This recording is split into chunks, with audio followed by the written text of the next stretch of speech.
going to be fast and furious with lots of twists and turns. It's going to be a bumpy road where precision is needed. And we are talking about chess. Welcome to the Julius Baer Generation Cup.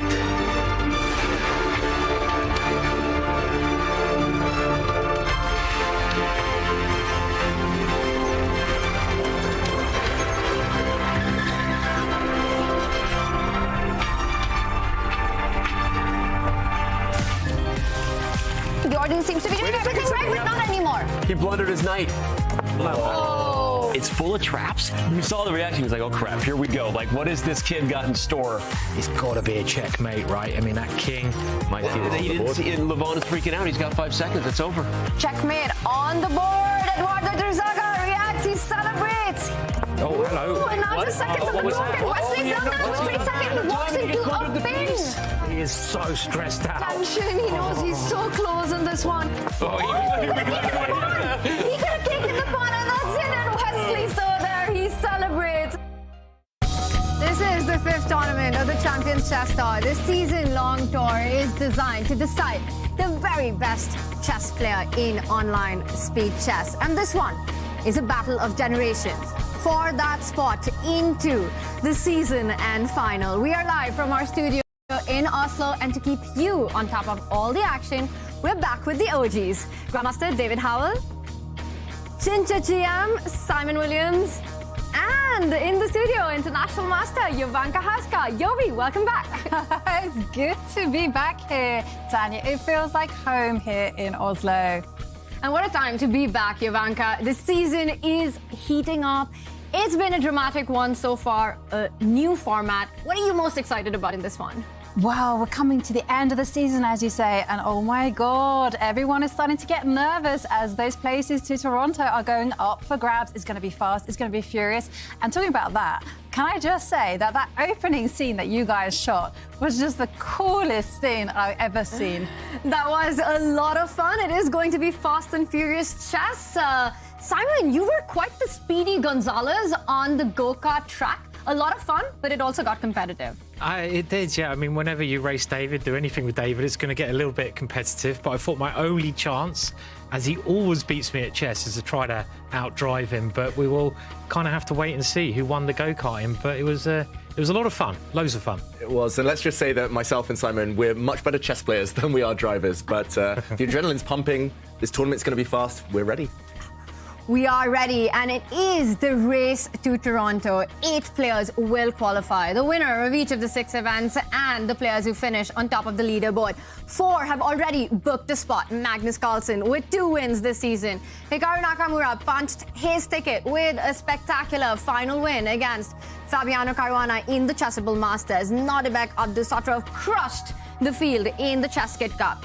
Fabiano Caruana, yet to win an event, but with his consistent performance, has accumulated enough tour points to book his seat in Toronto. Let's take a look at our leaderboards. And Magnus Carlsen still in first place with his double mammy, first with the Airthings Masters victory and then the Aimchess Rapid. But with 2 wins, he's opened up another qualification spot through the tour standings. David, tour points are critical. Who's feeling the pressure?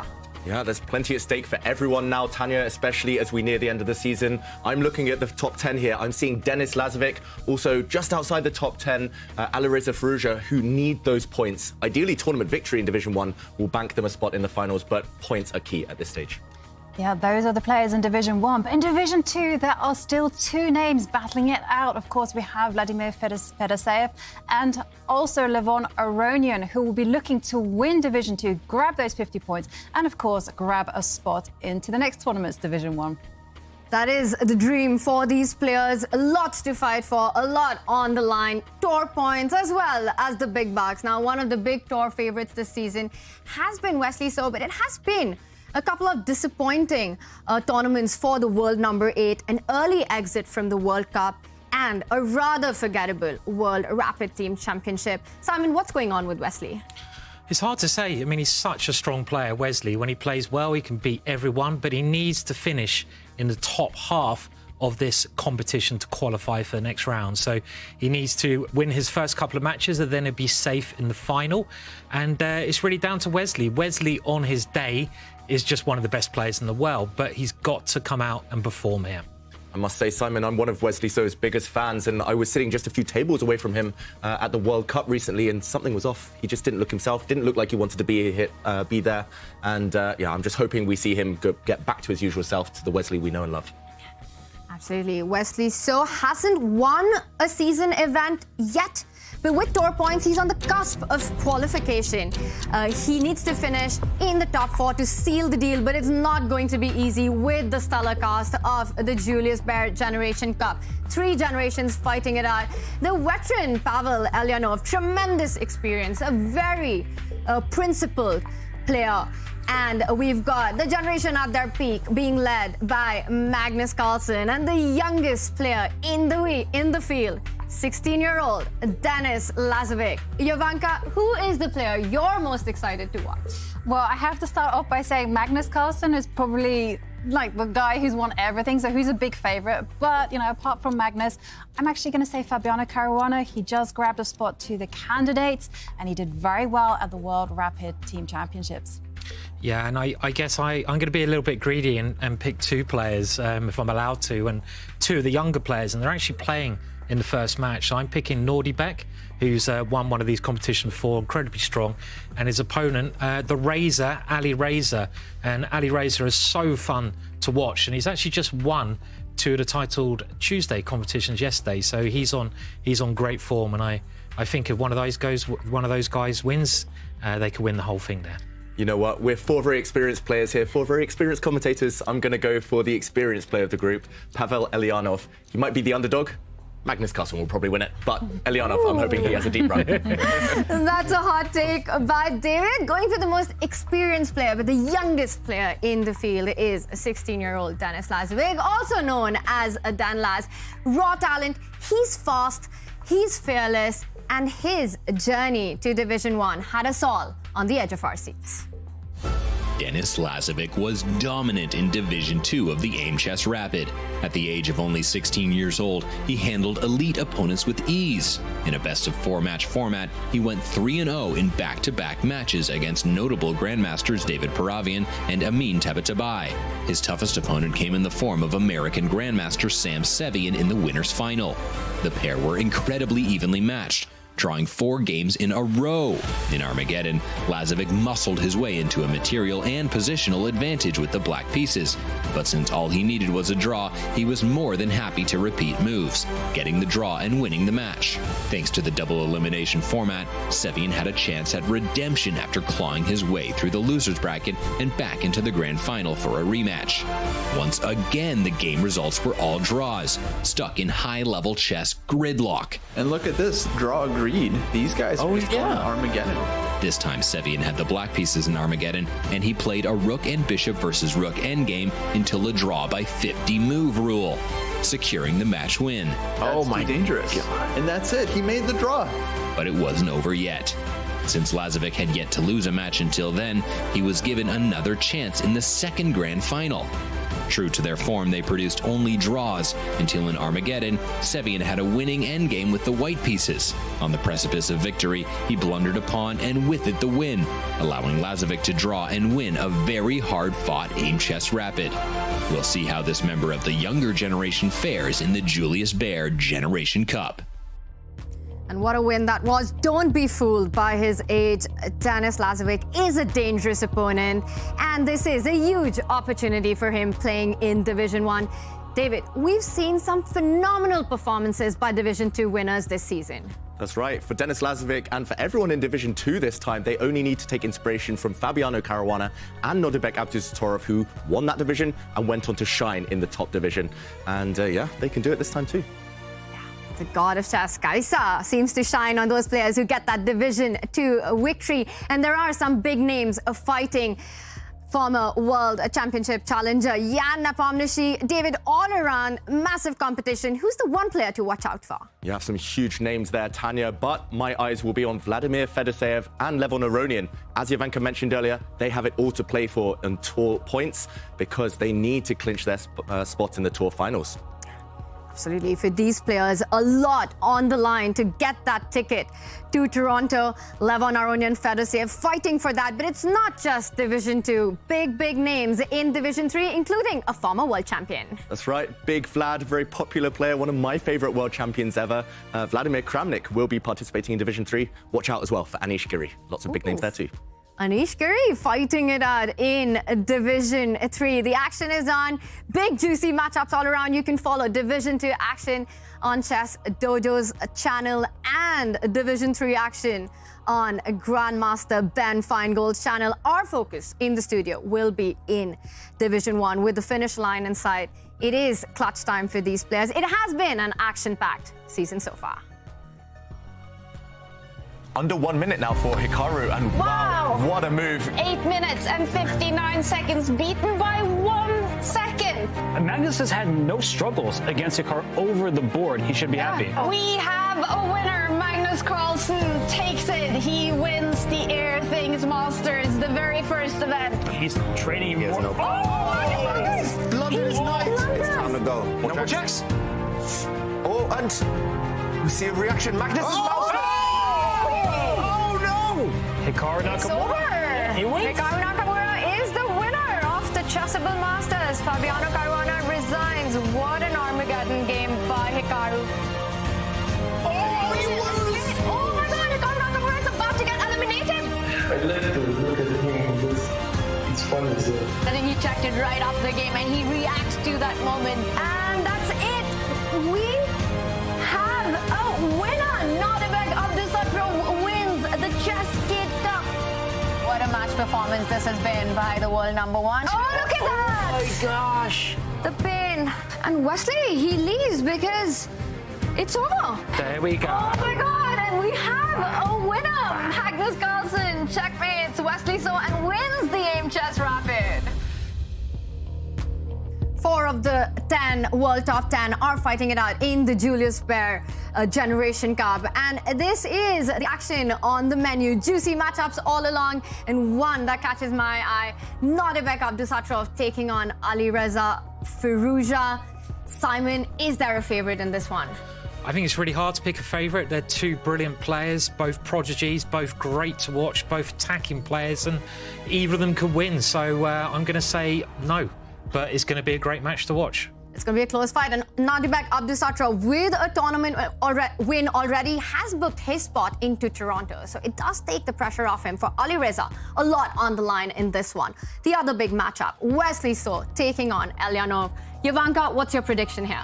Well, I think that Wesley So is the firm favourite, but Pavel Elyanov, he is a renowned trainer and he will be looking to make his mark on today's stage. Absolutely. Pavel Elyanov has worked with Boris Gelfand, Magnus Carlsen, Maria Muzichuk for World Championship matches. He has incredible experience. It's going to be a big fight, and we've got a clash of generations when the 16-year-old Denis Lazavik takes on Fabiano Caruana. David, it's a tough match for Denis. Where is his best shot against Fabi? It's a tough match. Caruana, a big favourite on paper, but Denis just needs to take inspiration from the fact he actually knocked out Fabiano from the Bullet Chess Championship earlier this year, so speed is key. If he can get it to the nervy moments of the game, he has a chance. Those time scrambles can be anyone's game. And finally, the big matchup with Armin Tabatabai taking on world number 1 Magnus Carlsen. Simon, is Magnus looking for that hat-trick win this season? Of course he is. I mean, Magnus is just winning everything at the moment, but he's got to be a little bit on his guard against Armin, who's a very dangerous attacking player. So what Armin needs to do here is just attack Magnus, and maybe something strange could happen to him. Will Armin Tabatabai be able to throw that curveball in this big matchup against the world number 1? And while the players get ready, everyone watching, get your phones out and get ready to answer our trivia of the day. And here's the question. Magnus is only the second player to win the FIDE World Cup as the number 1 seed. Who was the other player?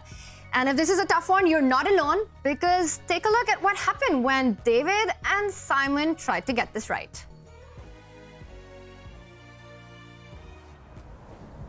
I actually know it. So. You know it? Oh, God. I'm going to have a guess. Prague.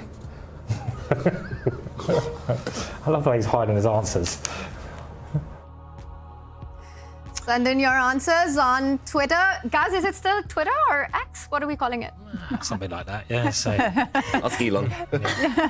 Send in your answers on Twitter /X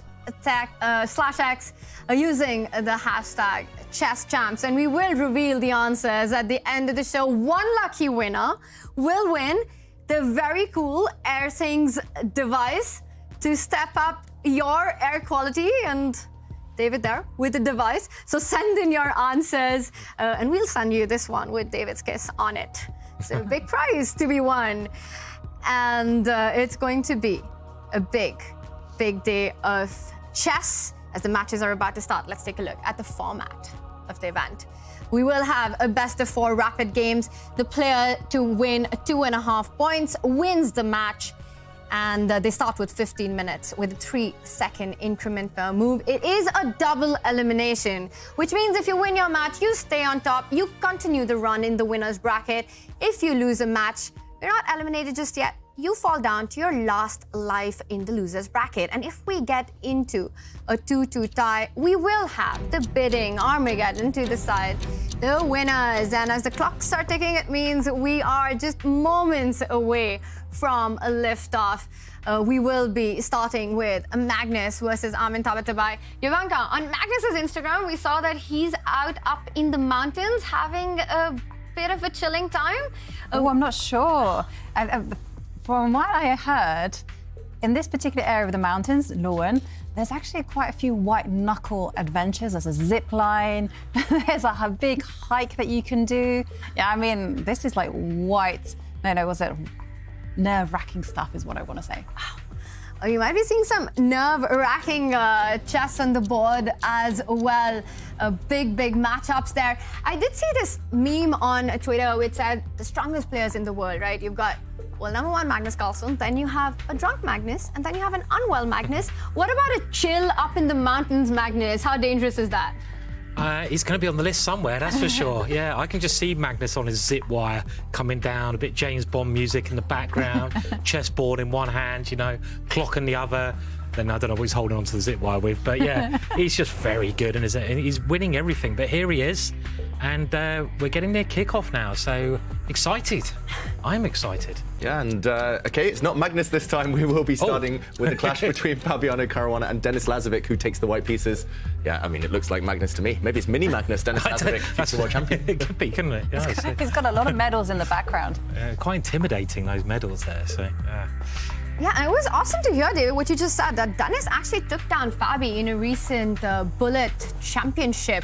So it could really come down to those critical seconds, and that could be the strategy for Denlas, to try to bring the clock down as much as possible and force Fabi to take some big decisions then. Yeah, definitely. We're playing rapid chess here, so a very different type of animal to bullet chess. But like you say, Tanya, especially as they get down to maybe move 40, move 50, when the clocks are ticking, when the nerves are jangling, I mean, maybe that kind of memory will haunt Fabiano. So definitely, with Lazavik's kind of slow positional style, I think he might have a chance there. Yeah. And Jovanka, you were in Dusseldorf for the World Rapid Team Championship. And what a run Fabi had there. What did you assess of his chess?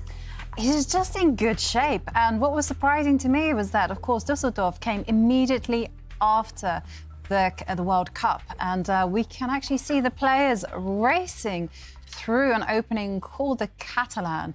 And there we see Queen takes the pawn and Black getting the bishop to its ideal diagonal. Yeah, this is one of the main positions, one of the main lines of the Catalan opening. Fabiano actually had a traumatic experience in a very similar line in the third place playoff, losing to Apasov as Black in this variation. The Catalan, known as the most solid opening for White, positionally very tough to kind of equalize as Black. Look at White's space here. Beautiful pawn in the center, nicely placed queen, but Black is rock solid. And interesting that Lazavik, I think that's maybe what kind of makes him stand out as a youngster. Just he loves these slow types of grinds. He's very happy to just outmaneuver his opponents, which is rare. Normally we see young players attacking Simon, just going straight for the king from the off. What do you think of this start to the game? Yeah, I mean, a lot of the younger players nowadays, they're getting far too mature for their age, I feel. You know, I mean, I think when you're young, you've got to have a bit of fun hacking and attacking. But, you know, I jest. I mean, White here playing, as you said, a very positional line. And he is a very mature player, I mean, for his age. And he's just going for a small advantage by having more pawns in the centre of the board. And those are a lot of medals behind Dan Laz. Quite an inspiring room right there, Jovanka. Yeah, it certainly is, isn't it? I mean, they always say it's a good idea to remind yourself of your achievements so that when you go into your room, you feel good about yourself. And there we can see some more moves on the board. Black just centralising the rook and White grabbing space there on the left with the pawns. This is a very typical idea. White just wants to overwhelm on the queen side and at the same time just build up at the right time for that centre pawn push. Denis Lazavik there with a very mature opening approach, playing the Catalan against Fabi. Almost made Fabi switch off his camera and say that I'm not ready for this one. It's going to be a big fight here. We've got action on the other boards as well with Wesley So ready to take on Pavel Elyanov. Wesley starts with the white pieces.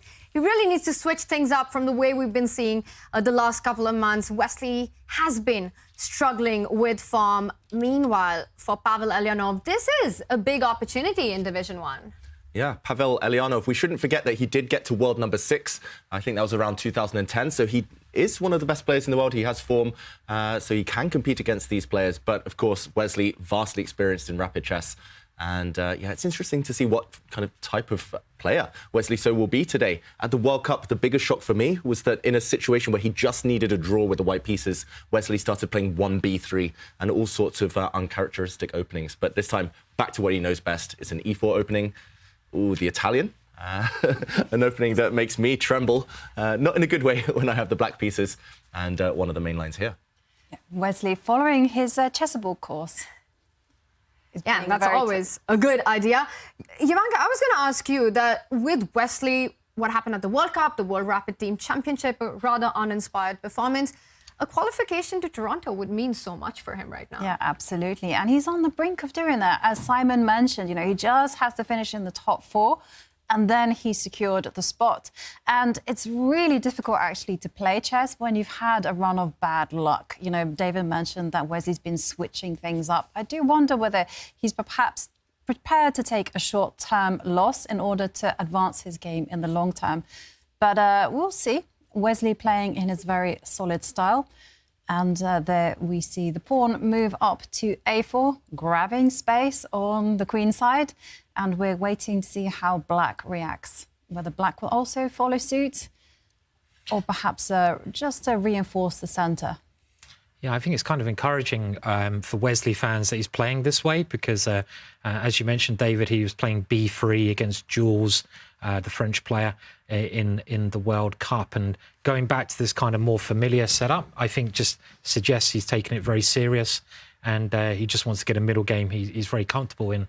It looks quite symmetrical here. I mean, the Italians are really hard opening to understand because it's very subtle, right? There's so many little things that make a difference. And the only difference I can see here is really the positioning of Black's knight on the queen side, David.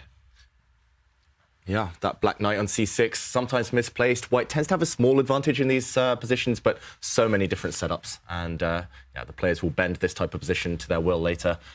So many different ways to approach it. Yeah, early days in this game.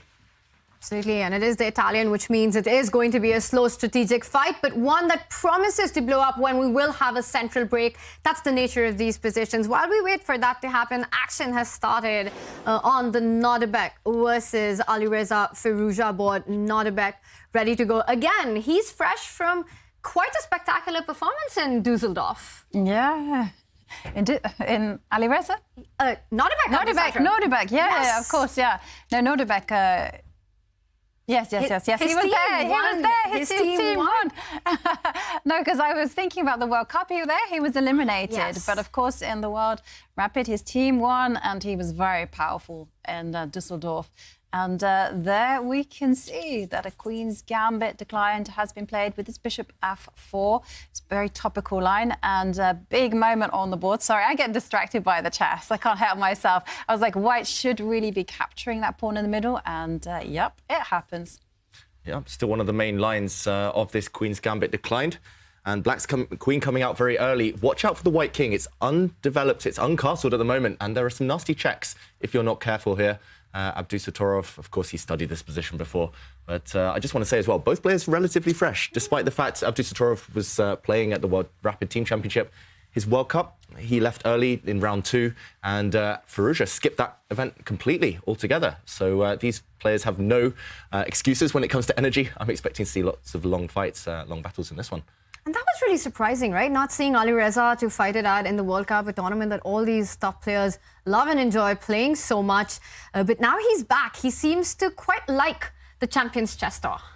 He does, yeah. He always enjoys playing here. And one thing I like about Alireza is the fact that he doesn't play all the tournaments. It's clear that he's kind of got his own mind, you know. He doesn't just play tournaments for the sake of playing. He plays when he wants to play. And we're talking about Wesley So. Maybe you could even say Wesley didn't seem to really be enjoying himself in the World Cup, and maybe he was doing it more because he thought he had to, possibly.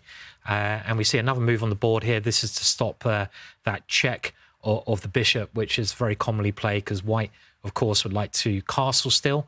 And it's a pretty standard position we have here, but very excited about this match. Two of the younger talents who could both have the potential to be world champions in the future. Yeah, the future of chess, or maybe the present of chess already in front of the screen. But when we talk about the present of chess, we have to talk about the world #1, and he is on the screen. He is ready to start his match against the 22-year-old Armin Tabatabai. Armin, he is a dangerous, aggressive player. Magnus, is that his streaming room, David? What's going on there? Yeah, whenever we see Magnus Carlsen backed up by a lot of chess, we know he's at home in Oslo, his favourite place to play. And, OK, he's back home. Will home comforts suit him? It's the Spanish, the open Spanish, where Black captures a pawn in the centre very early with the knight, going a pawn up, but gives the pawn back. This is trendy stuff. Magnus with great chair quality, air quality, all of it. But this opening, it tends to be very forceful. I've seen games here analysed up to moves 20, 30. Who has done the better homework? Magnus playing a slightly rare move on this last turn. And apparently Magnus was spotted on his jet ski just before the game, going across the harbour, just getting there on time with that music playing in the background, you know. But yeah, as you say, this is a very sharp variation, isn't it? This opening, and it often comes down to who's done the better homework. And the fact that Armin is picking this Jovanka, I guess, is an exciting sign. It means he wants a nice, sharp battle. Yeah, he certainly does. And one of Magnus Carlsen's biggest assets is that he's able to switch up the openings, play unconventional thing, because he's able to draw on this extensive knowledge of pattern recognitions of how to transpose into different positions and different variations. He's one of the few that can do this. And does that also make him the hardest player to prepare against? Yeah, absolutely. You know, I was talking to some grandmasters, and they were talking about the older generation and the differences between the new generations. And the new generations, they were saying that it's all mainly move by move. It's very much calculation-based. They have very good instincts. But whereas Magnus is looking at strategy as well as being phenomenal at calculations. So he's able to combine those two qualities and just overwhelm the younger players. But of course, the younger players, they're adapting, they're learning new skills all the time. And in the meantime, we see lots of trades on the board, and I see that Black has stolen an exchange. Yeah, we have to jump into the chess because Magnus Carlsen has sacrificed material. As Jovanka says, it's rook for bishop right now. He's sacrificed the exchange, and I've got to say, this is something I've never seen before. Despite playing the Spanish with both colours my whole life, Magnus coming up with rare, or at least new ideas. And let's jump in to investigate what's happened. I think we have to backtrack and do an action replay. This is the current position. If we do a quick count, it is rook for bishop. But it was here that Magnus made the decision after Black's bishop pinned the white knight. He said, OK, do your worst. I'm just going to simply nudge your bishop. But after knight takes knight, he realised maybe part of the plan. He cannot capture this knight in a desirable way. For example, if you take with the queen, simply your pawns will be shattered, another pawn will drop off, and look at the mess around the white king. Instead, he says, okay, I can't take your knight, I'm going to take your bishop instead. And what is the result? We have, okay, a weak pawn, a target in the center, but is that enough compensation? We talk about the bishop pair. What do we think here? Is this a gamble by Magnus? Yeah, it must be preparation. I mean, we know Magnus does gamble occasionally. His preparation looks pretty decent, I would say.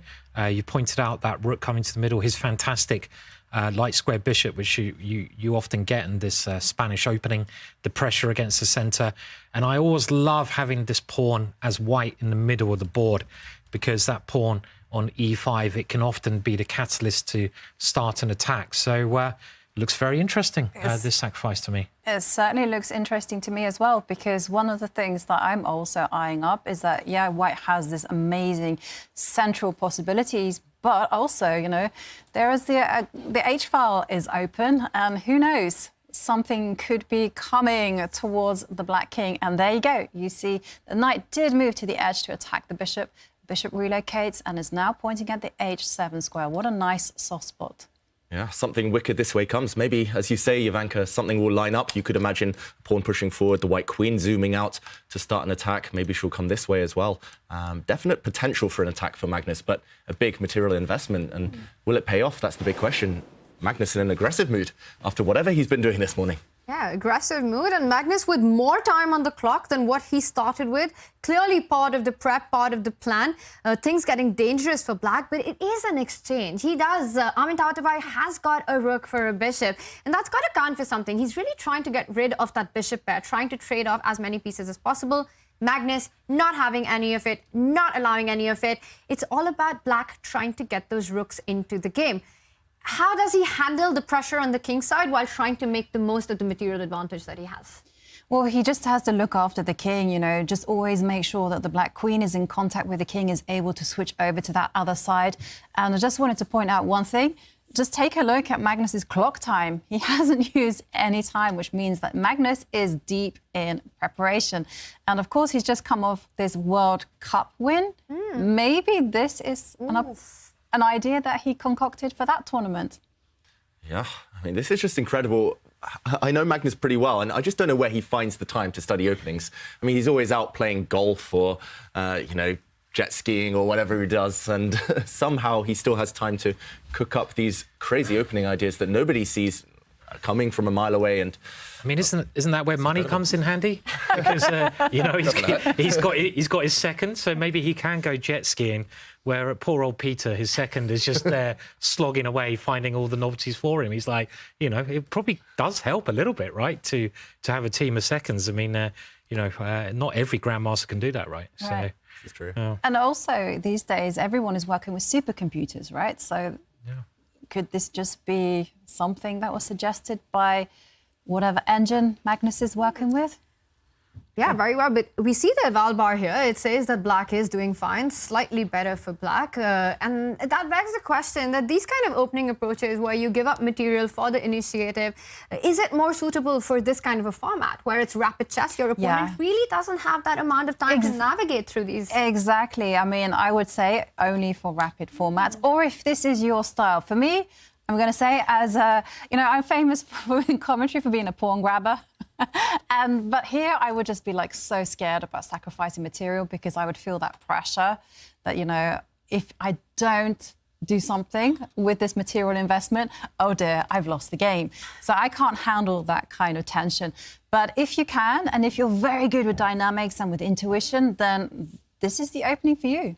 I have a question for you guys. If you're not playing against Magnus, would you rather be white or black here, David? I would be black because I'm greedy and materialistic. Simon? I mean, do I even need to answer that question? I mean, you know me by now, guys, and I love attacking.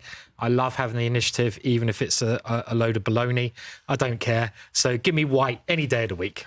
So it's quite a split panel with white or black. And as you said, Ivanka, for you, you would probably prefer to have the material. Yeah, exactly. Because it just gives me some comfort to know that in the long run, I'm going to win this one. But yeah. Look at the clock. Armin really in the think tank here. He has to be, because every move carries some poison with it. And there you see he played f6 at tempo. Magnus just plays e6, just puts the pawn there in the middle. I mean, that is disconcerting. Yeah, imagine being Amin Tabatabai right now, Magnus Carlsen, the world's best player, just throwing moves at you, not blinking, not pausing, and soon going for the king. I just wanted to say as well, if we jump in and talk about concrete moves, there might be some traps on the board just before we show other games. Here right now, I was thinking, why not grab this pawn? It looks like you said A, you might as well say B. Be as greedy as possible. But suddenly, Magnus can simply play this quiet move. This isn't my concoction, don't worry. Pawn to G3, the computer points out, and white is winning, apparently, just jumping out with the queen. And wow, Magnus is doing something very similar. Bishop to D6 played. He defends his bishop on F4 with a pawn. And watch out now, if you're black, for this threat. Queen to H3, as Jovanka said, the target is H7. Yeah, maybe even bishop takes H7 is something you can think about here, giving up a whole piece as well. And this is the thing. I mean, it's all well and good to say, you know, black's going to do well if it, but, you know, checkmate ends the game, right? I mean, that's the point of chess. The point of chess is to kill.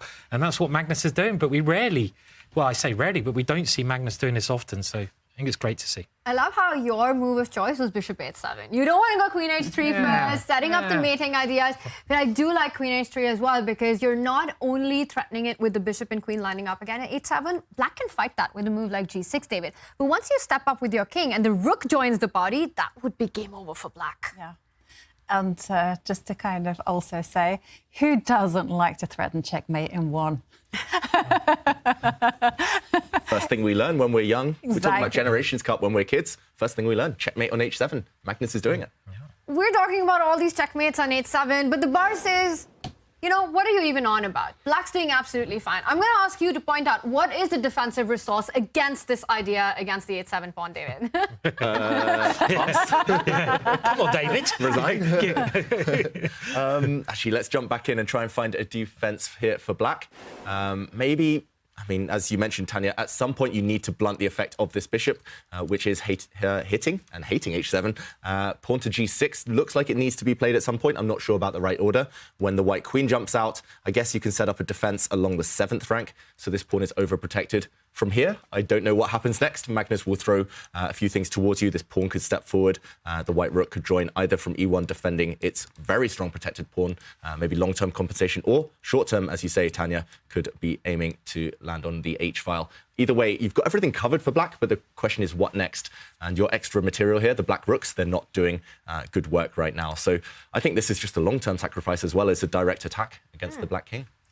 But a critical moment for Armin Tabatabai. He needs to be careful for the next few moves, otherwise it could end in checkmate very soon. He does go for the idea of clearing up the 7th rank to step up with the queen to try and keep things under control on the king's side. David, you pointed out that this is very well a long-term sacrifice. We might not see a checkmate soon, but it's going to be a fun fight on the board. We also have a lot of fun action in the dangerous Dennis versus fabulous Fabi matchup, and it is a rook pawn endgame, but I do see a lot of weaknesses for black here.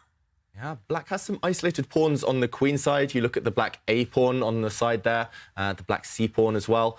There is opposite colour bishops, so that adds a slightly drawish tendency to this position, but with rooks remaining on the board, I would take white all day long. Just having this one pawn chain, one pawn island for white, everything connected, protected, makes it so much more harmonious. It feels like a 2-result game, as they say.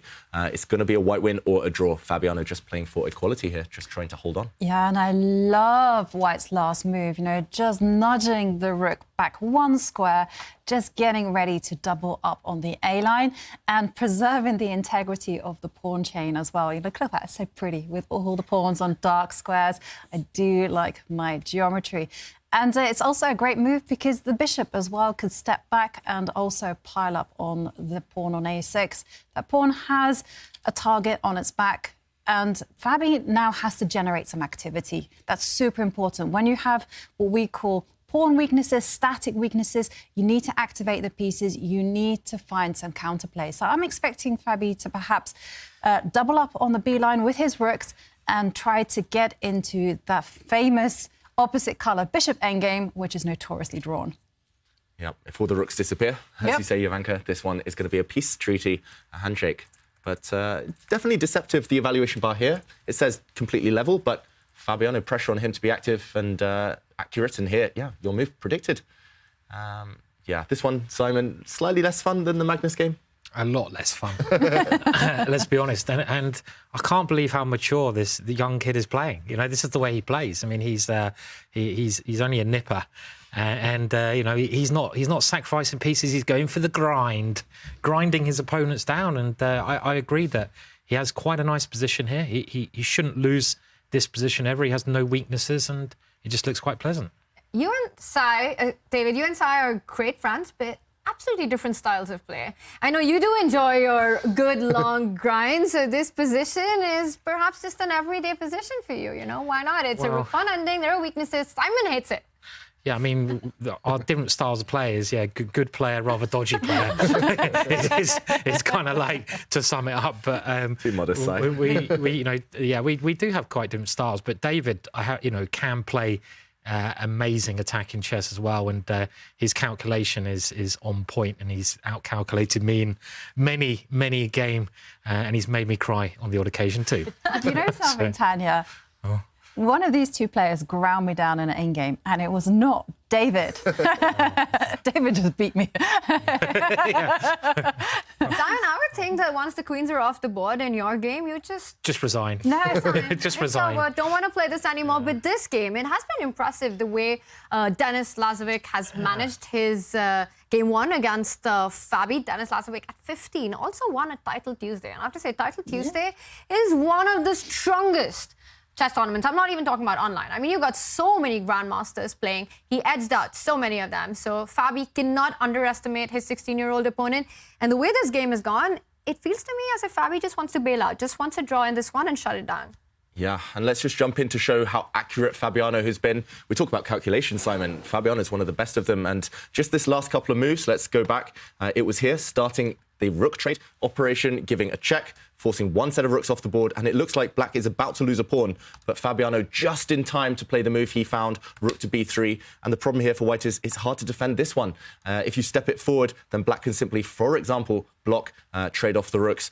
Maybe there are even better moves. Maybe the black bishop comes in and this pawn starts to roll. So it looks like instead there was a trade, and after rook to b3, simply stuff started coming off the board. Rook takes pawn, and now black has one weakness, but it's not enough. You need two weaknesses to win these types of positions. Luckily as well, as we saw in the game, black has already created a Luft square, an escape square for the black king, and to catch up with the current position, looks pretty drawn now. Looks like Fabiano has defended very, very well. Would be an impressive result for Denis Lazavik as well to start the Julius Baer Generation Cup with a draw against world number 3 Fabiano Caruana.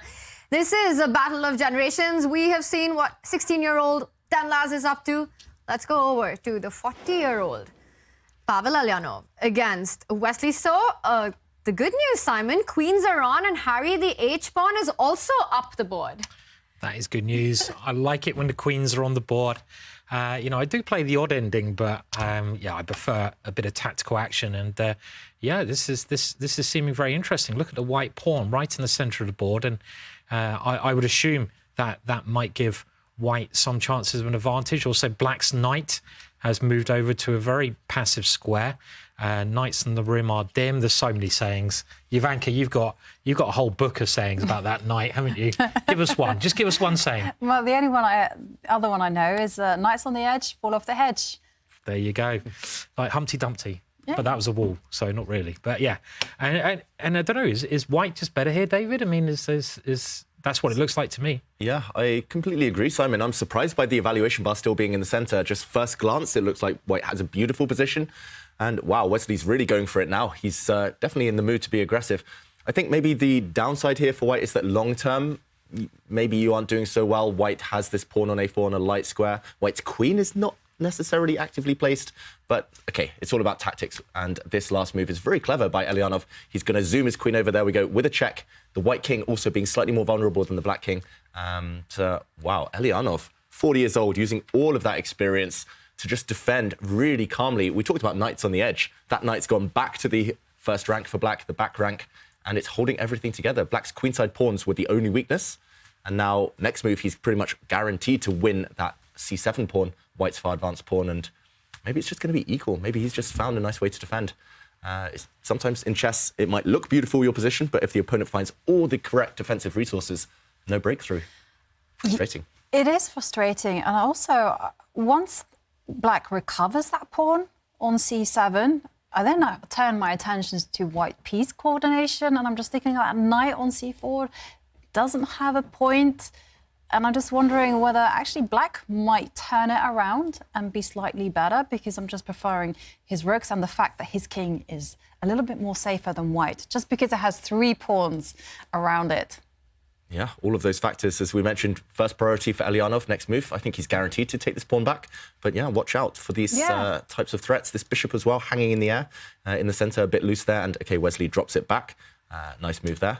And yeah, why not just take this pawn? I don't see any reason for black to be worse here at all. Maybe slightly passive knight, but white's queen as well just feels like she's a bit stuck. And could you even maximise the position and go, I'm not going to take that pawn, I'll have it when I want, and instead improve the bishop? Looks good, Jovanka. Just pin and not win this time, but at least tickle the opponent. Pin and tickle. Pin and tickle. Is that like Penn and Teller, but pin and tickle? I like Penn and it. what? Penn and Teller, famous magicians. Oh. Yeah, I think. Oh, maybe. I don't know. I've heard of them. One of them was on Friends once, made a cameo. That's all I remember. There we go. Either way, the pawn has disappeared after a trade of rooks from Elyanov. Slightly surprising there. Not sure why he abandoned the open file, giving white access to that for free. But shouldn't be too much harm done. Wesley lands a knight on e5, and still everything solid for black here. Everything's solid, but what about that Harry the H-pawn? Can that prove to be a weakness in black's position, something that can be targeted by white's pieces? Tanya, an advanced H-pawn is never a weakness. Not with this commentary gang.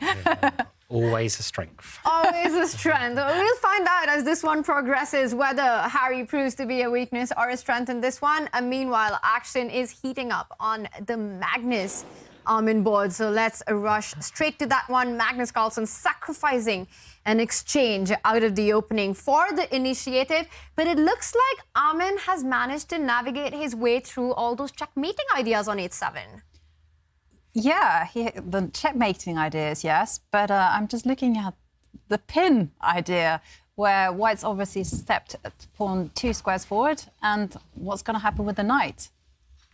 It's going to just disappear off the board. It's going to be lost. But then the question is, it's a material imbalance. Who stands better?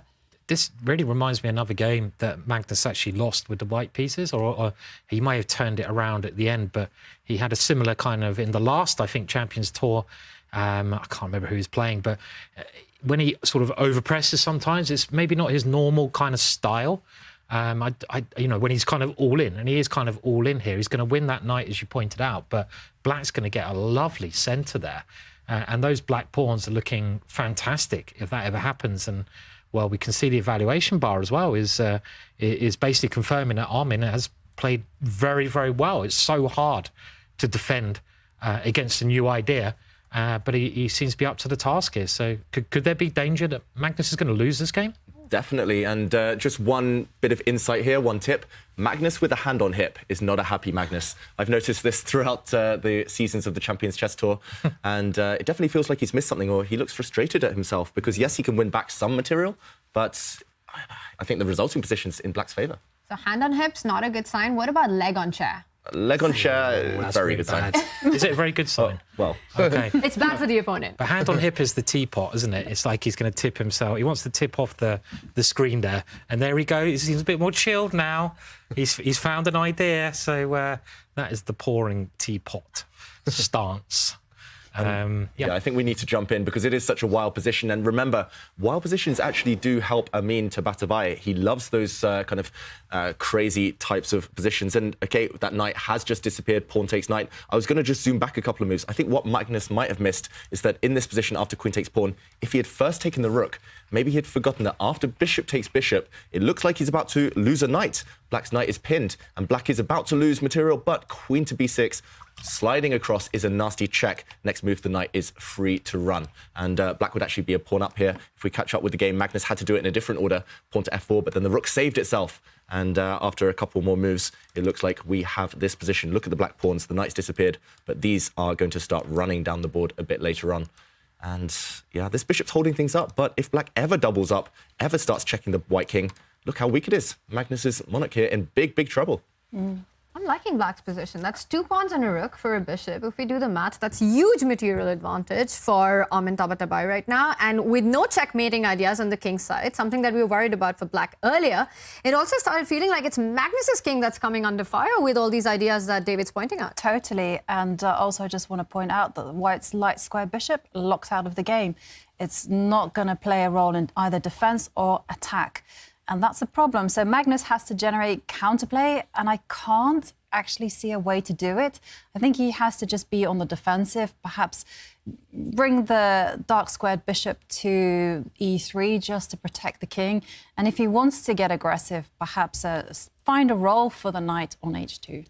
Yeah, perhaps that idea you mentioned, Ivanka, bringing the bishop back, pushing a pawn, bringing the knight forward, but it takes a long, long time. And meanwhile, it's not just Magnus who can threaten checkmate. He is lining up against the white king.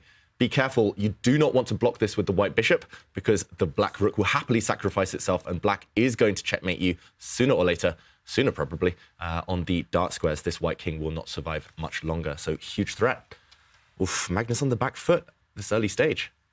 It looks very scary. I mean, this is a position where black is just controlling the centre of the board, and we know the centre is the most important part. Okay, he's found a good move here, David, and maybe now he's threatening to bring his dark square bishop back, but it's still I'd rather be black here. Is rook f3 completely crazy for black? No, I was thinking about that too. But one check Like does not end the game. That's what I was thinking. And so I was thinking the king can hide itself, right, on h1. Yeah, I nice guess idea. just to show you idea, Tanya, it looks like checkmate. It's so tempting. But as Ivanka says, the king can hide. I'm not sure which direction. Maybe you go back this way, just towards the centre, and the game would have gone on. Still crazy stuff, but the evaluation bar says white slightly for choice instead. I mean, I think he's setting up your idea, Tanya. Oh my God. Scary stuff for this white king. Oof, Magnus is walking a tightrope right now. Good thing for him, he's got some more time on the clock. You really need those extra minutes to calculate a good defense. Now he brings back the bishop with no rook f4 sacrifice in the air, at least as dangerous as before. Is this a good way for white to keep things together? But rook f4 on the board anyway. He doesn't care about material, I mean. Well, it's actually equal in material. I mean, if we count points there. And that looked like a very natural move just to break down that blockade. And the thing is, white's pieces are very bad here. But I'm not also sure how black improves this position. Yeah, how does black improve? Starts with a simple king move. I think maybe it just boils down to what Ivanka said. White's bishop is stuck forever. It's going to be stirring against a wall of black pawns, and white's knight can jump as much as it wants, but it will most likely not get anywhere too threatening anytime soon. So really in the balance right now. Could still go either way this endgame. We should update. There have been some results in the other games. Big results. Wesley So wins his first game against Elyanov, and the Dennis Lazavik game 1 has ended in a draw. But it's all excitement and fire on this one. So, David, I think we're going to stick to this for a bit more. Armin Tabatabai with 3 pawns for a piece, so a different material balance than what we saw before. But the king is marching up on the board, and the g4 pawn can come under fire soon. Leading from the front, that king. Yeah, it has to be a Spartan king. That's what I call it in the end game. You know, he has to get active, and there we see the king has a spoiled for choice. It can move to g5, attack the pawn as you mentioned, or centralize itself. And the important thing is, you know, we coined this phrase like many seasons ago, and it's really cheesy, but you really must remember it when it comes to endgames. Teamwork makes the dream work. And there we see Armin retreat the bishop, getting ready to move the king, and then this will be followed by improving the rook. And I learned a handy rule, actually, when it comes to mobilizing the pieces.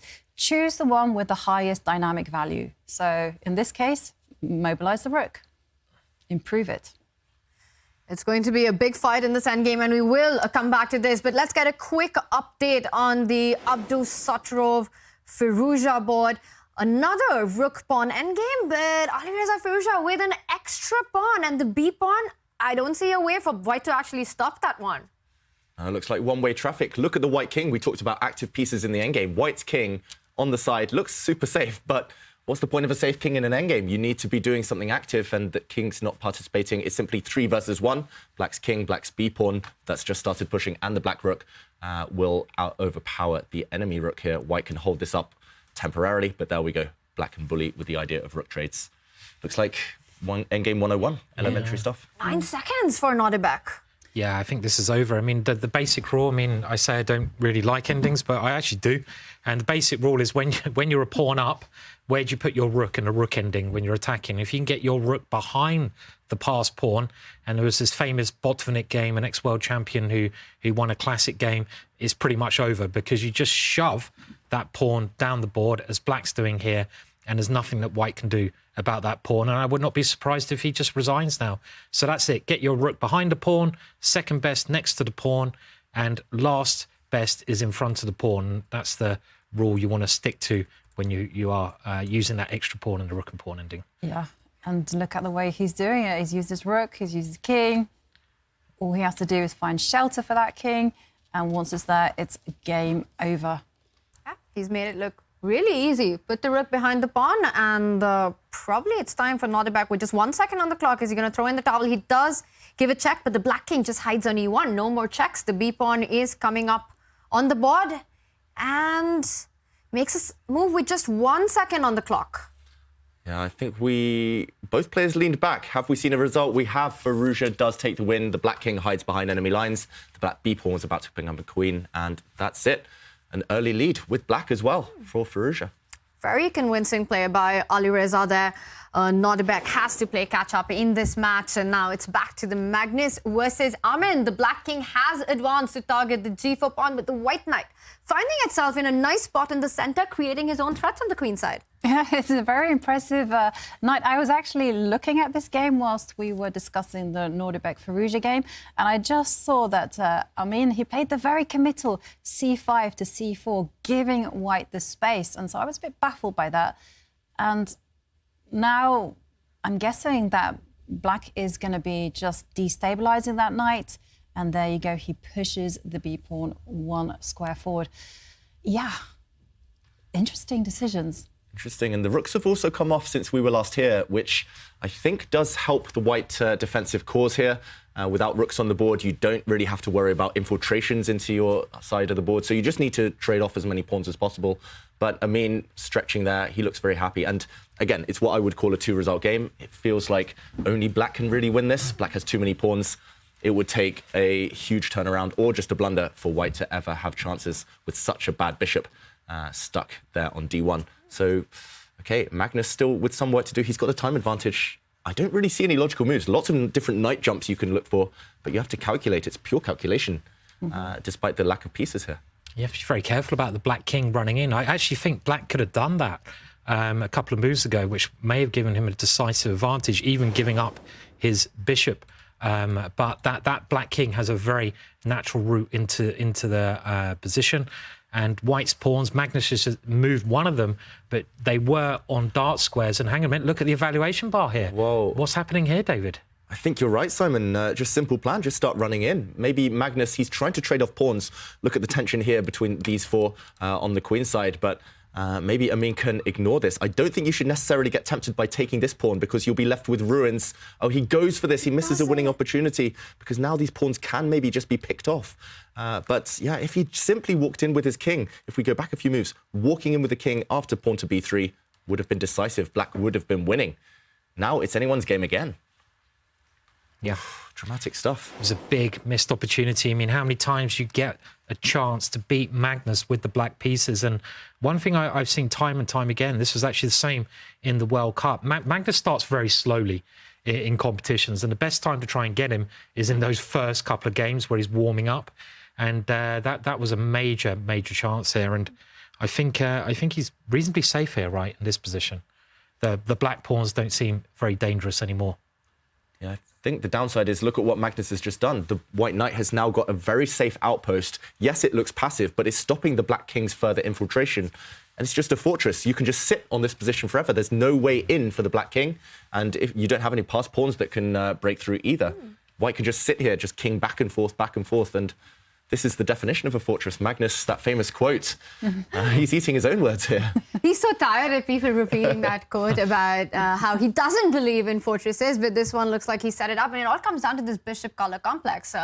Armin with the dark squared bishop can never get to that white knight on c2. It's impossible to find a way in with the king, but he's trying to do that. But now it's all about, can he push the h-pawn? And the answer seems to be no with the light squared bishop. It's a bit strange putting the king back, Magnus putting the king all the way back on f1 there. I thought it was a bit peculiar because he's allowed the black king to step forwards, and you generally don't want to allow your opponent's king to enter into your position. But is he trying to win, do you think? That's what I was thinking. Yeah, I was thinking maybe his idea is just to move the knight, if allowed, to more active. And there we saw that Amin actually retreated the bishop to control that knight. And the king... Yeah. But the h-pawn now. Can you go h... Well, the e-pawn as well. Magnus moving that king, so risky. And look at the black pawns now. Oh, my God. I mean, I can't see white ever winning this position. Big threat, though, of the knight coming to d3 to give a check, which would fork the king and the bishop. Look at Amin. The pressure is getting to him. Only a few seconds left. OK, he moves his bishop out of the range of the white knight. Yeah, Magnus, I was going to say it's mad playing for a win here. What are you doing? But, OK, he's creating some threats with all these knight jumps. 3 pawns running, though, towards you. It's scary for white. Do you reckon he knows how to checkmate with knight and bishop versus king? Is that something Magnus has looked at? Maybe he's never had to try it, you know? He might know all these other endings, but it would actually be great if he doesn't win that one. I'd love to see that. I expect he will if he gets to it. But, yeah, the valuation bar still seen even, but I'm sure white is in more danger here with the black pawns getting very, very close to queening now. So black's h-pawn can still be stopped by the light squared bishop, landing on that central d5 square, while the king and the knight defend the e and the c pawn from advancing. So still everything under control, but it's really hard to understand who is playing for a win in this position. Yeah, I think it's Amin that's playing for the win, just because he can push pawns, and the knight and the bishop are purely defensive. And there we see Amin pushing the h-pawn 1 square forward. There you go, 1 square away from queening. That does tie down the light squared bishop to that diagonal. But, of course, the bishop can still move in all directions just along that diagonal. Well, that didn't quite make sense. Just along that diagonal. You can wait. Still blockading all the pawns. The white king holds the e-pawn, the white knight holds the c-pawn, the bishop holds the other pawn, the h-pawn there, and there we go. But still, it's playing with fire. And I have a feeling Magnus will try and hustle on the clock. He's going to play a few quick moves, back and forth, and then he might try something. I think Magnus is playing for a win, despite the fact he knows it should never, ever be a win for white here. The clock could play a huge, huge role in deciding this game. But I mean, he could go in for the e3 pawn as well. You can try and attack that with your knight, combine the king and the knight, and pick up that e3 pawn at some point. Get some real chances to come in with the king. Yeah, I think he might try that now. But nice work there, especially from Amin, putting the bishop as far away as possible from the white knight. You don't want to walk into any double attacks, knight forks there. And I think this is the problem, Tanya, maybe. The black king's always going to defend this e-pawn. No way to make progress here without taking even further risks. What a game. It's absolutely crazy. Just now that both players sort of in like a mutual zigzag. Can't really improve this position either ways now. They've done maximum, and black's bishop and king defend that e3 pawn. White's king and knight can't make any more progress. Draw, the most likely outcome now? It should be. Unless we see a miracle here and a bishop and knight endgame, as Simon predicts. Yeah. I'd love to see that, but it's a bit of a pipe dream here. And I mean, why can't white take the other pawn? That might be worth showing. I mean, there is a pawn that white could try to grab here, David, potentially. But it seems very risky because the white king at the moment is controlling 2 pawns. And if you ever move away from one of them, things could go very wrong. But that seems like the only thing that needs to be calculated here, really.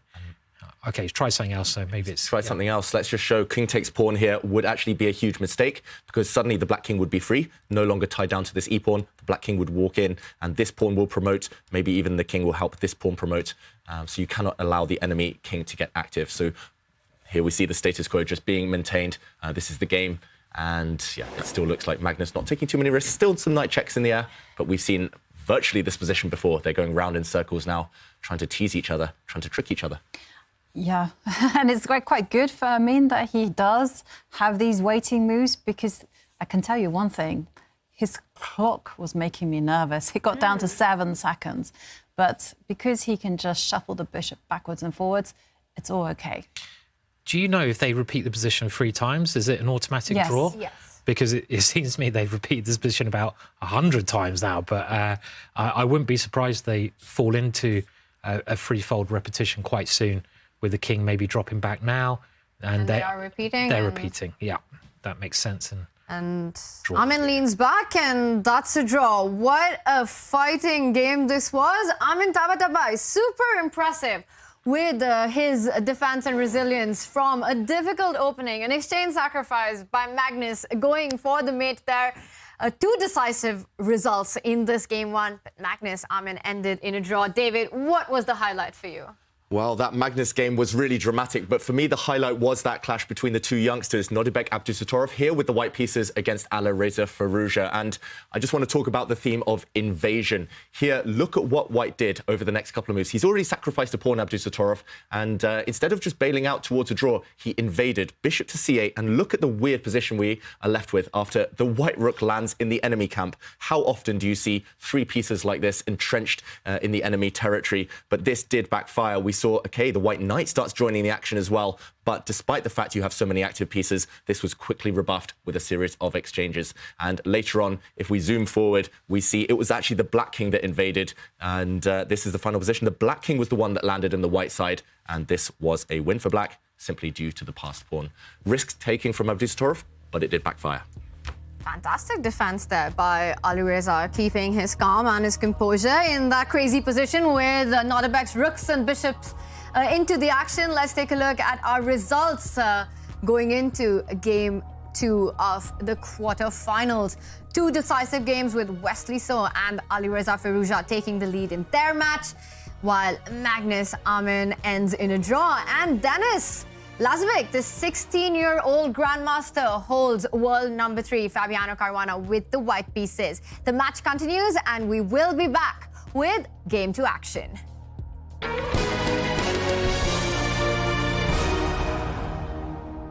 It doesn't look like much, but neither would a Sicilian defense to the untrained eye. This is a performance enhancer. You don't see it? How about now? Manage your air quality, sharpen your performance, change the game with Air Things.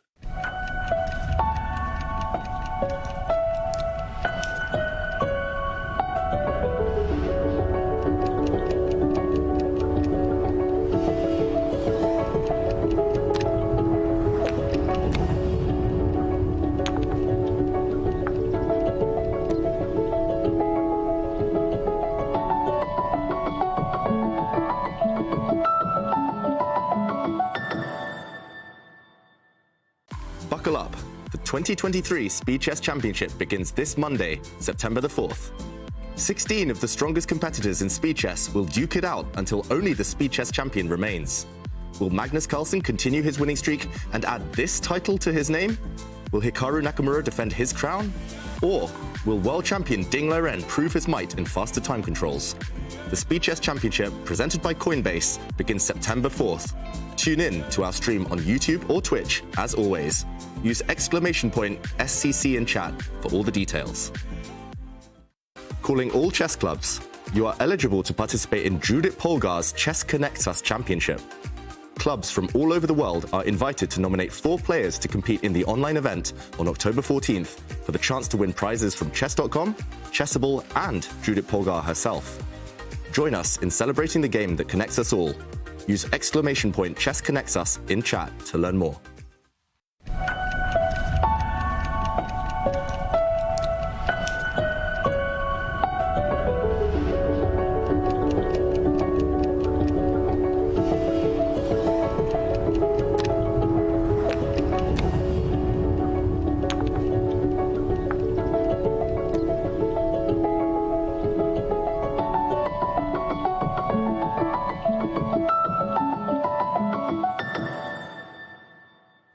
This tournament is presented by Julius Baer, a bank rich in tradition. And with players and spectators across generations enjoying the game, chess breaks the age barrier. The most talented 8-year-old in the world right now, Bodhana Sivanandan from London, is a change maker and one to watch out for. And she had a very special day out with the British Prime Minister. Yesterday I met the Prime Minister and we weren't allowed phones inside anywhere past the first room. So my dad had to put his phone aside, and then near that area there was also a cat, and I just touched his tail. And then after that we were both taken to the garden to play, and then halfway through our game the Prime Minister came in and he started asking some questions to us. The Prime Minister was quite nice, and I was quite excited to meet him as well. So he spent 15 minutes roughly talking to us about how we improved and how we started, stuff like that, and then he had to leave to go back to work. I think the reason I was there was because I think I think the government announced that they were going to give some money in for chess to the ECF, so then Dominic Lawson, he arranged for me and Shreyas to meet us because they cancelled the invitation at first, but then they found a way to allow us in. I think the government supporting English Chess Federation will help us because it will get lots of young people to play, and I think it will make more grandmasters in, because also for women in the UK, I don't think we have any grandmasters. We have women grandmasters, but not grandmasters, so I think that might help. Hopefully the government support will make me the first grandmaster in the UK to be a woman. I think my friends would be surprised and they wouldn't believe me that I got to go to 10 Downing Street to meet the Prime Minister. An inspiring story there. And David, there's been big news of government funding coming in for chess in the UK. How do you see this changing the chess landscape for England? Yeah, first of all, it's fantastic. It shows chess is really booming and being appreciated for its educational qualities. In terms of how it's going to change things in England, in the UK, I'm optimistic for the next generation. As someone who grew up kind of without too much support, and I think we all kind of had to make it on our own, I'm enthusiastic now that the young players that we see there, they will get coaching, they will get given opportunities. And like you said earlier, Simon, money can change everything. If you have teams, if you have people around you doing the right thing, you can go far. So I'm optimistic, and hopefully it will grow chess throughout the country. Yeah, I mean, I think it's a great initiative. I mean, these things, I think, take time. It's like chess, you know, to get good at chess, it doesn't happen overnight. I mean, you have to build it up right from the bottom, and you build on those blocks. So, but a great thing, you know, the Prime Minister showing interest in chess. I mean, I think this is a thing that's across the board now. Chess at the moment is very popular. Yeah. It's becoming more popular around the world, everywhere. Yeah, and what I love about it is that it's kind of bringing chess on different levels. First of all, you have it on the hobby level, so it'll be like chessboards in parks and public places. And then, of course, you have the juniors getting children connected to the game so that when they're adults, they can kind of appreciate the future stars. And then, of course, you have the whole sports chess as a profession as well. So creating those pathways to the very top, and that's super important. Absolutely. What a time it is to be in the chess world. It truly is the golden generation right now with the opportunities and the support. And we saw Bardana Sivanandan there with the British Prime Minister. And we also have more fun coming up with Bardana. Here is a sneak peek of something coming up later today on the show. Do you know about Nobel Prizes? No. Over 50 members of the Athenaeum have won Nobel Prizes. Bertrand Russell, Winston Churchill, Rudyard Kipling. Have you heard of? You're too young, you don't know all these people.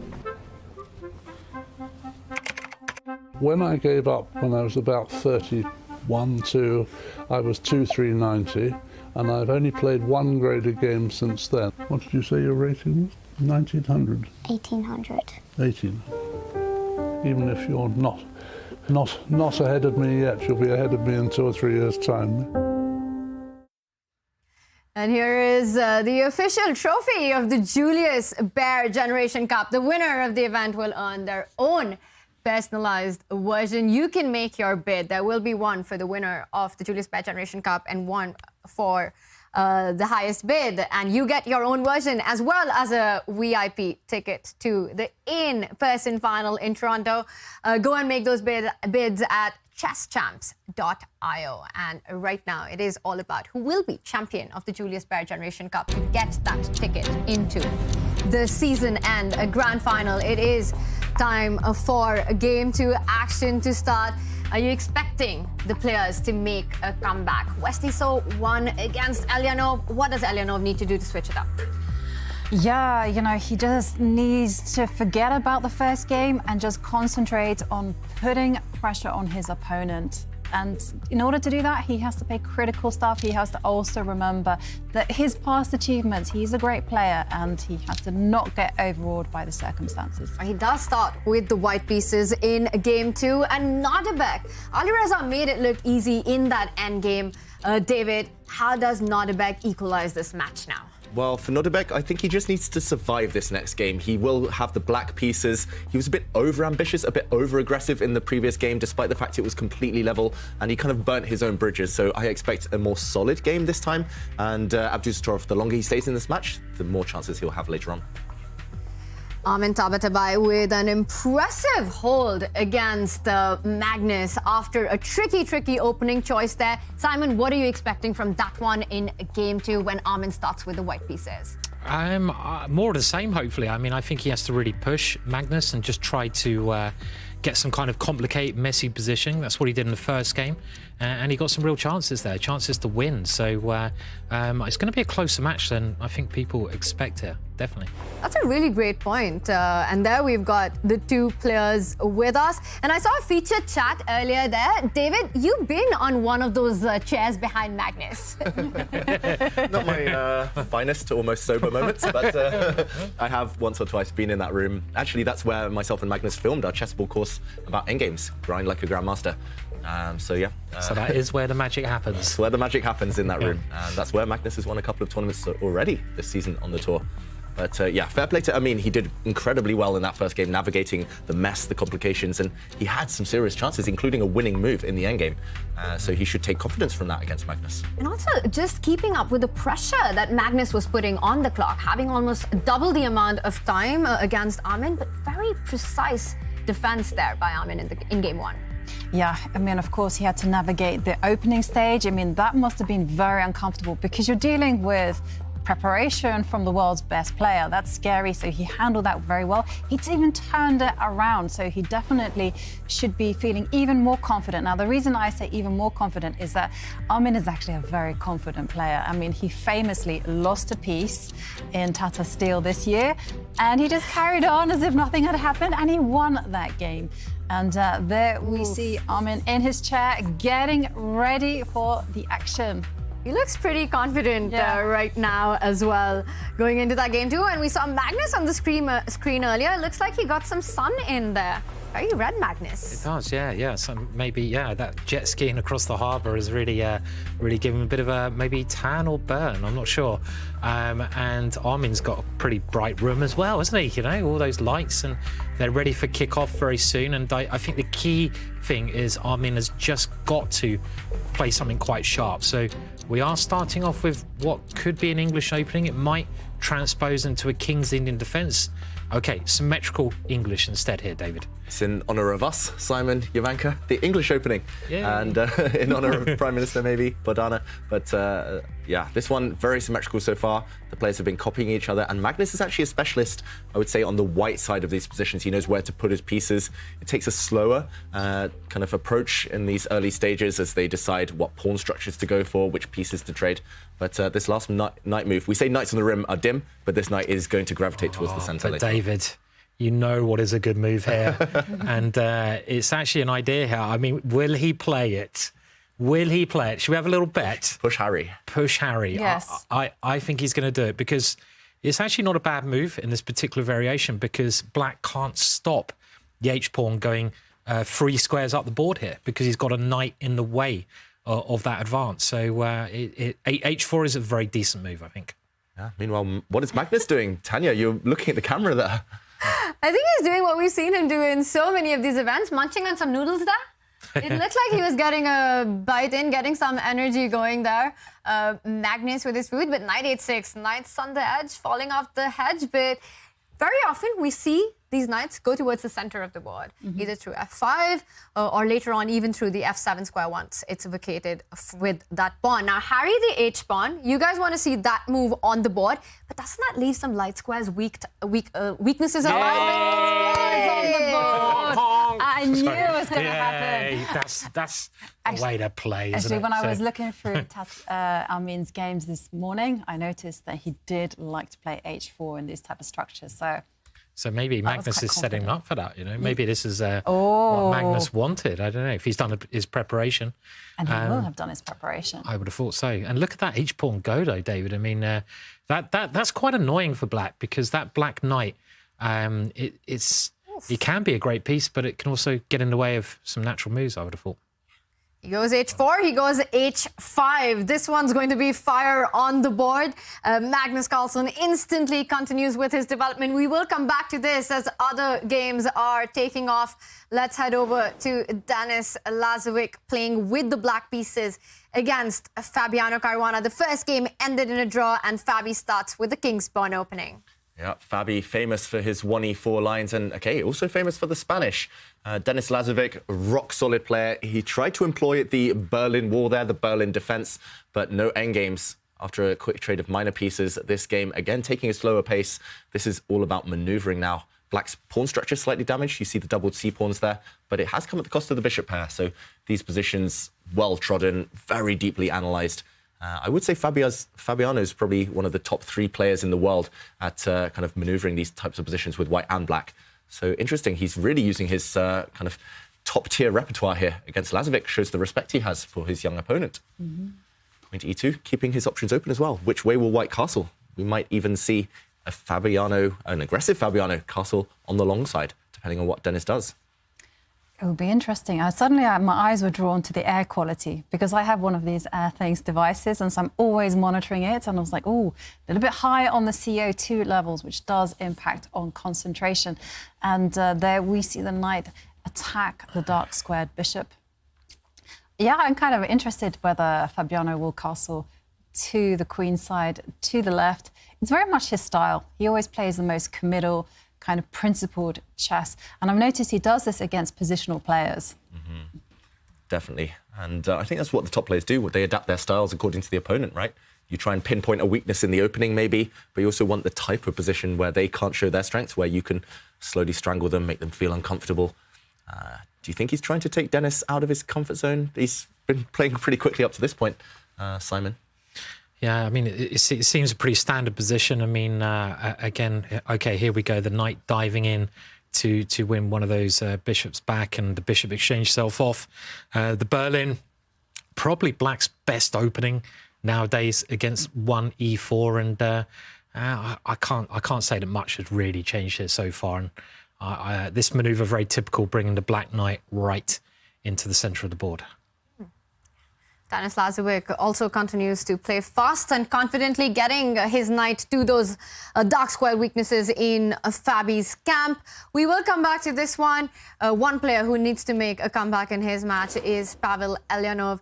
He's playing against Wesley. He starts with the white pieces. Knight f3 on move 1. Is Wesley one of the hardest players to beat when you need to make a comeback against him? Yes.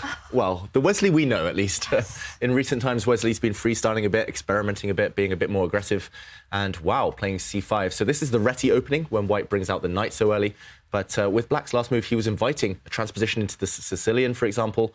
All sorts of transpositions. White is so flexible here. Now it might even transpose to a king's Indian, just with colours reversed. And it's up to Elyanov how he decides to play this position. He goes for the slow approach, no direct confrontation in the centre. He's just going to start advancing a bit later on. But interesting, both sides, it feels like they've got set strategies. Wesley's trying to provoke his opponent. Elyanov saying, no, I'm going to stick to my calm, solid openings and attack you a bit later on. Normally good advice against Wesley, theoretical player there himself. But I don't know, Elyanov, his big strength is his openings, and it feels like he's not going kind of direct here. What are your thoughts on this one, Simon Jovanka? Yeah, I mean, he has to win a game as well. We've got to remember that, because he lost the first game. He's not really aiming for an advantage from this opening he's playing. He's aiming to get a position where he can hopefully confuse Wesley. Wesley can now capture the pawn and swap the queens off. But it's I think against Wesley is so well prepared.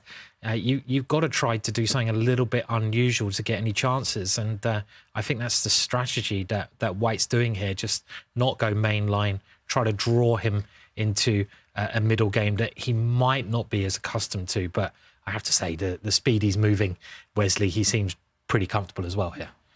All right, this is going to be another slow grind. Pavel Alyanov with the white pieces needs to try and create his chances. And another player who needs to do just that is Nodirbek Abdusattorov, who lost his first game against Alireza.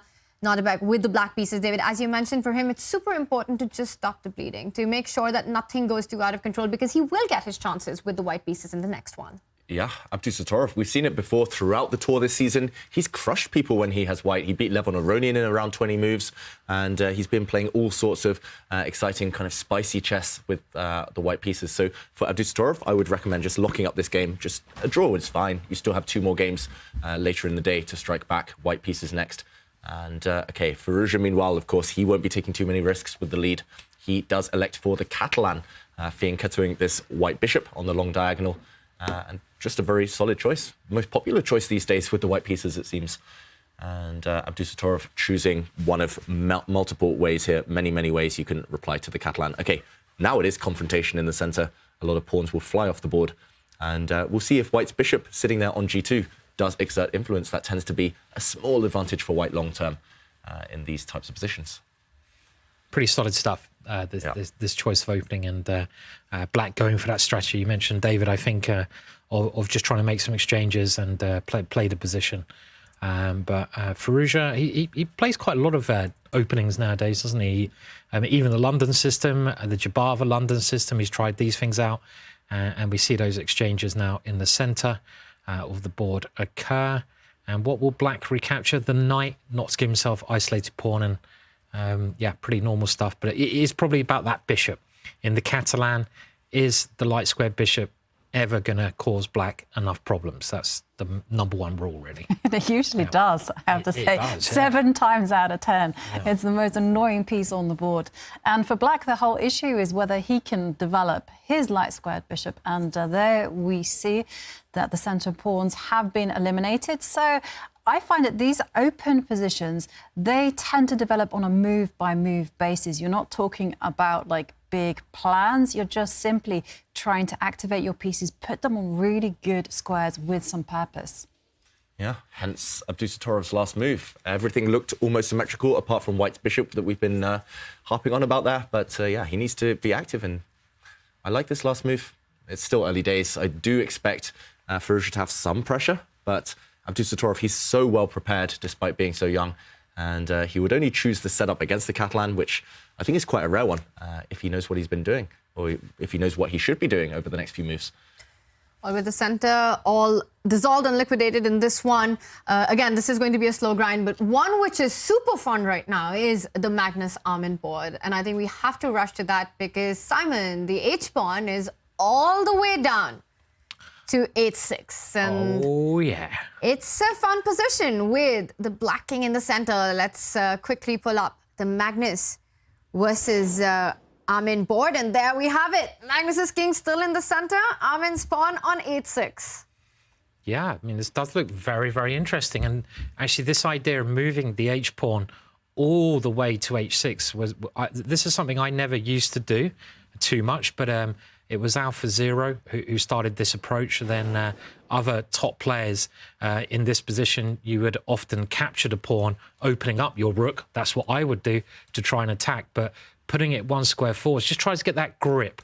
And this is kind of an everlasting grip on the king side. And this is a really committal choice from Magnus. He's taking a lot of risks today, and the body language there, I mean, also, if we're looking at the cameras, quite interesting. He gives up a key defender of his king, the dark square bishop, and he's got to lock down now White's dark square bishop. If White can ever open up the centre, I really like White's position then, you know, some break as we're seeing there in the middle of the board. I mean, my instinct would be that White has a very comfortable and nice position here. He's got the two bishops. He's got pawn breaks. His H-pawn is always going to cause some problems for Black in the ending.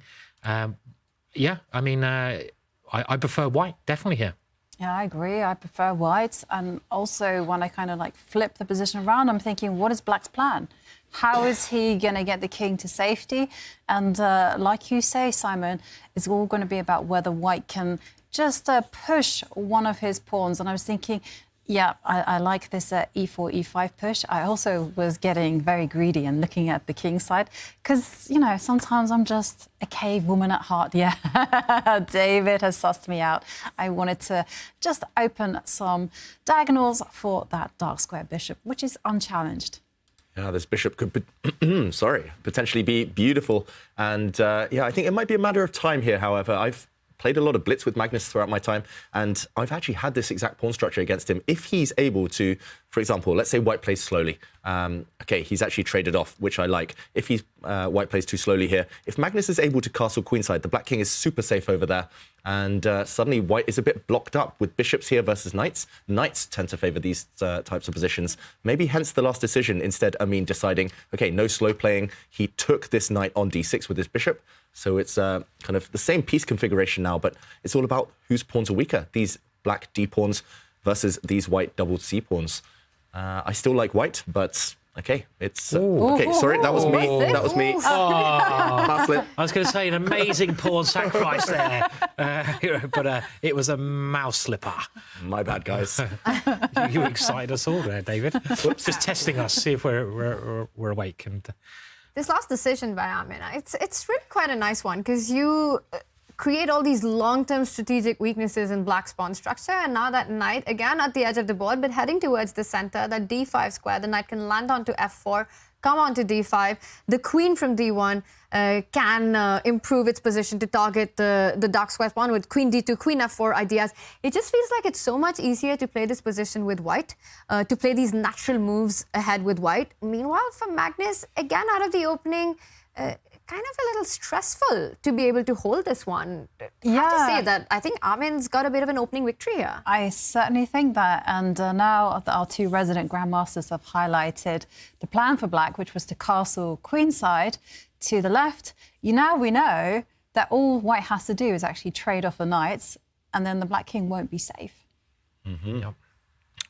Yeah, and in these kind of positions as well, I think any kind of middle game, you look at pawn breaks. Pawn breaks like key to transforming a position, and who has the pawn breaks here? And the answer must be White. White has a pawn break in the middle. White has a pawn break either way to attack that Black knight, and Black doesn't really have any such breaks himself.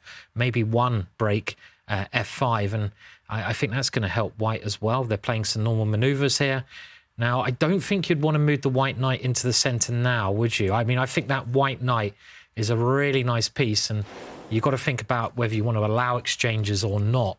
And I wouldn't really want to exchange my knight off for that bishop. It feels a bit funny to do that. Don't know, David, what do you reckon there? Yeah, normally I'm biased towards bishop, Simon, but here I don't think it's the best bishop that you're left with. It's not about what's off the board. That's forgotten. It's about what remains. And as you say, this bishop looks a bit blunted, a bit stuck, kind of staring at a wall of its own pawns, whereas this Black knight looks pretty nice right now in the center. I could imagine, for example, a pawn push like this one, and either White wrecks his pawn structure or the Black knight even gets access into some really juicy outposts. So definitely something to hold off on if you're Tabatabai. Often they do say the threat is stronger than the execution, so keeping that one up your sleeve for later will keep Magnus guessing, and it might come with a bit more strength later in the game. First, he has to solve an issue, where to put the White king. It's not just the Black king that has a choice which side to castle on, it's the White king as well. I tend to think he wants to kind of hide out in the center or the queen side, just because you kind of want to keep protection of your Harry pawn, the H pawn here. But yeah, it's not easy to decide how to do that. Answers your question, David. Oh, castle's kingside. I was about to say that's the one thing I would not do. I was not expecting that either. I was going to answer your question by saying, actually, you can slide the king to the right, to the F1 square, and just live there, or attempt to live there happily ever after. And both sides now have castle to the right. And yeah, I'm surprised by this because I thought White's plan was just simply to actually take the action to the left side of the board and just push up the A pawn and try to open up some lines for the rook there. Yeah, interesting position. Meanwhile, Black very quickly centralizes and full of rich possibilities for both sides. It does strike me as the type of position that Magnus quite likes as Black, but objectively, I think I would still choose White. Yeah, very much in the balance though. Yeah, and the clock might be that 17th piece that we keep talking about during the Champions Chess Tour, down to about 4.5 minutes. Harry the H-pawn could turn out to be a weakness in these positions. Once targeted by either the knight on E5 or any piece, it can become really hard to actually keep that pawn protected. So Armin now switches up to the other side of the board, starts advancing on the queen side to create a weakness that can be targeted, perhaps a future weakness on the B6 square. This one's all about the pawn game, pawn structures all along. The other game with a very similar team is Dan Laz versus Fabi. I think you guys are going to love the position that we have on that one, with opposite side castlings and a very non-standard pawn structure. Wow, it took me a while to see that Black king on B8, kind of camouflaged there over on the queen side, because usually this is a typical position for this opening, but the Black king would be all the way on the other side of the board. So here, definitely adding some extra kind of stakes, adding some extra spice to this position. And like you said, Tanya, it's very rare you see doubled B pawns. Actually, here's double B pawns for both sides, B squared, but not C squared, Fabi's podcast. But yeah, the interesting position. I would tend to favour the knight over the bishop here because it is quite blocked, quite closed. But I am fearful for Black's king. Who do you pick here, Simon? Well, I mean, I quite like Black, actually. I mean, I think the Black king could be a weakness, definitely, if White can open up some lines. But I'm just looking at Black's rooks and that pressure right down the centre that the Black rooks exert onto the pawn. And then I'm also looking at the evaluation bar, which says Black is better, to be honest. You know, let's just throw that in there, you know. But there is a weakness in the middle of the board, and Black has that weakness to kind of nibble. The queen can maybe come over one square and already threaten to take that pawn and win it. So, yeah, so maybe just a little bit better for Black here. And Fabi, I think, has to try and create some chances against the Black king. But the only way I can do that is something like B4, a pawn break. But I can't see how that would ever be possible in this position. So, bit of danger for Fabi maybe here. Do you think he's feeling the heat? Air quality is great, but very warm in his room, Fabiano here, and under pressure on the board as well. Yeah. You mentioned, not feeling comfortable, not having a plan necessarily. Queen to B3. What does that do? Maybe he's just trying to tie up the opponent's pieces. No direct threats as far as I can see. But yeah, I would be feeling the heat here if I were Fabiano, got to say. This is a crafty move, though, because Black can't actually take the pawn on a D3 because the knight on E6 is loose. Yeah, so definitely tying up the opponent's pieces. Rook takes pawn is what you want to do. Just to point out your idea there, Jovanka, suddenly the knight would hang on E6. You also have to worry about potential rook takes A6 ideas if you're Denis Lazavik. Sometimes this pawn might be hanging because the pawn on B7 is pinned. Right now you're defending everything with this rook along the 6th rank. But yeah, what next? Both sides a bit stuck. Yeah, I was just wondering also whether this queen maneuver is also to put, there it goes on the board, to park it on the C4 square. And also say, well, offence is the best form of defence, and also tie the Black pieces down to the weak C5 pawn. But what about Queen B5 or something now? I mean, if has he played it? I don't know. I mean, if this pawn in the centre of the board could easily just drop, and I think Fabi's, yeah, it's a tricky position, I feel, for him here. Yeah, very tricky. I love that move, and it's very much actually in Denis Lazavik's style, just minimal risk. If he's feeling aggressive, he might push the B-pawn, but that would have severe consequences for the Black king. I think it's much more in his style, and having lost to him many times online at Blitz, Denis Lazavik, he loves an endgame, and Queen to B5, as you say, Simon, trade off and leave your opponent with weaknesses. Logical and quite possibly strong. Yeah, big moment for Denis Lazavik here. Queen B5, the queen trade. You see your opponent's weaknesses and go for that. Again, very impressive play. He's making his debut in the Champions Chess Tour, the youngest player this season, actually, to play in Division 1. Game 1, it was convincing, a convincing hold for Dan Laz. And this one, he, with the Black pieces, is the one pushing. This D3 weakness that you pointed out, it's on the board, Queen B5. And I'm just wondering for Fabi, Could there be ideas of trading and trying to target those doubled B pawns? That rook on A1 can slide up to A5 and try and hit on black's weaknesses. Yeah, I think we'll see that, Tanya. What else can you do is Fabiano here. Process of elimination, not much else. And there we go, your move on the board. That's a nice spot as well, because that wasn't previously a weakness. Now, that's the second time in this game we've seen doubled B pawns for black. And how to defend. Suddenly black's pieces, they all look perfectly placed, but slightly overworked. And yeah, this is the downside. I mean, I would have done exactly what Denis Lazavik is doing, for example. It's my style as well to go into an endgame. But sometimes if you're too focused on the type of position, the concrete kind of specifics tend to, not always be perfect. So right now, dilemma, how to resolve this tension with all the pawns. You can take a pawn of your own, but you also lose a B pawn, and that might just fizzle towards a draw. Interesting moment here. Yeah, maybe you can use your king now, potentially. But maybe it's just not an advantage that those pawns come off, because black hasn't won that pawn. He's just exchanged that weak white pawn for one of his own. So there's not really many weaknesses left if the pawns just get exchanged here that black can attack. Very solid game again, though. And, this is... Kind of the way young Magnus used to play sometimes. He used to play in a similar way, going for the grind and playing in what you would have thought was a very mature style, very positional style from the young Denis. So we're going to be seeing a lot more of him, I think, in the future, aren't we? Loads more. Do you think the playing styles have evolved from generation to generation? 100%, yeah. I mean, my generation, when I was learning, when I was like, 10 years old, computers weren't that strong. So I remember going on holiday with my dad, who was a chess player as well, and we had to look at one position for about 7 days. And nowadays you put that one position on the computer for 7 seconds and it would solve it. So that is the difference. But I kind of miss those days, because you can really get involved with the story of the position, and computers have kind of changed that a lot. It's much more concrete now, the way people analyse. I hope it was at least a fun position to analyse, Simon. 7 days is a long time. Mainline Berlin, David. So, yeah. All about the endgame. Yeah. It is all about the endgame in this one. Meanwhile, in the Elyanov-Wesley So matchup, it's all about whether Elyanov can make a comeback. He does have the white pieces, but it feels like Wesley is the one who's managed to gain space on the king side. Meanwhile, Elyanov's knight on the edge might fall off the hedge. I'm liking Wesley's position here. I'm loving Wesley's position. He has the centre, he has the space, the evaluation bar completely agrees. He also has the potential to open up the position when he chooses, or even push forward with the F-pawn. I just like it, and you kind of hit the nail on the head there, Tanya.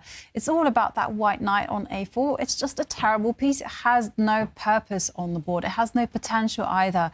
And this, in effect, means that Elyanov is playing a piece down on the king side. Yeah, and that's where the action will happen. You're right, Jovanka. I think Wesley here, he's done everything perfectly. It's about what to do next. And I was about to say, he's going to start pushing his pieces towards the king side. He starts by improving this knight.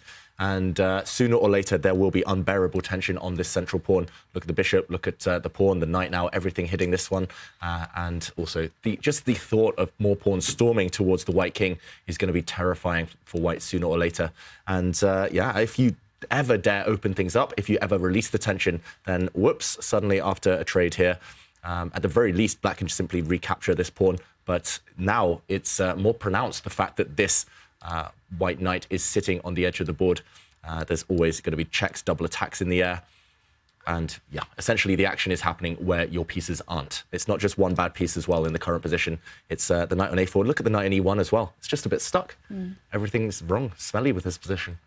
Smelly is the right word. Yeah, I mean, this is very similar to a line reversed.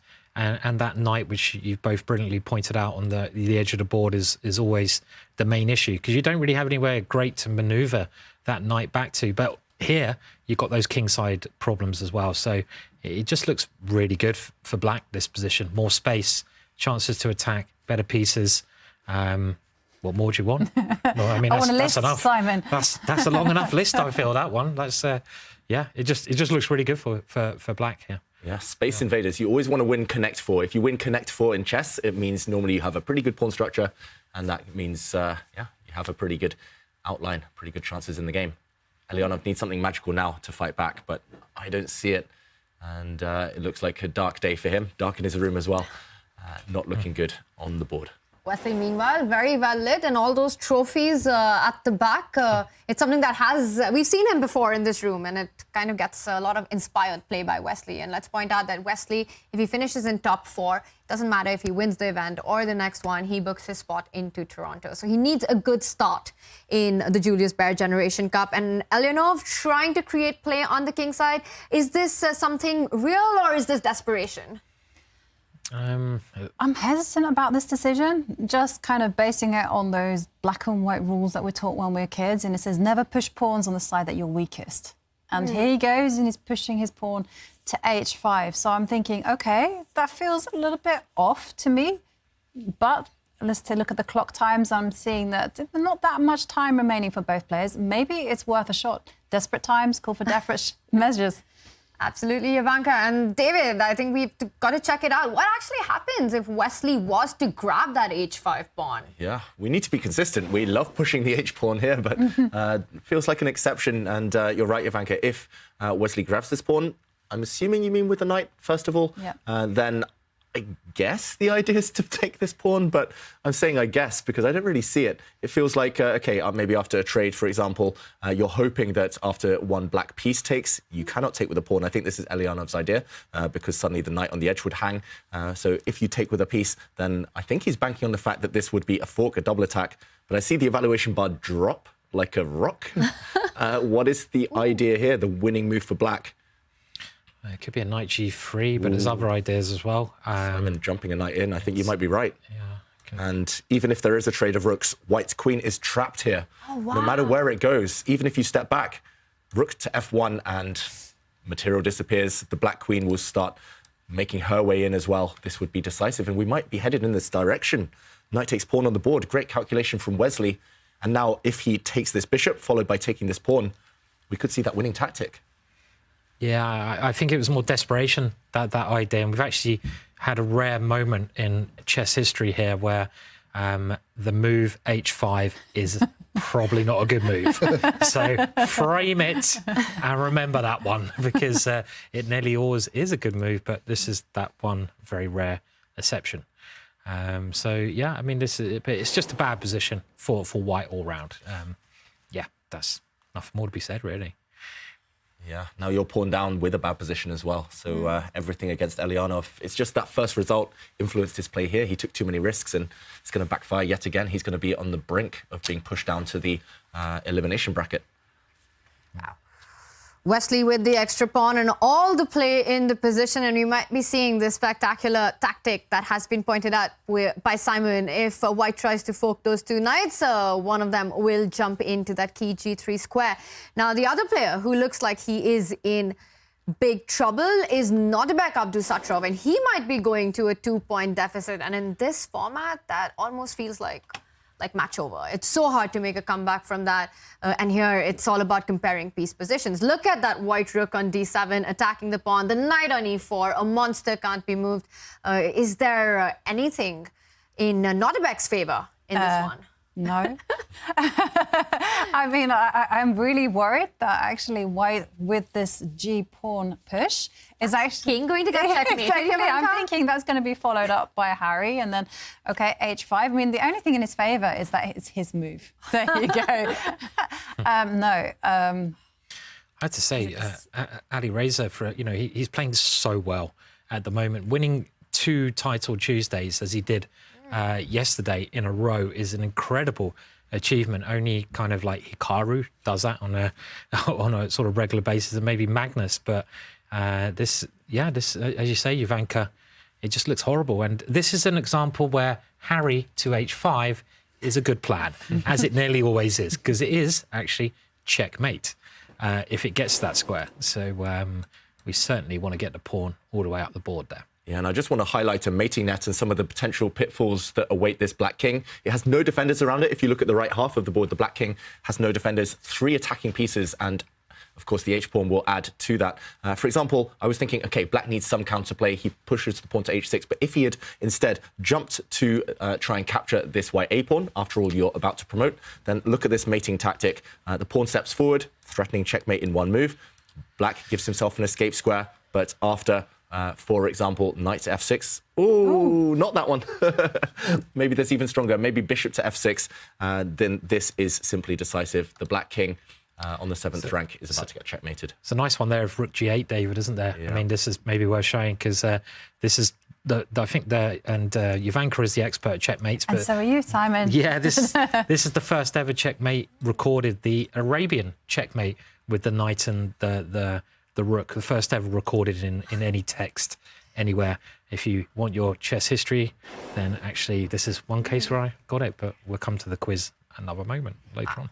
Nodirbek in big trouble, and the other player who is in big trouble, and we need to rush to that game, Magnus versus Amin.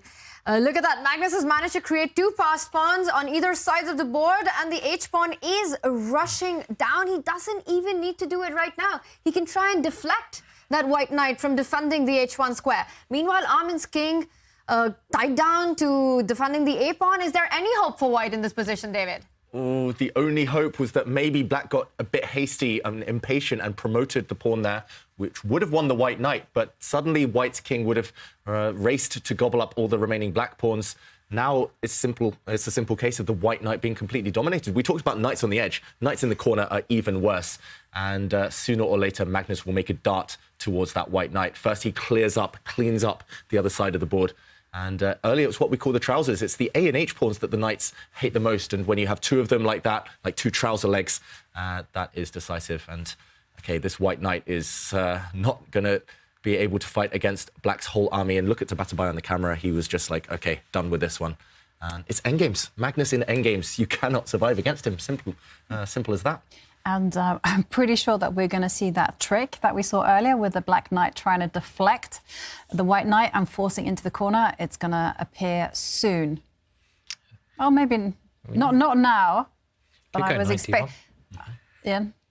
Just don't go knight e4. That's one move to avoid. But this is very simple. And yeah, I mean, 2 pawns up, queen's coming. And yeah, he's pretty good in the ending. I do agree. He knows his stuff. And Magnus there resigns. it is. It's got to happen now. Yeah.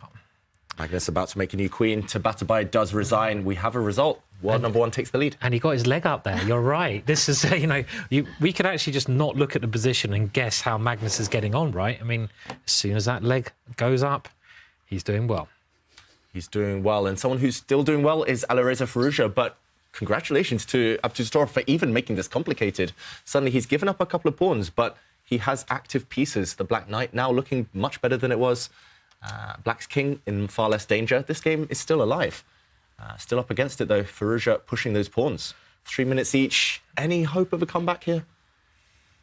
What do we think? It's pretty grim. I mean, I guess one of the things I'd be trying to do if I was black here is try to get rid of white's pawn on a2. If I can somehow attack that pawn on a2 and win that pawn, then I can't see how you can do that, though. And white's c pawn is looking very dangerous. Better than it was, though. At least you're not getting checkmated. It's always a good start. And some chances here. Yeah, some chances, but I feel that they depend on black's rook getting activated. And look at it. It's just saddled behind white's pawn.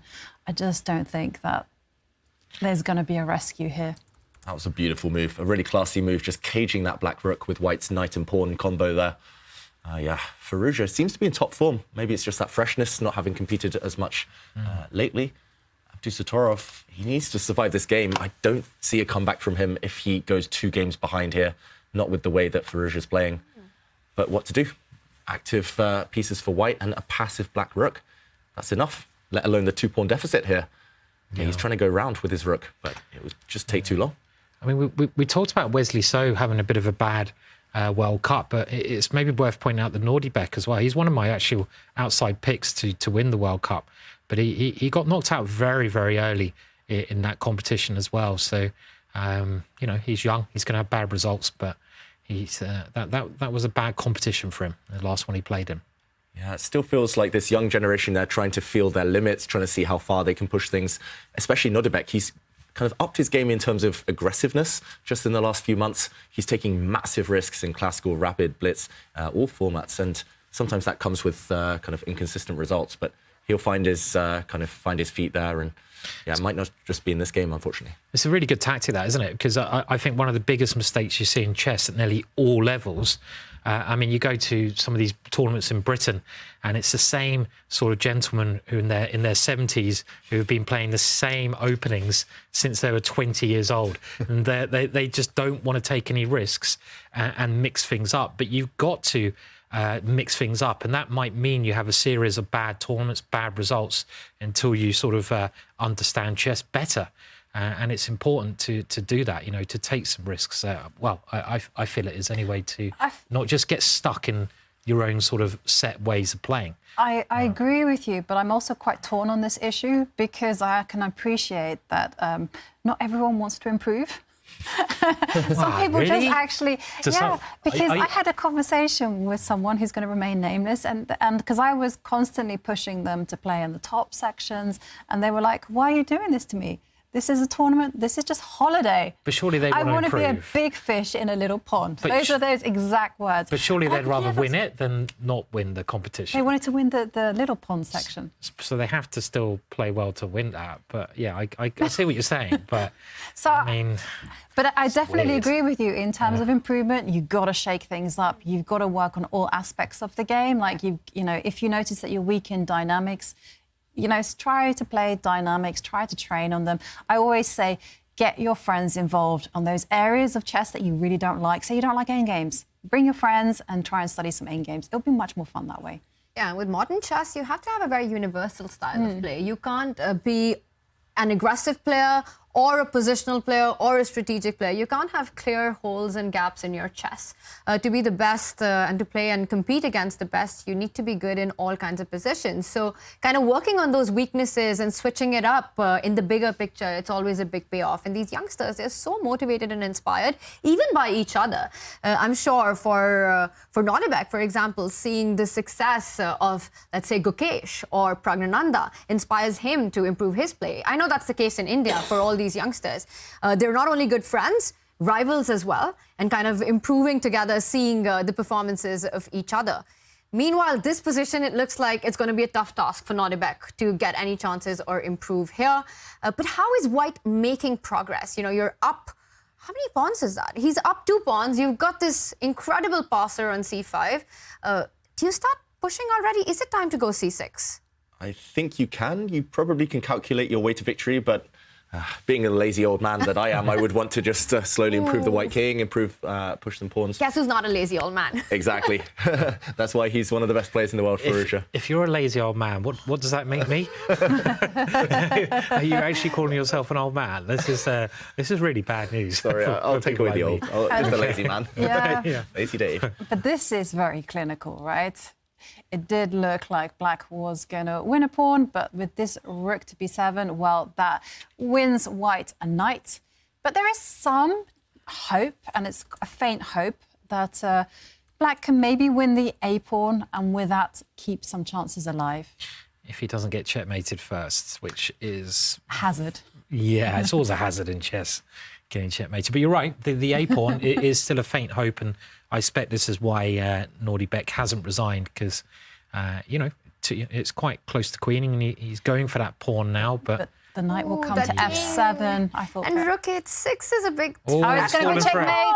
It's over. Oh, I don't think he saw that move, did he? Yeah, his expression there. There was a bit of an eyebrow raise, but it's hard to fight this position. It was a lost position regardless, but Alireza finishes his game 2, takes a 2-point lead against Nodirbek, ending up with a checkmate in that. Nodirbek with a 2-point deficit, Pavel Alyanov with a 2-point deficit. Things are heating up in this quarterfinal match. David, what was the big moment? Well, there were big moments in all of the games, and I just want to highlight in that final clash we saw between Firouzja and Abdusattorov, battle of the same generation there, that it is deciding when to take the queens off that can be decisive. We saw Magnus Carlsen win an endgame as soon as the queens came off, and here, I think, really instructive from Firouzja. He's got the better structure long-term due to these really bad black e-pawns in the centre, and due to this, he was happy to trade queens. Not just that, but he realised that the quality of his pieces, this white rook on the 7th rank with all the targets, this white knight coming around to a beautiful outpost on e4, this white bishop as well, superior to its counterpart. He knew that all of that combined would give him a decisive advantage. Really instructive when to trade queens, when not to, and here he chose the perfect moment. Very nice. And also great technique there on display by Alireza in both his games. Let's take a look at our scoreboard. Magnus Carlsen a turnaround in that one, and Armin Tabatabai lost to Magnus in game 2. Magnus takes the lead. Wesley So with a 2-point lead against Elionov. Wesley needs only a draw to wrap up this match, and it's the same for Alireza, which means Nodirbek and Elionov are in a must-win game. We will be back with a game 3 action. Don't go anywhere.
Grow the game. Find your local group or take the lead at meetup.com/chess. That is meetup.com/chess.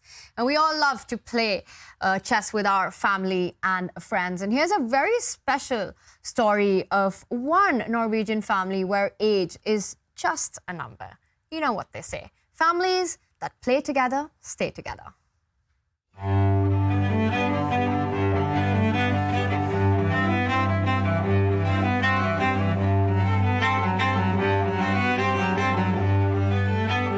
I love chess. I'm Andreas, I'm 30. I'm Ingrid, I'm 31. I'm Nurun, I'm 55. Lazavik. 92. Yeah. There was a good children's chess community where we lived. So Ingrid joined there, and I also joined as a smaller brother. In the beginning, it was the two of us, and Mom realized that if she was going to drive us and stay with us for the tournament, she might as well play. And Grandpa started when he was a kid.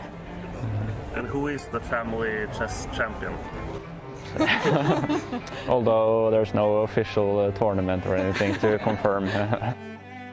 And I think Christmas is the main season for chess, so we can play, between the broadcast games and so on. Yeah. And you're still friends after one of you lose?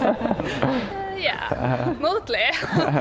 Yeah, it's nice to have something to enjoy together, spend time together while having something a bit active to do, and we can also discuss and share experiences and so on. I mean, he's played every year for a while now, and he always has a lot of nice games in the tournament, so I think it's very impressive that he's able to keep it going for this very intense week every year. Will we see him play at 100 years old? Hopefully, yeah, I think so. Wow, how cool is that to be able to play chess with your grandfather and with your parents? Just amazing stuff. And here are some of the big chess families across generation. The three Polgar sisters, Judith, Susan and Sofia, who of course one of the greats of the game. It's just amazing what that family has achieved. Anna and Maria Muzichuk, who continue to be the top female players in the world. The Van Foreest family, generations of chess players there. You got Elizabeth Bites with her father. I think he's a grandmaster as well. And of course, Pia Kramling and Anna Kramling. How was it for you guys? Do you have chess players in your family? I wouldn't say I have chess players in my family, but I was taught by my dad when I was 5 years old. I was apparently a naughty boy. I dispute that. And to kind of quiet me, to at least make me a bit more busy on a rainy day, he taught me chess. And I'm forever grateful. Yeah, actually, I come from a chess-playing family. You know, my whole family played chess, except for my mum. And I know she'll be watching, so hi, Mum. But and I actually married into a chess-playing family as well. And it's quite exciting watching the new generation get better at chess, and they're so quick and they're so dangerous. But it was a real nice experience. You know, every Saturday we were famous because we were quite a big family. You know, we would roll up in this big car, and then all of us would just get out and play chess. Sometimes we would be scary. Sometimes we wouldn't do so well. Yeah, it's the same here. I got a bit of a chess family as well. I played in the same team as my dad and my older brother once, and my older brother's quite a lot older than me, but he actually was pretty good, and he drew a Karpov once, and was, I think, national champion a couple of times as well. So, and I know your brother is international master as well. So, yeah, so I think it helps probably to have that love of chess. And Tanya, you got a bit of a chess background as well, I guess. Not a chess background. It's a bit like David. No chess players in the family, but it was my granddad who taught me how to play.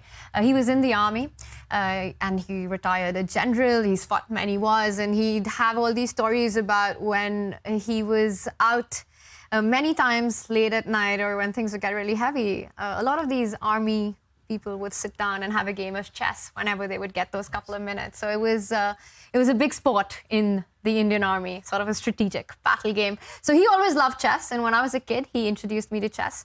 And then I was the one who taught my dad how to play. So it was a bit of a generational switch up there.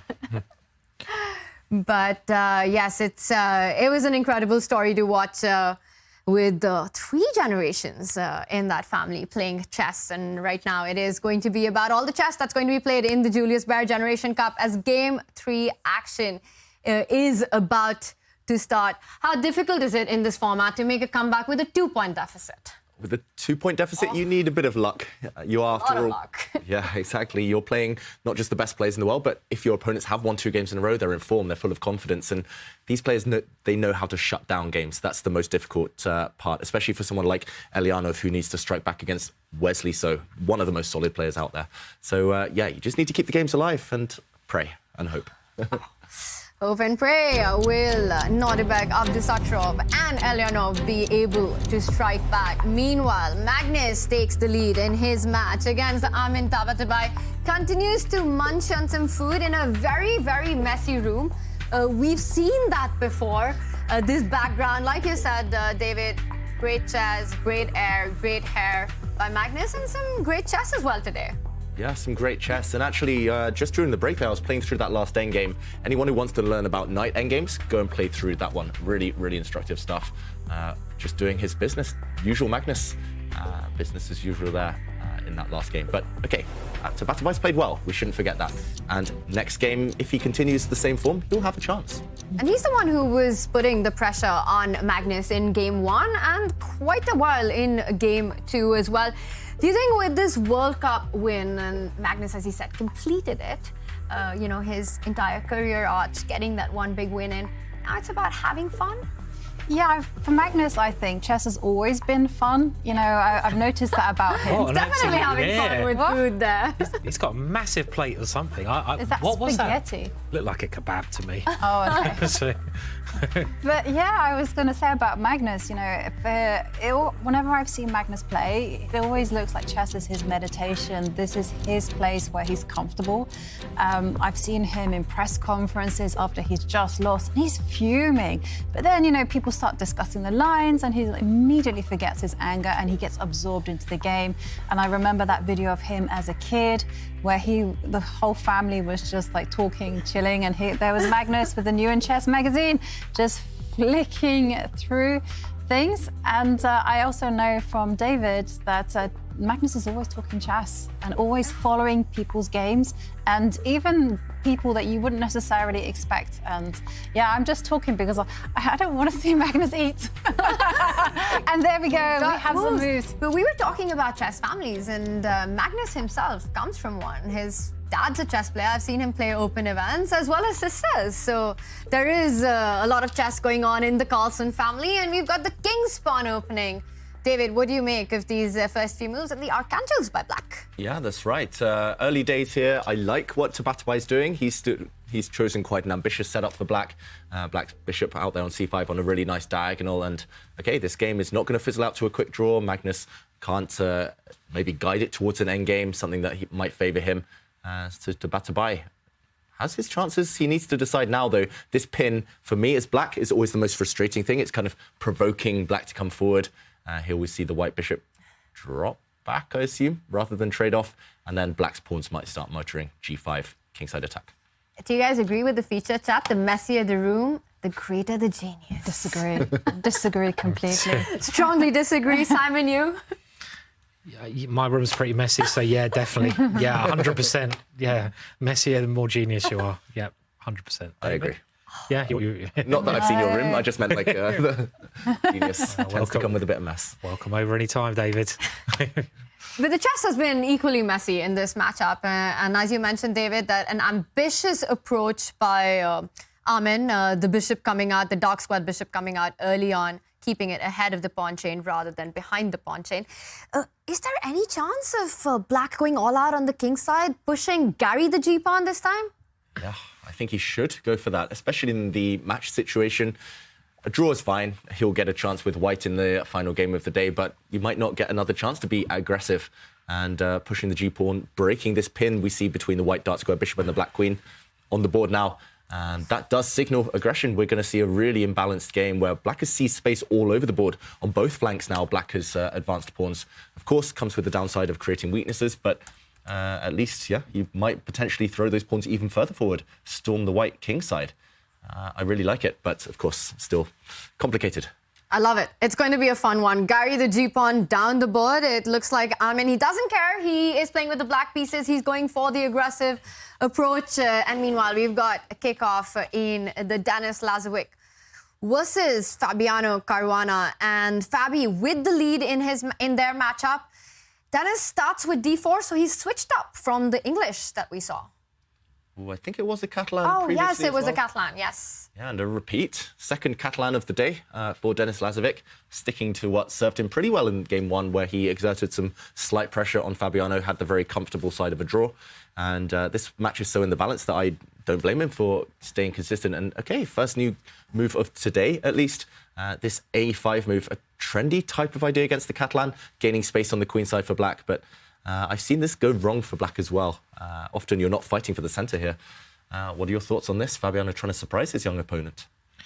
Yeah, I mean, Fabiano is one of the best prepared players I've ever seen. I mean, again, he's got the luxury of having a well-established team behind him who helped him fight for the World Championships, and that must be a great advantage. I mean, I'd love to have people who are doing all the hard work for me, while I was eating my kebab like Magnus or something, it'd be great.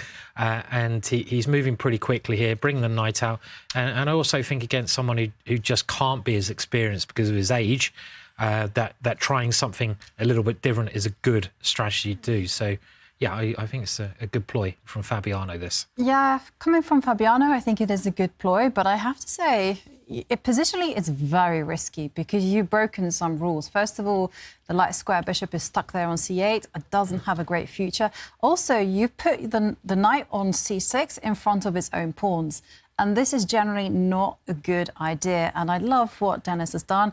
He's just moved his a-pawn one square up just to control the range of that knight on c6. And it's gonna, Fabiano has to find a very concrete way to develop his pieces. And I suspect that's why he's pushed his a-pawn up the board.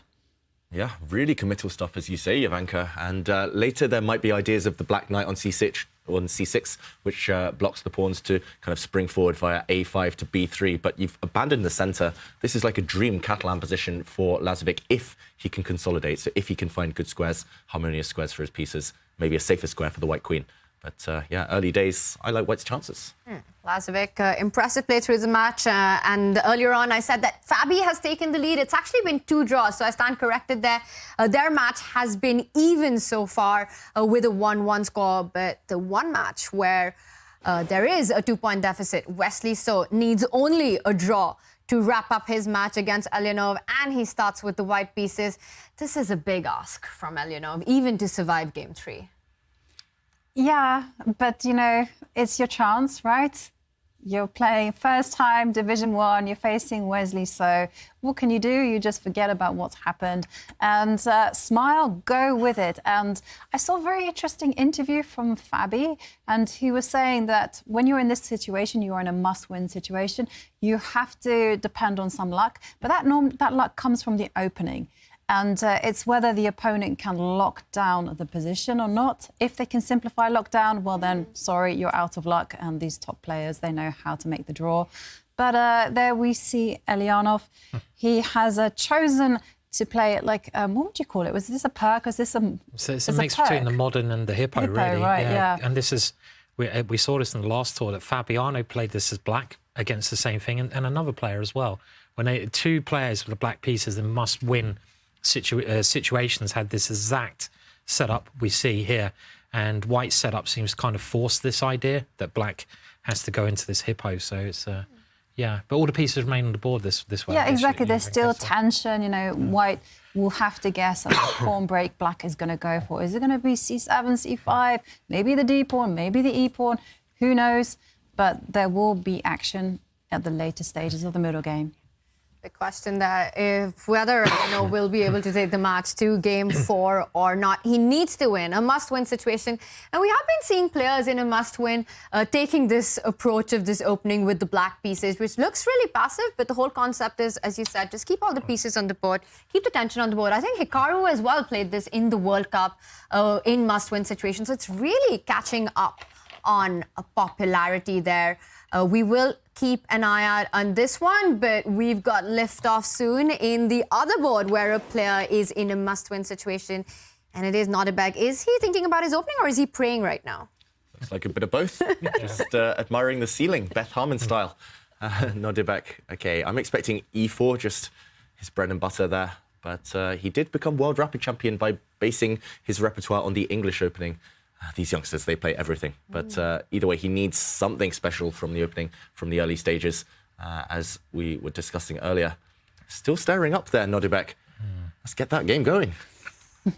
Yeah, I mean, he's probably very aware of what Firouzja also plays as well. So he's just trying to work out a system that will give him some chances. And he's gone d4, and this is really his bread and butter, is it? I guess it's fair to say this is what he's played most of the time, and we now go into a Queen's Indian and into a Queen's Gambit.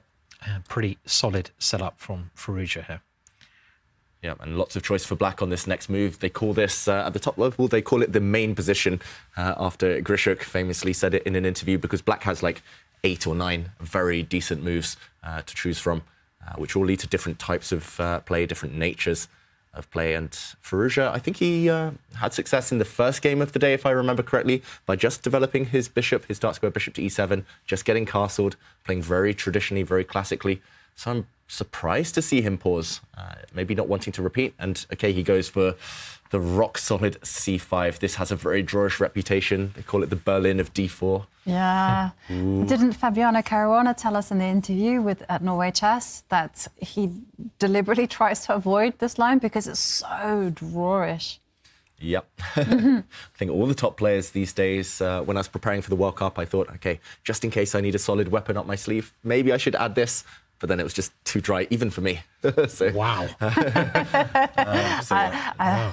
I think that's a red herring there. Nothing is too dry for our David.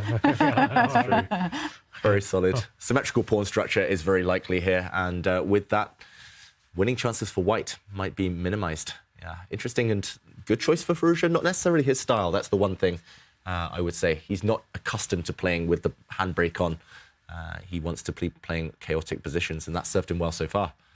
Interesting start. Well, a chaotic position in this one is hard to imagine, but meanwhile, chaos is on the Magnus board. So let's head over to that one, and we see some pieces hanging. Black's attacking white's queen on d1, the white knight on h4. Is white forced to jump in with the knight to keep the material balance? Well, it's interesting, Tanya. That's the first move that comes to my mind. Jumping in, knight to f5, counterattack the black queen. But Magnus did just bring his knight to that square where it was attacked. So let's do a quick action replay of the last couple of moves. It looked like a very standard position around here. Of course, white has these doubled e-pawns, but black has pushed forward with g5, weakening himself somewhat. And now Magnus, knight to h4. Beautiful move. Jumping in potentially to an outpost. If this knight is taken, it is actually poisoned, then suddenly you would live to regret this. This is a deadly pin. The knight and queen hit, and this knight is falling next move. This would end in a decisive attack against the black king. So the bait was not taken here, and bishop to g4. I wouldn't be surprised if Magnus moves the queen. I don't know where, but this attack feels like he's hoping not to have to avoid, not to go into an endgame simply. Even if that has brought him success so far. So knight f5, I think, is the safe option.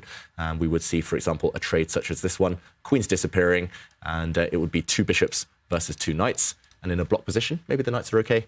But Magnus, he's going to move his queen, and there we go. Queen to e1. Same idea. I like Magnus's choice because by keeping the queens on the board, it follows my rules. And I have a general rule, which is when the kings are weak, you should keep the queens on the board. You gotta attack, and there you go. And they're talking about attack. We do see Amin quickly move his knight to the edge to attack the light square bishop.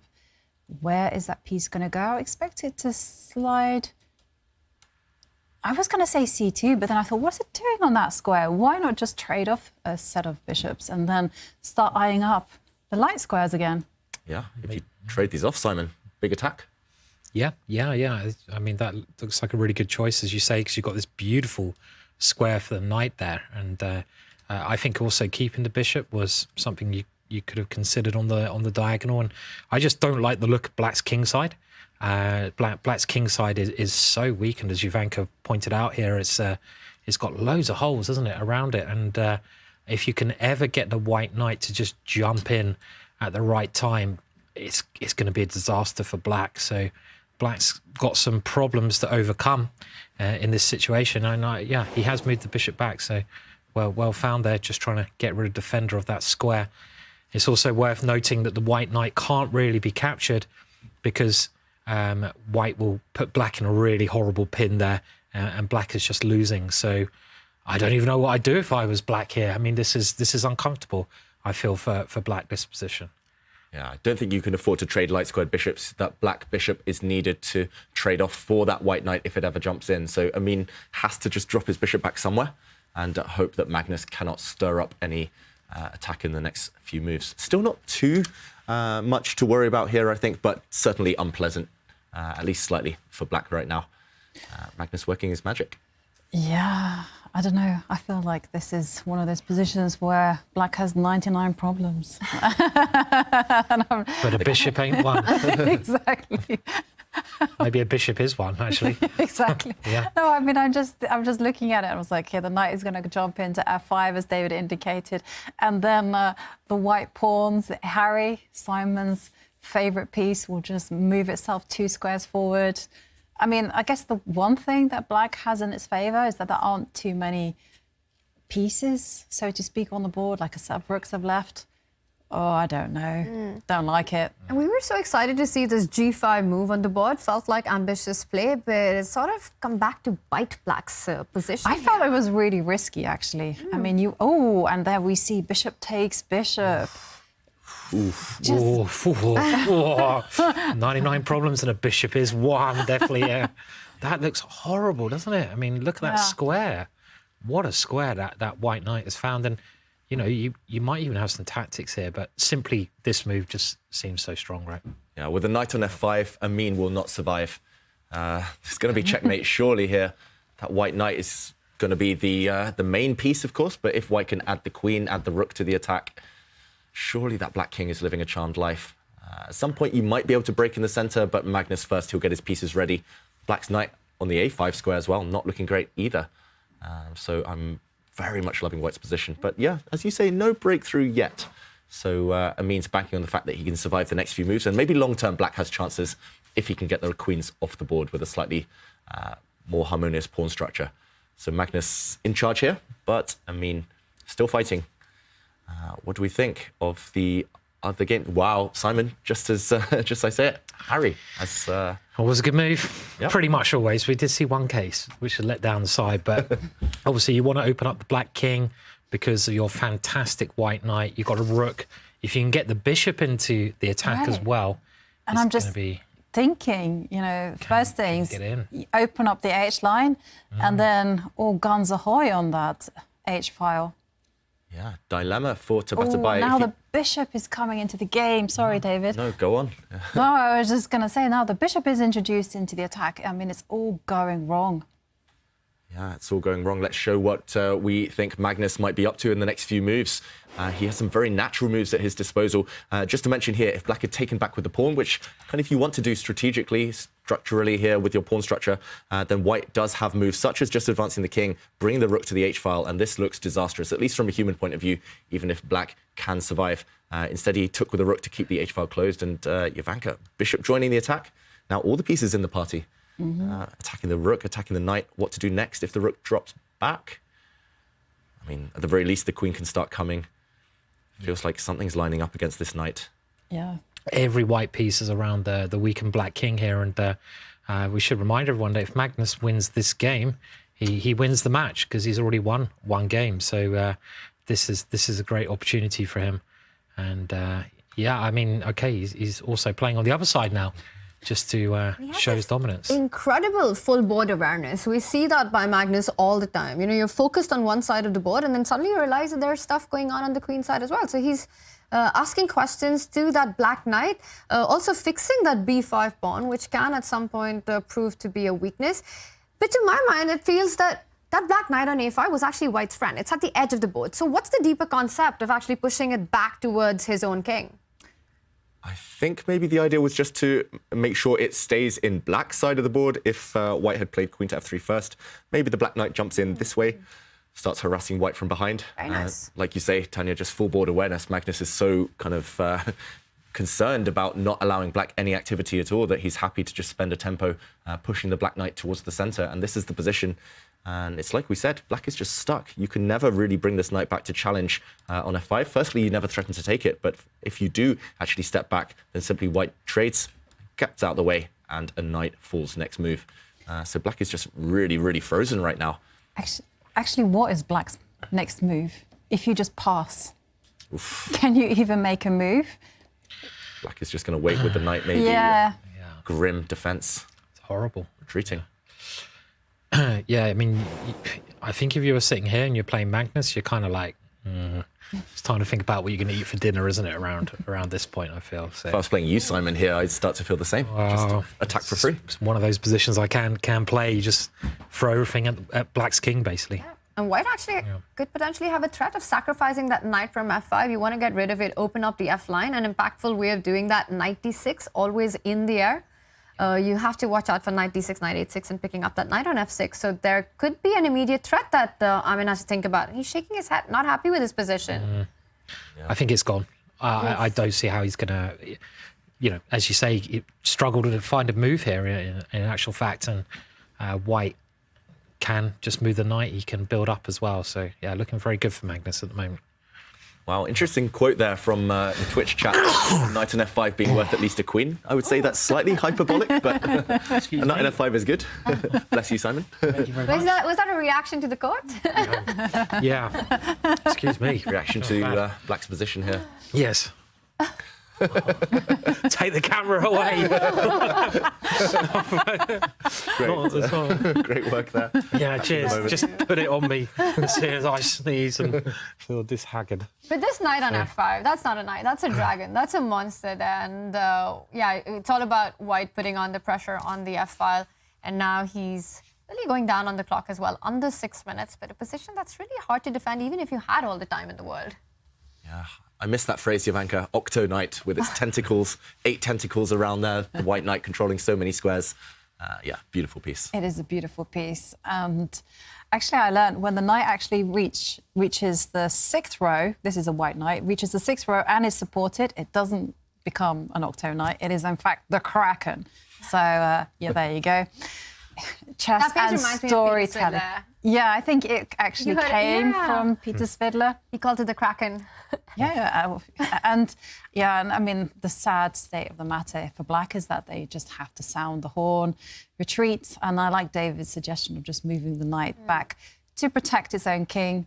And after all, one of the things when you are playing a defensive type of position, you just got to be optimistic. I mean, especially if you have such a position like this where you're expected 9 times out of 10 to lose.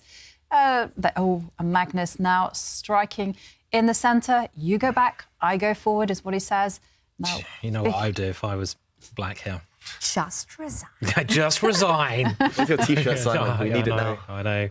It is one of those moments, so you could be quite tempted, actually, and just go and have a nice dinner, takeaway, maybe a bit of Magnus's kebab or something. I had a vision of you, like Superman, with your T-shirt on. Really? Yeah. Very interesting to know that. Do you want me to see? Just resign. Just resign. But yeah, this position is big trouble for Black. And with that last pawn trade, it looks like Magnus has solved his central pawn structure problem and created another square for the knight to retreat to e3, where you can start targeting the f7 pawn. Armin shaking his head. He's trying to create some play of his own. But it looks like it's not going to be enough. The knight falls back to g3, c3 pawns defended, f7 hanging. Smelly. Yeah, it's getting worse and worse. Magnus is just slowly, methodically improving his pieces. Look at that. The knight on f5 was glorious, but it was in the way of White's queen and rook. So he maneuvers it, takes 2 tempi, well spent, to the side of the board, but attacking this f6 pawn. And not just has he corrected his own pawn structure over the last few moves, Magnus, he's made sure all of his 4 pieces there, let's forget the king for now, the other 4 are all zeroed in now on Black's f6 pawn, and that pawn is going to fall. Once that pawn falls, the Black king will be even more vulnerable. And this is the closing stages of this game. He hasn't even done anything too special, Magnus. It was as soon as he landed that knight on f5, it's been clinical. It's just been merciless, right? And I find that this is a very instructive game from Magnus, like the way that he struck out in the centre, the way that he pushed back the knight from a5, put it on a bad square. Beautiful. Yeah. And poor Amin, he loves to be an attacker. He loves to be on the front foot, creating threats. But this game especially, and the closing stages of the previous game, Magnus has just shut things down. Not even a hint of activity, not even a hint of counterplay. And that's the most frustrating thing in chess, when your opponent doesn't give you a chance. And, OK, forced to retreat. There we go. Breakthrough. Wow. Did you see that? It's just so accurate, right? Because most people would be like, oh, look at that, I can take the pawn on f6. And it's like, nope, no, I'm just going to turn the screw and now just make use of the fact that the knight on c6 is loose. I remember that move before, pushing that knight from a5 to c6, and suddenly everything falls into place. Magnus, he plays, he wins. It's just how it goes in chess. It's like a conductor. It's just everyone just seems to be moving to his beat. All the pieces landing on the squares. This is a killer blow. Oh, my God. Oh, he's enjoying himself a bit too much here, isn't he? I mean, and I think we should show why black can't take on e6, David. Yeah, let's just show those last two moves and give them the credit they deserve. First of all, in this position, when you could cash in with a pawn, nope. Magnus steps forward, e5, hitting that loose piece, as Jovanka mentioned. And not just that, but pushing the pawn forward to become a protected pass pawn in a moment, because queen takes pawn simply walks into a double attack. The knight retreats. That is a fork. And this would be resign time. Actually, this is happening right now. That pawn could not be tolerated. But black is losing material, and not just that, but the pawn in the middle on f6 will fall next move as well. This one is just over. No chance of a fight back for Amin Tabatabai. And that would be match over, not just game over. Magnus wins this. He does take the match right now on a fork. I wouldn't be surprised if Amin just resigns in this position. It's so difficult to even think of a way to continue or create some play with the black pieces right now. If he can bring himself to resign, I think he probably would. But like you say, this is a match situation. You never won a game by resigning, so perhaps string it out a little bit more. Who was it who said that no one won a game by resigning? Not me. Someone with a big brain. That's for sure. I'm well up for resigning. You know? Just resign. That's it. Just get, there's other things to do. But right. This looks like it's about to finish any moment. He does fall back with the queen and the king recaptures on g6. That's playing with fire. Yeah, at least he's keeping this f6 pawn alive. So right now the material deficit is minimized. It's white having a rook for black's knight and pawn. So actually only technically 1 point down.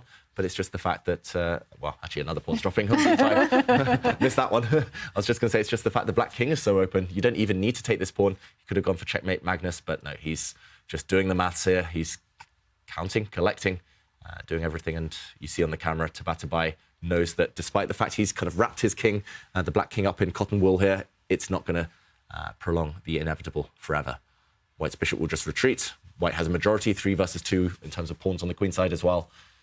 And yeah, it's slow but sure at this point.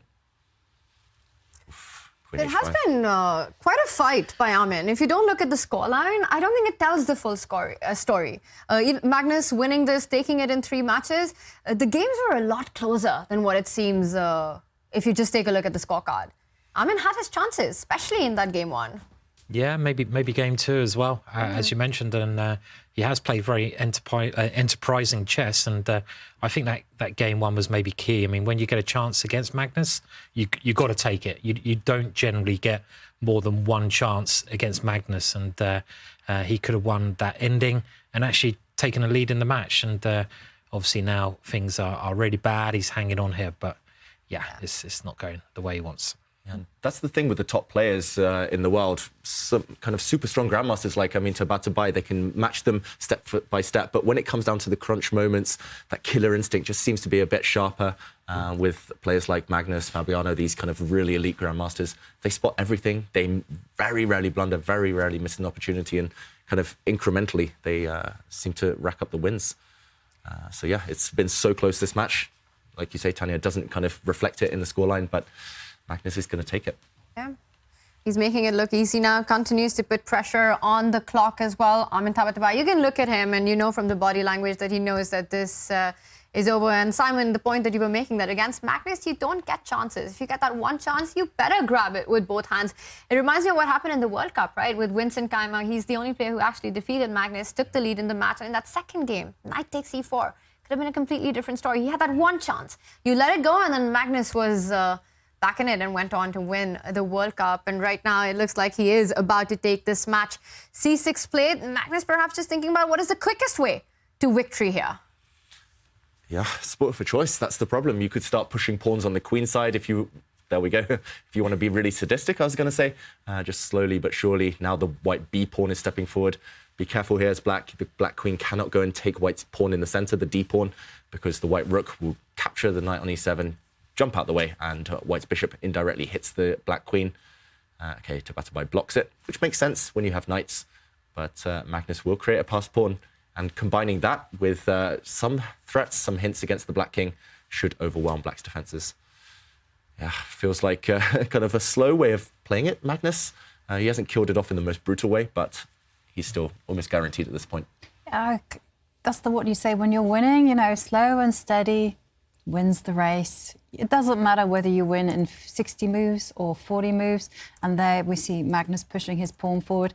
He's getting ready to perhaps push the B pawn as well and create another passed pawn. Magnus is playing great stuff. Yeah, I have a question for you, Simon. Would you rather win in 20 moves, just a quick, brutal miniature, or would you rather win a 100-move long torture game? David. It depends what I'm doing in the evening, you know. Generally, I'd probably like to, you know, do something in the evening. So give me a bit of brutality and I will take it. But I think I know the answer to this one. David, if you had a choice between a 20-move miniature King Hunt Brilliancy Prize or let's say 150 moves to you, 150-move grind, 8 hours later. No, break the Guinness Book of Records. All the restaurants are shut, no bars are open, all the arbiters are sleeping. Which one would you prefer? I would take a 300-move game. 150 is rookie numbers. And I think we're about to see a result. Yeah. Bishop to e3, last move by And Magnus. that's it, it's done. Magnus Carlsen takes the victory. Armin Tabatabai resigns. And with that, everything is over. The queen is attacked, the 8-6 pawn is hanging, and Magnus there on his phone. Wraps up his match in just 3 games there. Turning Stockfish off. Joke. Too soon to joke, Simon. Too soon to joke. Yeah. Magnus with his victory. Lots of big moments in that one. We will check in with that, but action is still on in the Wesley matchup. Can Wesley do what Magnus has done? Wrap this up in 3 games. He looks close, Wesley. So firstly, look at the clock. He's got double his opponent's time there. Secondly, look at the board. It's really blocked right now. Black has no activity whatsoever. The Black Queen, what was she doing hanging out in the corner there? Black's pieces just struggling for air. And he has a grip, Wesley. I'm not sure it's enough for a big advantage. The evaluation bar says, yes, White is in control. But he doesn't need to win, remember. He just needs to draw. So even if he's just maneuvering, he should be pretty happy, pretty safe here. And there we go, he improves his bishop. Elianov, uphill struggle, of course, winning with Black on demand just to stay alive in the match. But, OK, on the plus side for him, still a lot of pieces remaining. So if eventually, some fine day, the position does explode, then at least he'll hope that he has enough potential there to fight back. But Wesley just boa constrictor mode right now. He totally is, you know, and there you see Wesley with that last bishop move getting ready to set up some kind of bishop and queen battery on the a5 pawn. And, well, Elianov had to do this. He had to press that red button and initiate chaos. And here comes the breakthrough, but White is very well placed to meet it. Yep. Still a bit messy, though. I mean, I think he had to try this move. I mean, he's got to win. He's got to complicate the position, and at least he's generating some play on the king side. So it's kind of like a forced move, I feel, that one. Yeah. F5 and we're live, as a good friend of ours would say. Yeah. And actually, the Black Rook, which I wasn't giving much credit a few moves ago, if you look at the Black Rook on A7, it's ready to swing across. Black with double rooks there, stack them up, and... you kind of go all in on the king side. I'm not sure how you ever checkmate White's king. Those double G-pawns in front of the White king keep it nice and safe, safely protected potentially. But yeah, he's got to do this. Hustle mode now from Elianov. He needs to up the pace, up the tempo. That's the one thing, because things will explode. He's trying his best to make them do so, but 2 minutes isn't really enough to kind of work your way through that maze later on. So, okay, he needs to just speed up, get that Black Queen across to the king side, bring all your pieces towards the White king, and then pray. And then, yeah, maybe something will work in Black's favour. Mm-hmm. I mean, I guess the way that Black will try to open up the position is to push that f-pawn 1 square forward and try to destabilise the king side. And, well, you asked, David, and they played.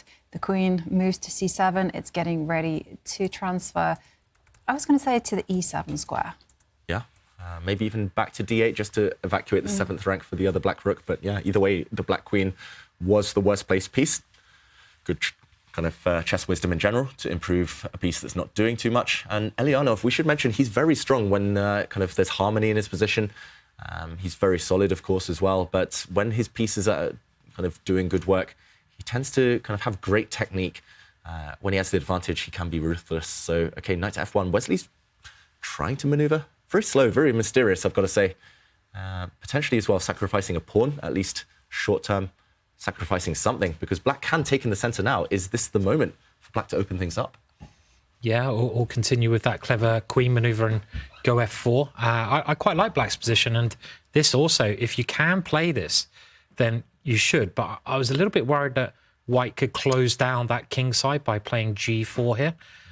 There might be other options as well, but if Wesley can keep the lines closed on the king side, then he will get the result that he needs, a draw or a win. So maybe a key moment here, David. Yeah, potentially a key moment. I'm very attracted to the move g4 as well. I guess the one downside is it does weaken Harry. Yeah. This h4 pawn could be targeted either by the black queen or maybe by the black bishop at some point. And yeah, if you could kind of push this pawn one square back, white has a full fortress, you'll never break through as black.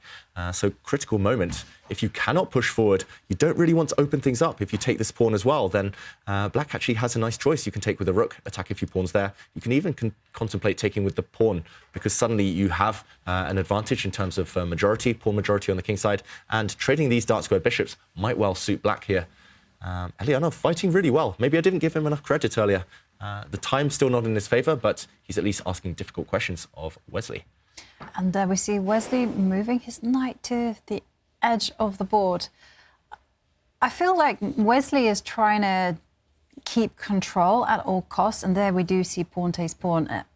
And I was actually expecting Wesley to capture that pawn one move earlier. Just embrace the chaos. It is what it is. Don't make passive decisions. Mm-hmm. But now, which way does black recapture on f4? With the rook, with the pawn? Yeah, or maybe you can also consider taking on h4, possibly. I think the one problem that Pavel has with the black pieces here, though, is that, yeah, he's going to open up white's king, but his pieces are not really active enough at the moment. The black knight is too far away from the action. Black's dark square bishop needs a bit of work, and it's only the queen and maybe the rook which are really working. So, you know, if he can get those pieces coming in somehow, then he will be able to get some chances. But there's a lot of work to get those pieces into the game here. Yeah, white's piece is much more centralized in comparison. As you mentioned there, you can always give a check. For example, black's queen can even land on f2, giving a check, but white has full control. The white king's actually pretty safe in the corner, protected by its knight. You can see the nerves on Elianov there. He's leaning forward, suddenly readjusting his body position under 20 seconds. Not easy, and he's gambling. He's going all in now at this last move. He's doubled up his rooks. But what is the threat? Unless there's a direct threat, direct breakthrough, then he's giving up more pawns, more material. Is it rook f2 and rook takes g2 is one idea? I mean, at least you create a checkmate idea there. And Wesley stopping that immediately by bringing his knight in. I mean, it's still a very murky position, this. Wesley's an incredible calculator, but if I was white here, I'd be a little bit scared, I have to say, with those black pieces so near my king. Yeah. I mean, the rook's now working, aren't they? The rooks are now working, and the light square bishop on e6 is going to jump into h3 and threaten checkmate. Yeah. This is getting chaotic. If this was a bullet game, I think I'd choose black. But Wesley has 2 minutes to spare. He needs to use them wisely. He needs to somehow rebuff this queen, kick her out of white's camp, release the pressure. It's not obvious. The white knight can jump out the way. There's an attack on the third rank against the black queen, but where to jump? Not obvious. Big threats. It's the kind of position that you just completely disregard there, Valbar. It means nothing. It's anyone's game right now with Elianov going for white's king. And there it is, Jovanka, your idea of getting the bishop to join the attack, the party as well. But the Valbar says that Wesley's defense is on point. Getting that rook to hold on to that knight f3 was the accurate way to go forward. It's amazing that you found that move. I mean, and I think without the evaluation bar, which the players don't obviously have, you'd have no idea what's going on here. Okay, white's the pawn up, but there are some threats brewing around the king now, and this is a great move. I love this move. If you can get the queens off, it goes back to what you said, Jovanka, earlier. If you're defending, get the queens off. If you're attacking, keep the queens on. And if he can get the queens off, which he has done, then that's going to give his position a lot of safety there, I'd imagine. And yeah, that's helped a lot, right? That queen exchange. Yeah, that is kind of textbook defense there. Just pure defense, actually. All of Wesley's pieces holding things together and forcing the queens off. The black queen couldn't have stayed on because it would have been trapped. 2, 1. Oh! Made a move with just 1 second on the clock. But it's not going to help his case because now White has solved all the problems. No checkmate, and he's up. No, I was going to say he's up a pawn, but it's actually level material. Wait, now he's up a pawn, the a-pawn, and the bishop pair as well. Oh. Yeah. And a minute on the clock. 6 seconds for Elyanov. What a pawn as well on a4 as well. It's just going to march all the way to a8. And, well, Wesley, remember, he just needs a draw as well. Draw, yeah. It's a dream scenario. Oh, 1 second. Oh. Wow. A second pawn is about to drop, but he might just trade the rooks and then go on to pick up that d6 pawn. Yeah, he's trying some tricks here, hitting White's bishop on c7 with the black rook. But yeah, actually, if Wesley just wants to lock this down with a draw, you can even trade off rooks, go into an opposite colour bishop position. But yeah, why not grab a second pawn? Plenty of time here for Wesley. 40 seconds should be enough to bank this. You could even take the knight, couldn't you? Just go opposite colour bishop. You only need a draw as White here. So it's looking like the draw is very close, or a win for Wesley as well is a pretty good option here as well. Yeah, why not go for the win? Why not take a second pawn? Take a second pawn. Why not, as you say. And this is a check. White's king will move. The black knight will jump out the way. The problem is maybe no good squares for this black knight. And this... Ooh, got to do some calculation here. White's rook is attacked. Can you take this black bishop off the board? No, why not? Keep it safe. Yeah. Wesley's the king. Bishop with an extra 2 pawns this time. Yeah. Wesley's the king of guiding games towards safety. Not maybe objectively best, but enough, more than sufficient for at least a draw that is required. Well, there is some danger, but it's very tiny. If you put your king in the wrong square, like I was thinking h3, maybe the black pawns could start advancing and trap the white king in a mating net. Thinking about checkmate in that position. Yeah, always. But let's not forget, it's Wesley, and he's just not going to give any chances to his opponent. Exactly, and that's why he put his king at the bottom. There was no danger whatsoever. And now the black king is coming in. I have to say, I like what Pavel's doing here in a really bad situation. He is coordinating his remaining pieces. Is he just going to take the draw here? He can't. No, he's got to play for the win. Draw is as bad as losing at this point. Yeah, you might as well play. And it's 3 pawns down, though. So I mean, this is not easy, right? I think, and that's it. Pavel resigns after losing the third pawn, and Wesley with 3-0 wraps it up in 3 games as well. Yeah. We still have action on, and there it is. There he is, Wesley, with a dominating performance at the start of the Julius Baer Generation Cup. And we've still got games on. And Nodirbek Abdusattorov, can he survive? Can he take his match to game 4? Wow, this, firstly, it looked slightly chaotic, but it's about to clear up, and it's going to clear up in Firouzja's favour. We jumped in just as we're about to see a result. This knight check gains an important tempo. Next move, black's bishop picks up the white knight. Piece up, and he's going to go through. Yeah. Huge update. Sorry, Simon, that Fabi just lost his game. He blundered and lost his game, which means that he has to win the 4th game against Denis Lazavik. Denis Lazavik takes the lead in his match. Wow. Maybe the only match which we've got going on, actually. I think all the other matches have been wrapped up. So, I mean, Fabi losing, that'd be a really shocking result, I'd say. Yeah, 16-year-old. I mean, this is the Generation Cup, but what a result that was. And we have to mention it was self-inflicted. Fabiano blundering in what should be quite a well-known rook endgame. I think with a bit more time on the clock, Fabiano would have been able to hold the draw here. Under some pressure, White has an extra pawn, Denis Lazavik with White. But it was this move in a moment here that cost him that valuable half point, Fabiano. Instead of, for example, just retreating the black king to a nice safe square, staying in touch with this weak f6 pawn, Fabiano went wrong. He simply waited with his rook, but then it was too late. The white rook now able to cut the coordination between the black king and pawn. This pawn now is simply doomed, and look at what happened. Yes, he was able to give a couple of checks, Fabiano. He was even able to trade off rooks, but the extra pawn, king of pawn endgames here. This allowed white to outmaneuver the black king. Fabiano resigned because, for example here, the white king outflanks its counterpart, slowly makes its way towards the lone pawn. Wow, what a result we had. This is the biggest upset that we've had in today's matches, with Denis Lazavik, 16-year-old, making his debut in the Champions Chess Tour Division 1, taking the lead. Fabiano Caruana has to win on demand or he goes down into the losers bracket. And these are our score lines. 3 matches decided in 3 games, and only 1 will go on to game 4. Who was the most impressive player for you today so far? Well, they've all been impressive. Well, not they've all been impressive, but all the winners have been impressive. But I've been also very surprised at how Alireza Firouzja made it look so easy against someone like Nodirbek Abdusattorov. Because let's not forget, Nodirbek was world rapid champion at 17 years old. And for Firouzja to defeat him 3 times, that was unusual for me. What a performance it was by Alireza Firouzja.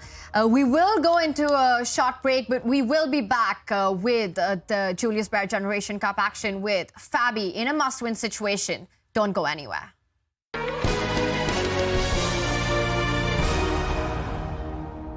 It doesn't look like much, but neither would a Sicilian defense to the untrained eye.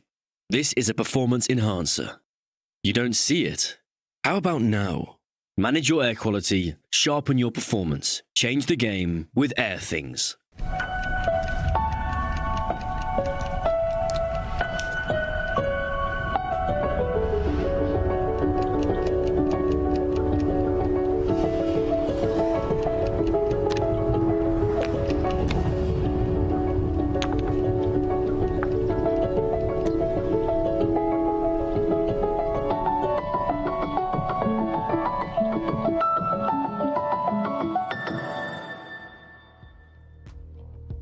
Magnus Carlsen also taking the match in just 3 games against Armin Tabatabai.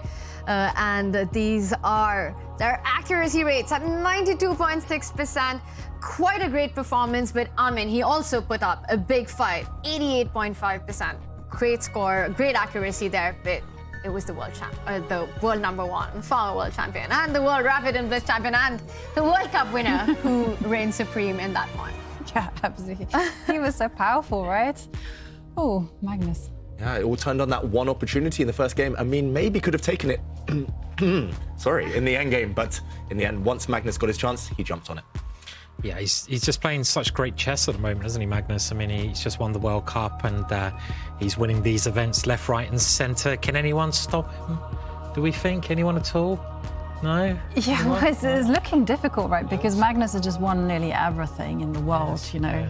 Won the World Cup and like 5-time world champion. And today, very impressive after that first game where he looked a little bit shaky. And we are being joined by world #1, Magnus Carlsen. Magnus, congratulations on today's win and also on the huge World Cup victory. It's been a big week for you. How are you feeling? I'm feeling okay. Yeah, I'm very happy with the World Cup, of course, and yeah, it's good to win today as well. It was a short match. You wrapped it up in 3 games. Interesting games. How would you sum up your fight against Armin? Yeah, I think generally he played fairly well in the first game. Like, he responded well to the opening that I played, and after that played fairly well, generally quite good chess. And then the next 2 games he was he was not very good. So even though I did not feel so good, my brain was kind of fried from the beginning, and it was still fairly straightforward. Yeah, it looked really convincing to us as well. And Magnus, we saw on your social media, on Instagram, that you, after your World Cup victory, went up to the mountains and had a little bit of a break. Was that you just resetting, unwinding, and getting ready for this tournament? Yeah, for sure. But I do think that I spent a little too much energy walking and biking the last couple of days, so that's why I didn't really have too much energy today. But it was fun. It was great to be out in nature, and I do hope for my opponent today as well that even though the last two games weren't so good, perhaps with some changes, some new people to work with, better influences, maybe he can play even better. Magnus, you're saying better influences. Are you talking about Hans Niemann right now? I'm talking about influences in general. All right, fair enough. Magnus, now Chess.com released a statement regarding Hans, and we'll see him return to competition soon. 1 year ago, exactly in the Julius Baer Generation Cup, we all were here and we saw what happened. What were your thoughts on this next chapter in the saga, and especially if he comes to compete in the Champions Chess Tour next? No comment. Okay, fair enough. Simon? Yeah, I was just wondering if you've had a chance to celebrate your World Cup victory, Magnus, and if not, are you going to celebrate it, and how? Yeah, I had a good celebration last weekend, and it feels really good to have won. So now I'm trying to, move on, play the next tournament. And Magnus, are you looking for a hat-trick win here? Because you've already punched your ticket into the Toronto finals, and you've had 2 wins. So what's your big motivation for this one? I don't have any particular big motivation, except from the fact that I try to win when I play, and I like playing rapid chess, so all good. It's a great start. Congratulations on your win, and good luck for your matches coming up. Thank you. Magnus Carlsen with some advice for his opponent, Armin Tabatabai, saying about having better influence, but also saying that no comment on the statements that were released about Hans Niemann coming back to competition. What did you guys make of that? No comment. It's just interesting, right, to hear. Magnus clearly very relaxed. He did well today. He's happy with it. And as for the advice, I don't know. Pretty cryptic stuff, though, yeah? So, I mean, you could see he had a little smile there when he was saying it. So there's something going on there in the background. I didn't really feel like pushing him there, though, too much. But, yeah. Yeah, I was a bit worried, actually. I didn't quite know where he was going to go with that. But, yeah, I mean, but it just to kind of like piggyback on his advice about influences, I think it's a good idea to have a positive circle of people around you. It was quite interesting because I asked him up front if he was talking about Hans, and he just said, "No, I just mean better influences." What do you make, Simon, of Hans coming back into competition? Thank you for asking me that question, Tanya. No comment.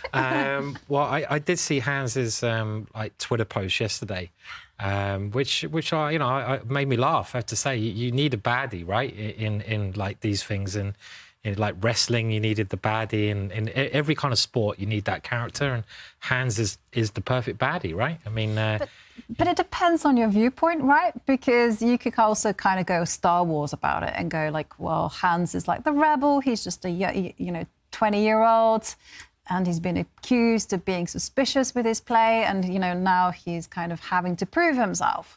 Well, he has cheated. He's admitted to cheating, isn't he? So that's the thing. And I mean, I wonder if the other players are going to be comfortable playing against him, knowing that. But of course, people do deserve a second chance as well. But he didn't seem very apologetic in the Twitter post yesterday. He starts off by saying, "Do you miss me?" Exactly. Yeah. So and you know what? I do miss him. So yeah, please, Hans, come back.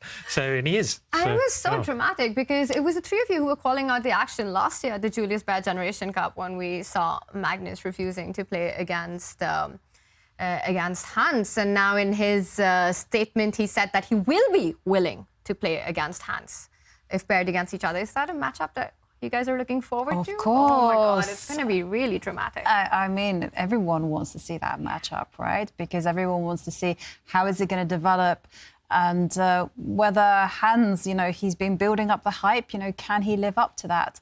So I would be waiting with that with eager eyes. And I'm kind of hoping it'll be in maybe the play-ins or maybe the next tournament in the Champions Chess Tour. Yeah, and I think even if we just strip it back to basics, no matter which side of the fence you're on, Hans is a very good chess player. I'd just love to see him play again, and he's still super young, so much potential. Maybe he could still win the tour, if he plays the play-in the next tournament, him versus Magnus in the final. We'd all love to see it, right? Chess is in for a fantastic time. It's going to be a lot of fun to watch this entire saga unfold with Hans Niemann returning to competitive chess on Chess.com. We might be seeing a Magnus versus Hans matchup really soon, but for now, it is all eyes on the Denis Lazavik versus Fabiano Caruana. Fabi has to win on demand. The 16-year-old Dan Laz has taken the lead, winning their last game. What a performance it has been, drawing the first 2 games in a convincing way, and then he takes the lead, and it's big pressure on world number 3, Fabiano Caruana. It is. He has to win on demand, and as Fabi says himself, that is not an easy task and does depend a little bit on luck. And there we go. It's kickoff. It's kickoff. It's another Spanish opening, this time the Berlin, and an anti-Berlin. Fabiano sticks to his guns. This didn't work out too well for him in game 2 of the day when these two clashed earlier. Looked like Lazavik solved his opening problems very, very straightforwardly. So what does Caruana have up his sleeve? Feels like a decent, solid start to the game. Lazavik plays this b6 move. As far as I know, that's quite rare. And, okay, Fabiano, the first pause of the game.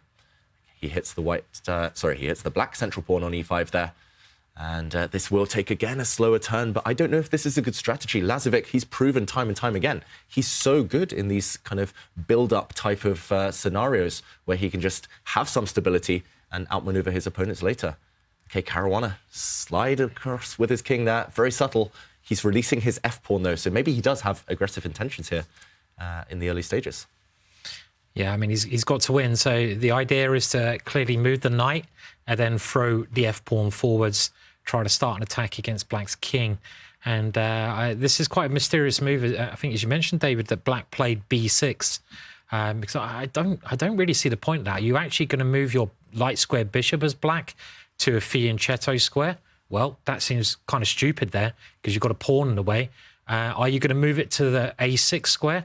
I don't really see the point of that either. So I don't get this b6 move entirely myself. And I like White's approach, trying to punish maybe a slow move like that by getting ready to open up the position as quickly as possible. So makes a lot of sense. Yeah, and Fabiano looks pretty chilled.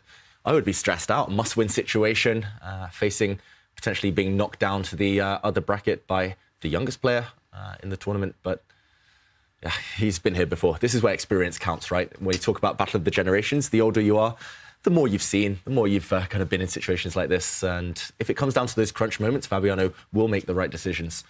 And of course, he's had a lot of play in knockout tournaments just in recent history, Fabiano, at the World Cup, where he's been in must-win situations before.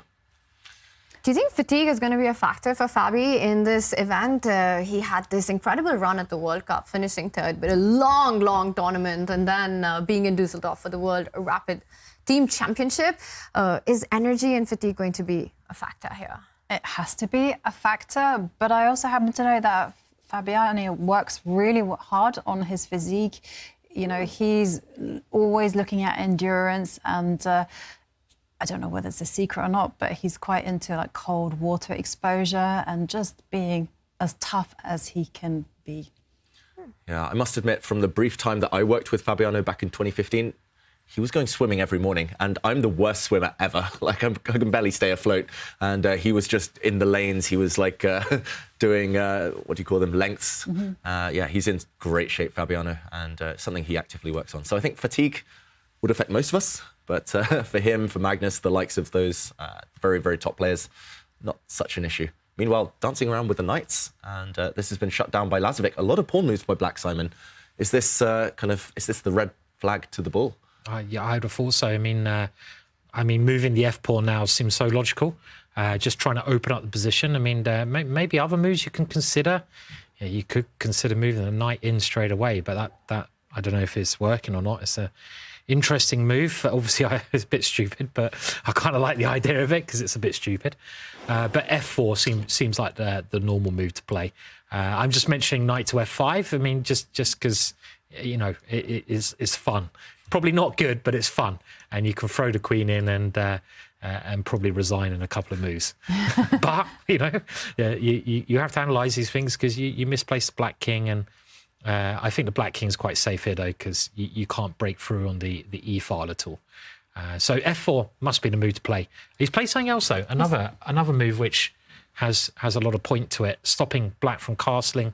So Black's going to try to castle queenside now, I guess, is the idea. Definitely. And I'm really surprised, actually, Fabiano's committed his pieces now, especially this bishop to h6, because, as you say, Black's just going the other way. He's just going to laugh at these two pieces. He's saying, OK, you stopped me from castling kingside, but what are your pieces doing there, mate? And feels like Fabiano, OK, he's got a very complicated position. That's first step when you need to win. But I think he's maybe got a bit over excited there. OK, playing on both sides of the board, though. These top players are very good at switching their focus, and now suddenly if you castle prematurely as Black, you might be hit by the move b4. Don't take this pawn now because suddenly a double attack against the two black bishops simultaneously. Whoops, me and my arrows, as usual. These two black bishops hit. Still complicated. Still super complicated. And whilst you have the board up there, I mean, is it daft for the king to actually walk its way to the b7 square? Walk this way. Louder, Simon. Sing Walk this way. Nice idea. OK, he keeps his options open. Less committal here, Lazavik. He drops his bishop back, just preempting that pawn push, preempting pawn to b4, and instead ready to castle queenside next move. Opposite side castling, we've seen it before between these two, and it led to an exciting game there too. So Lazavik, I would say he's maybe won the opening battle objectively, but in terms of kind of long-term, still everything to play for. When you're in a must-win, a win-on-demand game, this is the kind of outcome you want as well, even with the white pieces. I mean, it promises to be a chaotic battle, especially if Dennis chooses to go with the queenside castling. And with kingside castling out of the question, I think it's the kind of fight that Fabi, with the mat situation, was hoping for. Totally agree. Yeah, I mean, I wouldn't pay too much attention to the evaluation bar. It's going to be about king safety. And it looks to me like Black probably will castle queenside. But then there are many breaks which can try to open up the black king. So you mentioned b4. There could be a c4 at some point as well coming up the board. So it's going to be a very interesting double-edged position. And if you need to win, and this guy, he seems like the new Rock, right? I mean, like, he's only 16, I think it was, and he's so hard to get a complicated, messy, complex position against. So even though the evaluation bar doesn't like it, perfect position to get in a must-win situation. Interesting last move. Sorry, I was going to say the same thing as well. Very interesting decision by Fabi, just to push the g-pawn one square. Is he getting ready to perhaps move the knight back and then slowly push the f2 pawn? Yeah, it's really mysterious because, OK, Dennis reacts very quickly here. But, if you ever push this f-pawn forward, whether you preempt it by kind of putting your knight back first, just watch out for this long square, this light square diagonal to open up. We could imagine the black bishop simply retreating. And which diagonal does the white king sit on? It is this one as well. No light squared bishop to compete for white here. And at the right moment, you'll strike forward, you push this pawn forward, kind of destroy that diagonal, and you control all the light squares. I really love Black's position here, I've got to say. I'm slightly biased. I play these positions myself, mostly as Black, but it definitely feels like Fabiano lacking a plan right now. The other move we mentioned, b4, comes with far less effect, especially with this black bishop now sitting nice and pretty on d6. You could maybe bypass this or even trade off, and Jovanka's idea of putting the king on b7, I think, should be relatively safe. You bring the rook across next. So, OK, Fabi just waiting with his queen to e2. It's going to take a maneuvering phase now, this position, and it looks like black's pieces maybe slightly better placed than white's. But that white bishop on h6, right? It's kind of, it looks like it's a piece that's out of play, but it really stops black from expanding on the king side. So it's sort of playing a defensive role as well, making sure that black doesn't get that pawn storm rolling. So I like that he's put that bishop there. And Jovanka, your idea of rerouting that knight from g2 to e3 and then jumping to c4 and a potential b pawn break. Fabi's got some trumps in the position. And if we didn't have the eval bar, I feel like it's the kind of position where it would be really hard to call who is better here. Yeah, I mean, it totally depends on the effectiveness of their plans and also whether you blunder or not, let's put it like that. And the bishop, after you've been extolling its virtues, suddenly relocates itself. I must admit, I did think about playing bishop h6. I was very happy that Fabi played it. And then suddenly when everyone was like, oh, this is not a good move, I was like, okay, now I'm understanding why. Because the bishop, I guess, was out of play. And Fabi has to do something, that's the problem. And David's already highlighted the dangers of going f2 to f4, you know, open up the light squares. But then what else do you do with white pieces if you... There's just no coordination between both sides of the board. You need some plan, from my experience in these types of positions. You need a pawn break as white. As you mentioned, Jovanka, it's either pushing f4, as we highlighted a moment ago, or pushing d4. d4 is impossible for the near future because black's light squared bishop is peering down that diagonal. And yeah, you don't necessarily want to open things up too soon with a king on a light square. It definitely feels like Fabiano, it's been inconsistent. He brought his bishop out to h6, he retreated it, he put his king in the corner on a light square. Suddenly he doesn't want to open up the position because his king's stuck on that square.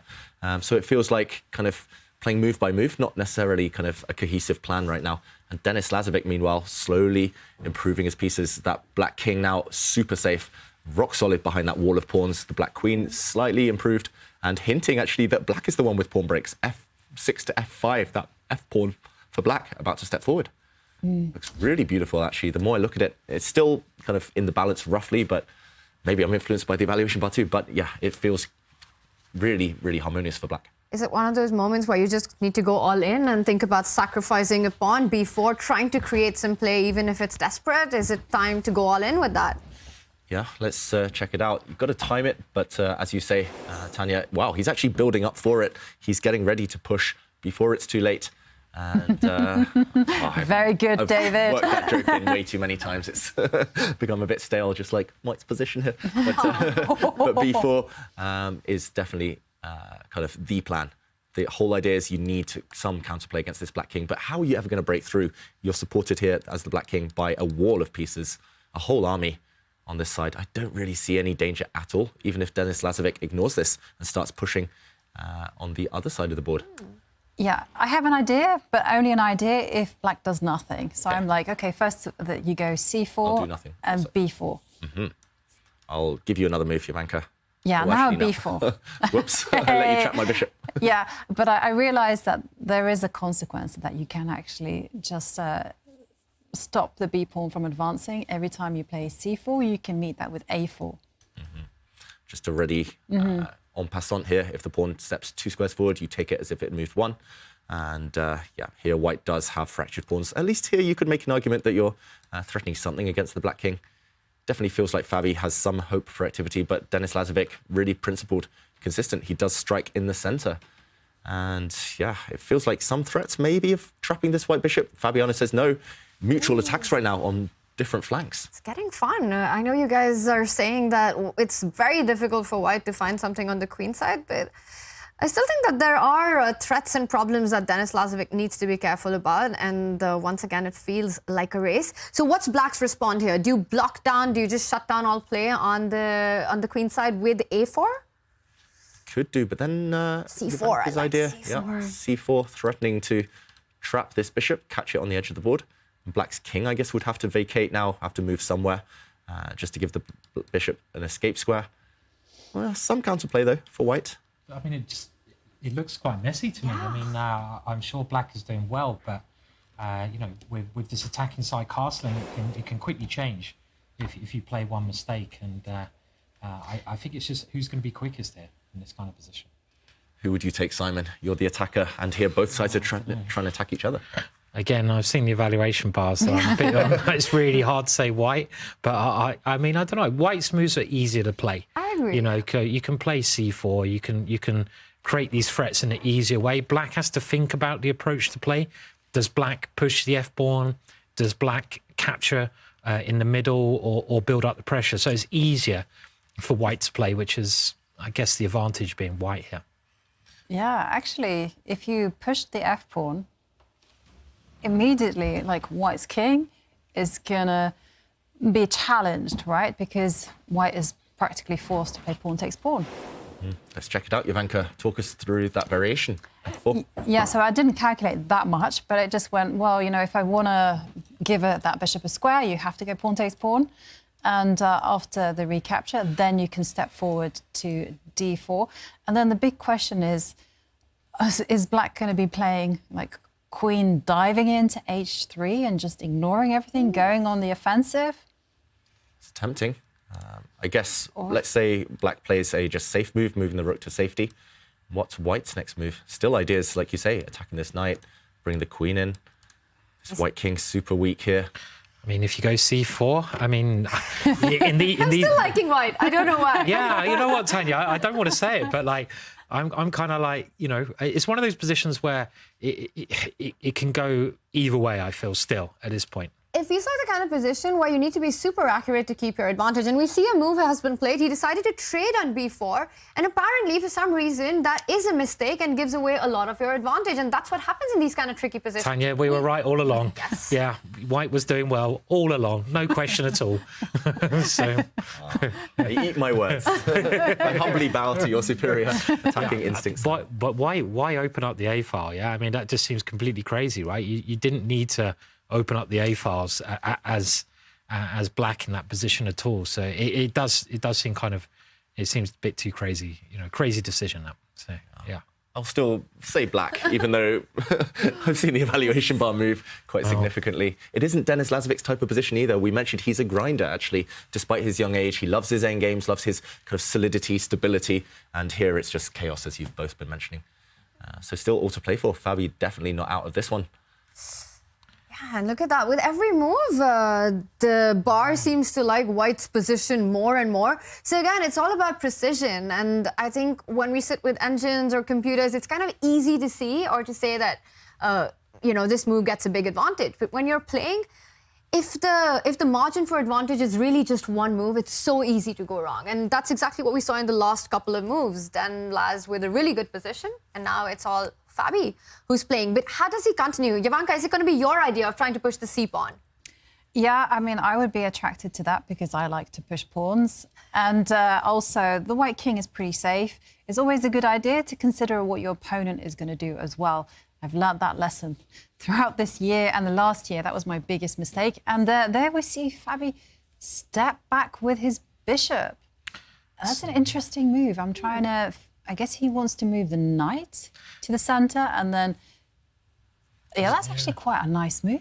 Yeah, I mean, it's also just guarding the pawn. Well, White has this open A file, which I think I have no idea why Denis allowed White to get this open A file. You know, you don't open up lines where your king is, and also moving the Black queen back one square. That seemed quite passive. You know, I mean, you have to try this now, this G5 move, but. It's a race. It's just a race situation. Does E5 work as well, David? That's also a big question, right? It's getting super messy. I mean, E5, at first I thought, OK, it traps this bishop. This bishop has nowhere to go. But you are pinned along the E file. And this might seem unattractive for Fabiano because it would allow G4 counterattacking against the White knight. But this position just gets crazy. There are tactics all over the place. And just, I mean, I peeked at the computer here because I'm confused why it said White is just winning. And it says, wow, just queen to E4. I was thinking that. And then rook takes bishop. Bang. Jovanka, you've seen it all. Rook takes bishop. I've been doing a lot of tactics. That's been my training. Rush. Puzzle rush. And here, queen takes c6. You just simply trap the king. You've given up a rook to lure it to the edge of the board. It's the A file again, David, yeah? Again, that's the killing. You know, this is the big mistake that Denis made. Just open up a line in front of his king. So it looks like this is very strong for Fabiano, but if he doesn't find this variation, and I think not the first move, but the second move is the most difficult one. If he misunderstands this or miscalculates this, then actually we could see the advantage suddenly disappear. So it's that type of position, but he has spotted it. E5, very powerful move. He's back in this. Played the first move of that line, and now with no squares for the bishop, g4 is going to happen on the board. You've got to go on the offense to defend that bishop, and then the big critical moment, will Fabi go for queen e4? David, is that the only way for white to keep his advantage? Oof, I wish I knew, Tanya. I've only got one line of the engine here. But for example, let's say, what else can white do? I mean, you cannot take this bishop. You're pinned. The white queen would fall. So process of elimination, you don't want to do that one. If your knight is attacked, you might want to move it. But this does allow black, for example, to offer a trade of queens, pick up the e-pawn at the same time. It feels like the path is very, very narrow. You're kind of forced to find the winning move there, aren't you? Because you got to get the queen out the pin, and you put it on a safe square, and you attack as well. So it's kind of like quite logical in big moment. G4 on the board. Big moment. So queen to e4 is winning for Fabiano. It's actually a double attack, as you say, Simon. Threats along this diagonal. Rook takes bishop is a threat, and pawn takes bishop is a threat now that your queen is defended on e4. Fabiano, he's got enough time, under 8 minutes. He should be finding a move like this. He's so good at calculation, and if he finds it, he might just be winning. Which means that we will get the bidding Armageddon, because Fabi has to win this game to force a tiebreak. He goes for knight to e4. Ooh. Still strong, still strong. The evaluation bar at least confirms that. Maybe. We got tricked there. A little dance, but yeah, it's still good enough. Still good What's enough. going on here, David? Oof, I think we might have to jump back in. It's just pure mess right now. Attack is met by counterattack on every single turn. And this is a similar idea, maybe not as brutal as the one we just saw, but simply the idea is to break this pin. And it does rely on the fact that actually, yes, you can counterattack against the white queen, but once this bishop is captured, you have no time to take it, because at the very end, white lands with the pawn on e7, and it's a fork, a double attack. Yes, the black pawn is strong on e2, but it goes nowhere. So this is winning. And for example, after pawn takes knight, if black simply recaptures, then a really nice clearance sacrifice. The knight jumps out the way because loose pieces drop off, as we all know, and this black queen is undefended. This is a check. And when the knight is captured, then queen takes queen. Game over. Fabiano's calculated that, and it should be enough. What to do if you're Denis Lazavik? Maybe you're going down a piece. Again, same tactic. If you try and take in the center, maybe if you take this way, for example, with the bishop, same concept. Right at the very end, there's again this knight sacrifice, knight out the way with a valuable check, winning the black queen next move. Oh. Looks good for white. Big tactics. So not queen e4, but knight e4. Also very precise and good calculation there by Fabi. And it's so crazy that black's bishop, center of the board, is trapped. No squares. And we've just seen this huge turnaround in just a few moves. It looked like black had everything under control. Yeah. Opening the A file, I think you pinpointed it, Simon. Just that one mistake and it's turned around. Yeah, it just seemed too risky to open up those lines on that side of the board. And yeah, I can't see anything at all now for black. The only thing, I mean, you can try taking on f3 and then moving your queen somewhere after the capture on d6, but then the defenses start to fall. Yeah, but I don't know what else you can do here. You can't really go a piece down. You might as well just resign if you're going to go a piece down. So, because you're still getting attacked as well, right? If you go a piece down, it's not just a piece; it's a piece, and you're getting checkmated. So everything is just dropping. Knight e4, a really, really good move there. Even stronger, it seems, than our queen e4 move, which is also a winning option as well. Yeah, just these top players, every time they need a clutch win, they always seem to magic something out of the hat. And their nerves are so strong, so experienced, of course, Fabiano. Just a great game. I mean, I was criticizing his opening. I was saying it's a stale position, but I mean, this is a dream. Suddenly it's turned all around. And it was just the style. His understanding was far deeper than most of us, of course, Fabiano. He knew that it had potential, and that was the main thing. Yeah, it was a kind of position that both sides needed to play very accurately. And yeah, it was also, I was remembering your point where you're like, these days you have to be a universal player. You can't just focus on just grinding out those endgames. You also have to be good at dynamics. And Fabi, he excels in calculation, he excels in attack. And this is just kind of the story. But I'm desperately trying to think of something, and I agree with you, Simon. The best thing I can see is pawn takes knight, and then that's the only thing I can see. Move the queen to some random square. And I know it's not good strategy, but just pray. I mean, you can bring the queen near white's king at least, and so you can take the knight and then go queen h4. Is the best thing I can think of here, but I do not believe it at all because white's attack is coming, and white's king is really safe after a simple move here as well. I mean, this is just horrendous, isn't it? But you're right. Maybe we've actually, or Fabi has now located Denis's weak point. He's really good in technical positions, but in these complex positions, even though the computer preferred his structure, and I'm sure Black was doing well, when it got complicated, he hasn't found the right course of action. And if I was playing him, I'd certainly be trying to pinpoint that in future games as well. But I don't know. Can you find anything, David, here that you can even try? It's just finding what do you actually try in this position?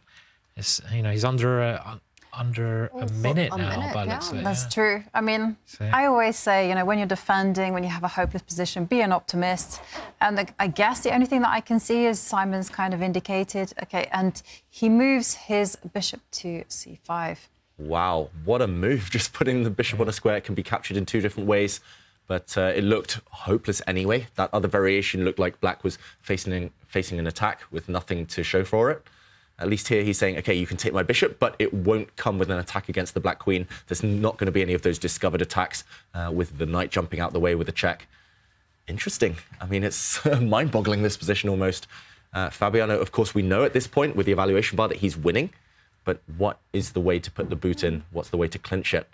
Do you just take that bishop? It's the option that we've got to check, right? And Fabi's got enough time to actually calculate and find the right way forward. But a really interesting takeaway there, what you mentioned, Simon, about this perhaps potential weakness for Denis Lazavik when it comes to these concrete, complicated positions. And it's something of a takeaway even for the 16-year-old to work on.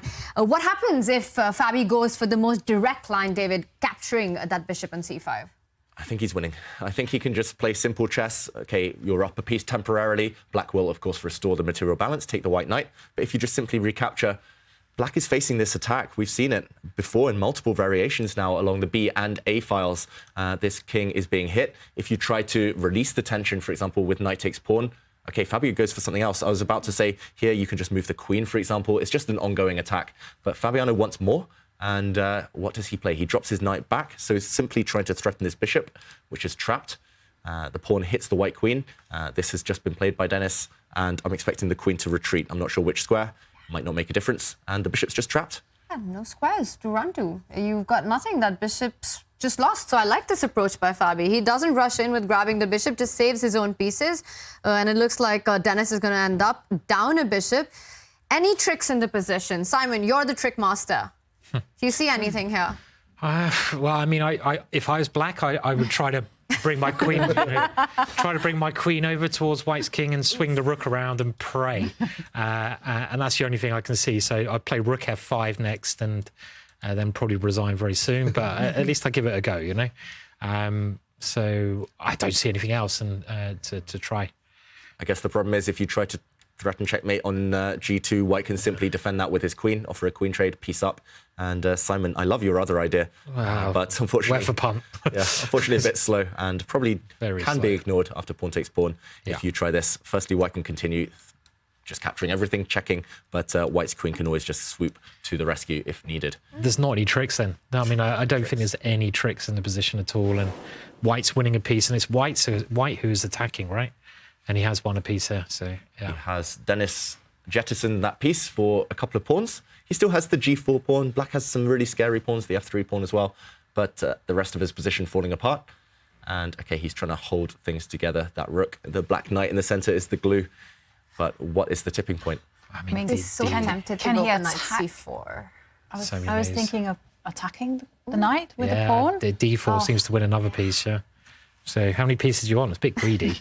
Well, one's enough, right? So, well, two's better. One can never have enough, Simon. It's true. There's too many winning moves there, right? This is the problem. Yeah. Sport for choice, Fabi. Let's just show those two moves that were suggested there. Pawn to d4. I also love your knight to c4 with the same idea, Tanya. Just overwhelming this knight. Pawn to d4 looks like it does the job if you move the knight. Of course, just to show this tactic yet again, knight to c5 check. And this time it's the rook that will take the black queen. And this one is just game over. You're just going to be overwhelmingly ahead of material. It's going to go to playoff. Yeah, it looks like we're going to get the bidding Armageddon. And who do you think that favors, Dennis or Fabi? I mean, this is the best case scenario for Fabi to get there, to start with. Yeah, I mean, Fabi will get there. I think Dennis is going to be more annoyed, right? Because he kind of had this, he had the better opportunity, just niche and more controlled. So I think Fabi will also gaining strength from this win and probably know where to target Dennis as well. So just try to make the position complicated. So yeah, be very interesting Armageddon, which I think we're going to get now. And we've seen these momentum shifts when players make a comeback and the one to win that final rapid game going into the Armageddon. There's a lot of confidence boost, and it can be a difficult psychological situation to deal with for the player who's lost. Yeah, it can be, because you're going into a playoff feeling very annoyed, and it does feel like there's a big reset. And still the position is pretty fascinating with the pawn coming to f2. But down 2 pieces. Yeah, it is down 2 pieces, and Black's king is still under fire. But then White's king is unsafe, and whilst the game is still alive, you must not write off it's the true. ability for a human to blunder. And let's not forget that light squared bishop, David, it falls back to c6, and you can imagine threats along the diagonal. Yeah, at least the outline of a potential attack, counterattack by Denis Lazavik. He's found one good idea here, and this white king won't feel too safe no matter where it ends up. But yeah, it is 2 pieces, and that's a significant it's a lot. factor. Yeah, one of the white knights will eventually sit on e4 and plug that diagonal, I guess. But okay, he's staying alive, and as the BGs know, that is the way to do it. Ooh, I like it. So yeah, Denis Lazavik, really creative, I've got to say, just kind of bringing his bishop to b5, over to c6. He's scaring Fabiano. He knows he's losing objectively, but that's the most you can do. Just keep the game going, just play for tricks and hope the opponent gets nervous. He does it. He doesn't even care about recapturing any pawn, but after the trade on c5, bishop c6, and Fabi just plants his knight, blocking that diagonal. These extra 2 pieces, they count for something. They do count for something. Also, the clock counts for something. Lazavik there on 10 seconds, just getting that 3-second bonus per move. Not a lot of time. But he's doing what every good hustler needs to do, Don't care about material, just throw your pieces forward and hope for the best. And, hustling is not, in fact, enough, because... Fabi has worked everything out. And that rook on a7, it's going to be poisonous. Big threat, though. Black is threatening checkmate in 1. Black's queen coming down to g2. Yeah. But, unfortunately, that can be defended in various ways. Yeah, knight d6 would be a mistake there. So, definitely. But he's found a way to defend it and give a check as well. And still playing on. Still going.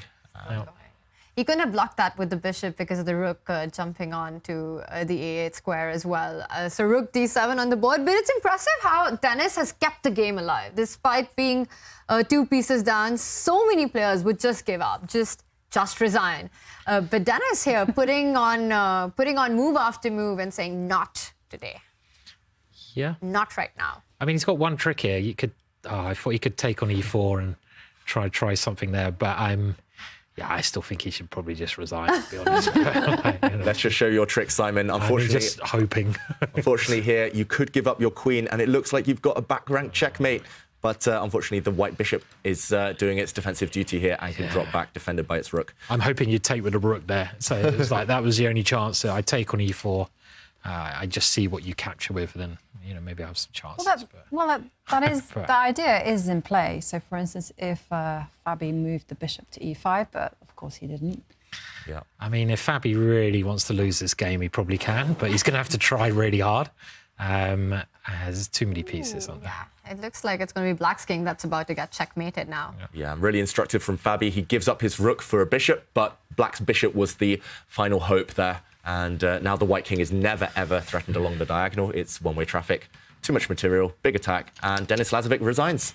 Wow, it's over, and we do get the bidding Armageddon as Fabiano Caruana makes a comeback, wins with the white pieces there. And what a fight this was by Fabi, creating his chances. He really knows how to get the best out of these positions, kind of like the comeback king. And there is Denis Lazavik.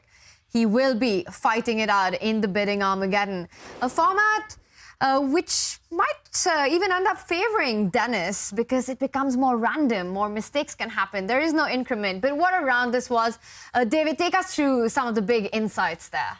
Yeah, for me, I just want to highlight one moment where I think Denis Lazavik would love to have the game again. This one mistake potentially cost him victory against Fabiano. And it was here. White has just advanced the pawn to b4, trying to open up lines against the black king, and we all know how that turned out. In the end, it was the black king that was hunted down. And here he could have prevented all of that by simply locking up the queenside, pushing the pawn to a4.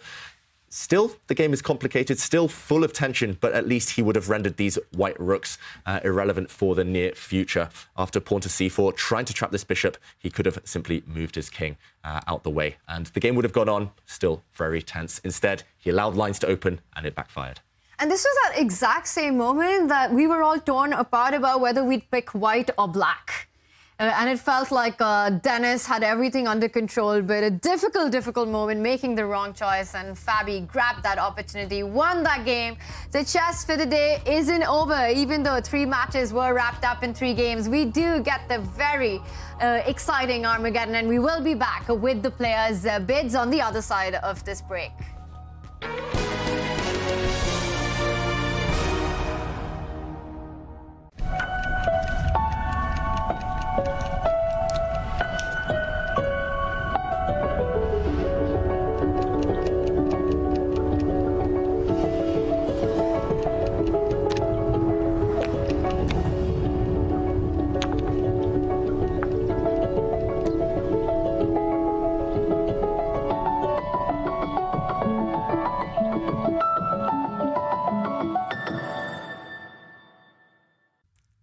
Another youngster with Anand in her name, 8-year-old Vadana Sivanandan is already making waves in the chess world with her big wins. Now, whether it's hanging out with 8-year-olds or 80-year-olds, it's no problem for this young superstar. I've been a member since 1986, nearly 40 years. It's just a beautiful building, very nice staff, lovely place. My name is Peter Lee. I am 79, 80 later this year. I won the British Chess Championship when I was 21. I played in the England team for about 10 years. My name is Vadana and I'm aged 8. My rating's around 1800 and I won the World Under-8 Girls Rapid and Blitz Championships. Ladies are allowed in now, but they used not to be here until 20 years ago. Would you like to see a bit of the club, Vadana? In theory, no one under 14 should go in the club. So I've always been into problem solving, everything I do. I play bridge as well, I do crosswords, I do number games, I'm a medical statistician. I call myself a problem solver. I started liking the pieces and I wanted to take them and keep them, so then my dad said I could play chess instead. Do you know about Nobel Prizes? No. Over 50 members of the Athenaeum have won Nobel Prizes. Bertrand Russell, Winston Churchill, Rudyard Kipling. Have you heard of? You're too young, you don't know all these people. Tactically, I'm still quite strong. I can still, you give me a position in the paper, white to play and win, the first move I think of is usually the answer. I think I'm quite good at the rook endgames, but I'm not sure about my weakness. This is I think the most expensive library in the world after British Museum. This is the Darwin chair. Have you heard of Charles Darwin?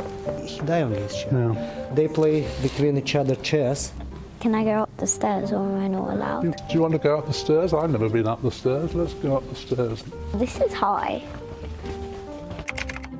When I gave up, when I was about 31, 2, I was 2,390, and I've only played 1 graded game since then. What did you say your rating was? 1900. 1800. 18. Even if you're not ahead of me yet, you'll be ahead of me in 2 or 3 years' time.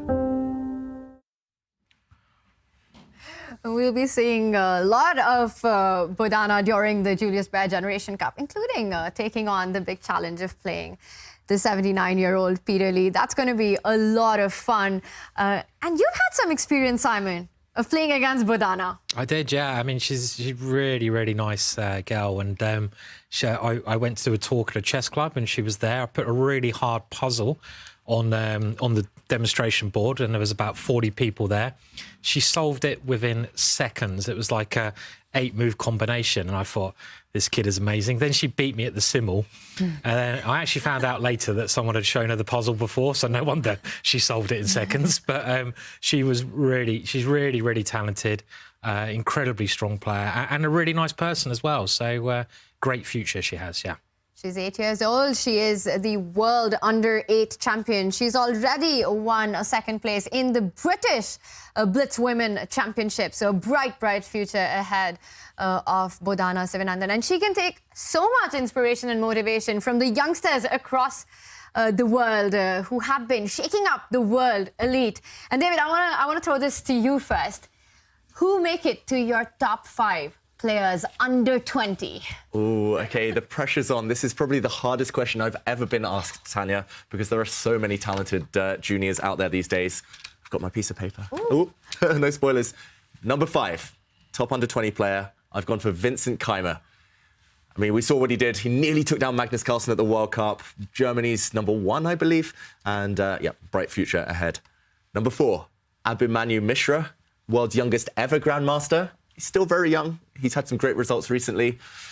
Number 3, Gukesh, just because, I mean, he's in the top 20. He's only 17. He seems to be upgrading his play every single year.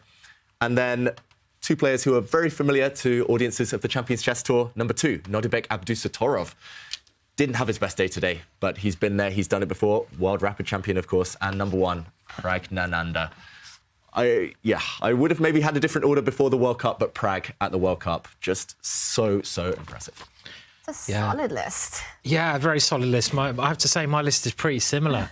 So obviously great minds think alike. And we'll come to you, Vankas, a bit later on. You copied mine, Simon. Yeah, I mean, I'd love to copy your results, but you always hide your blooming answers, as we know, in the quiz. But my list is kind of similar, but it's a different order. So I mean, they weren't really in a particular order, but they kind of were. Number 5 was Vincent Keimer, who beat Magnus Carlsen quite recently, so he's a brilliant player. Number 4 is Gukesh, but I have to be honest, there's so many Indian players, and it's so hard to pick them, and I don't really want to exclude any of them. Number 3, Prag, legend, brilliant player. I mean, he could be world champion. Number 2, Nodirbek. Didn't do so well today. We've really taken big risks here. I know. And number 1, I was just Googling to see if he was actually the right age, was Alireza Firouzja. So I don't know if That's not allowed. Buzzer time. Is he not the right age? He's over 20. He turned 20 in June, Simon. Oh, okay, well, that was a good list. There you go, list.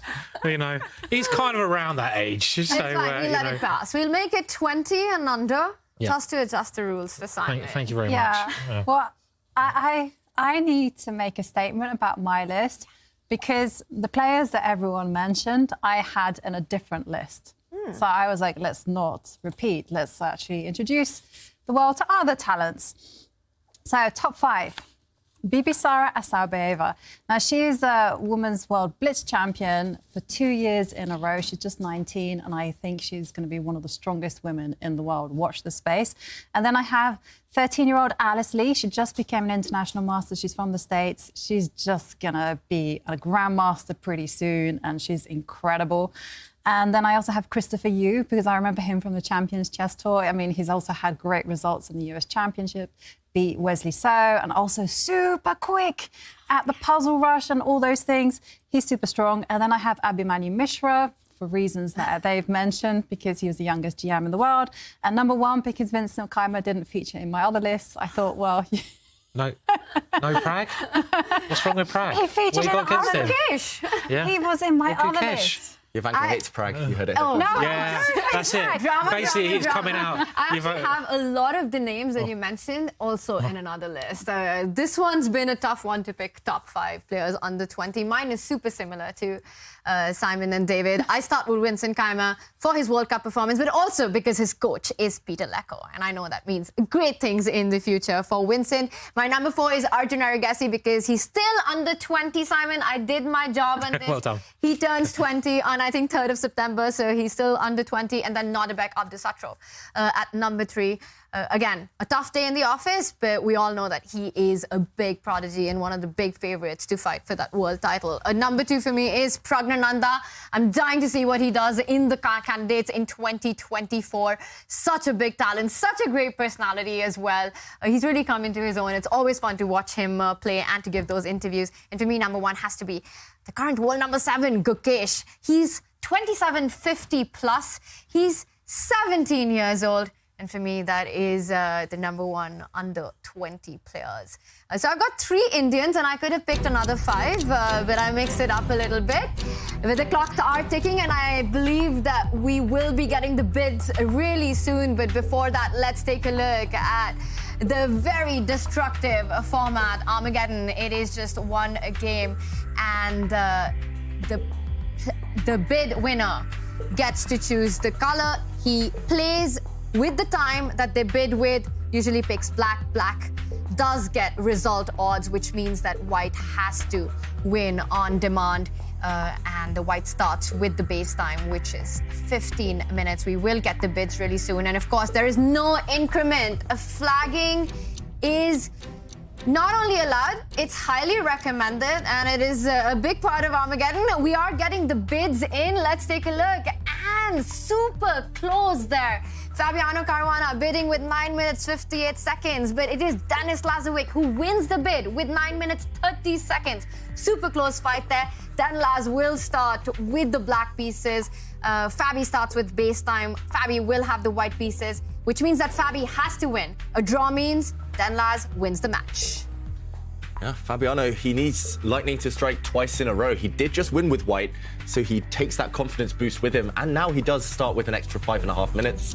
Should be very, very relevant. And here we go, quick start to the game. Will we see a repeat for the 3rd time in the day? There we go. Yes, it is this anti-Berlin variation of the Spanish. And Denis Lazavik going back to what he played in game 2. And, okay, I think Denis has a good shot, despite the fact he starts with less time, because he did knock out Fabiano from the Bullet Chess Championship. And that is relevant, especially with no increment. Absolutely. And it was so close, the bids. How do you think that's going to affect Fabi? Fabi would have definitely wanted to play with the black pieces, but losing out on the bid with less than 30 seconds, I mean, that was some mind games there with by Dan Laz. Yeah, I think so. But at the same time, Fabi is so pragmatic, right? He's been in the situation many, many times. So he's just going to be unbothered by the result of the Armageddon bidding and move on to the actual game, because he has to focus. He's now in a must-win situation. And I think it's easier to be in a must-win situation and have that extra time, especially when you have no increment, because you can just, as long as you keep the position tense, you can just flag them by drawing out the game for as long as possible. And 5.5 minutes extra on the clock, but Denis gets the result odds. What do you think about the payoff for this? It felt like a good bid to me, David. It felt like a good bid. Just historically throughout the tour this season, we've seen bids of around 8 minutes, 8.5 minutes still be successful for those who chose black, who won the bidding. So 9.5 does feel like a luxury, especially if you're a quick player, quick on the mouse like Denis Lazavik. Of course, he needs to get rid of the ghosts from the previous game where it did go against him. But this time he's got more pieces off the board. King's on the same side this time. Feels like things in his favour. He's also made 16 moves in just over 30, 40 seconds, Denis Lazavik. So very, very quick.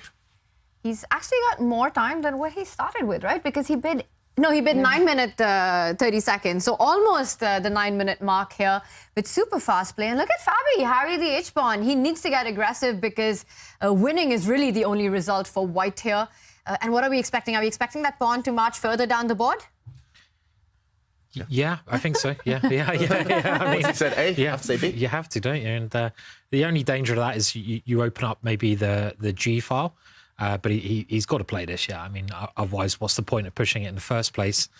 And again, even though the evaluation bar is pretty even, I mean, it seems like I think Fabi will be quite happy. He's managed to open up the black king a little bit. He's still got one pawn lever he can use, which he's now preparing. He's got f4, which I think is an important push. And if he can get that move in, he could also open up his bishop. So a very tense position. Black is also very solid. So, yeah, it's again, nothing decided as of yet. Are you impressed how fast Fabi's playing? Now it's moved 20. He's only spent a minute and 30 seconds. Especially on the white side, normally you do have that luxury to kind of take time, especially big decisions being made. A set of rooks off the board now. Yeah, fast start for both. But it's quite a simple position, and that does tend to favour Lazavik, especially with draw odds. How dangerous do you think it is for white to start opening up the position? He has to do something soon if he wants to win. I'd be very tempted to play f4 here if it worked.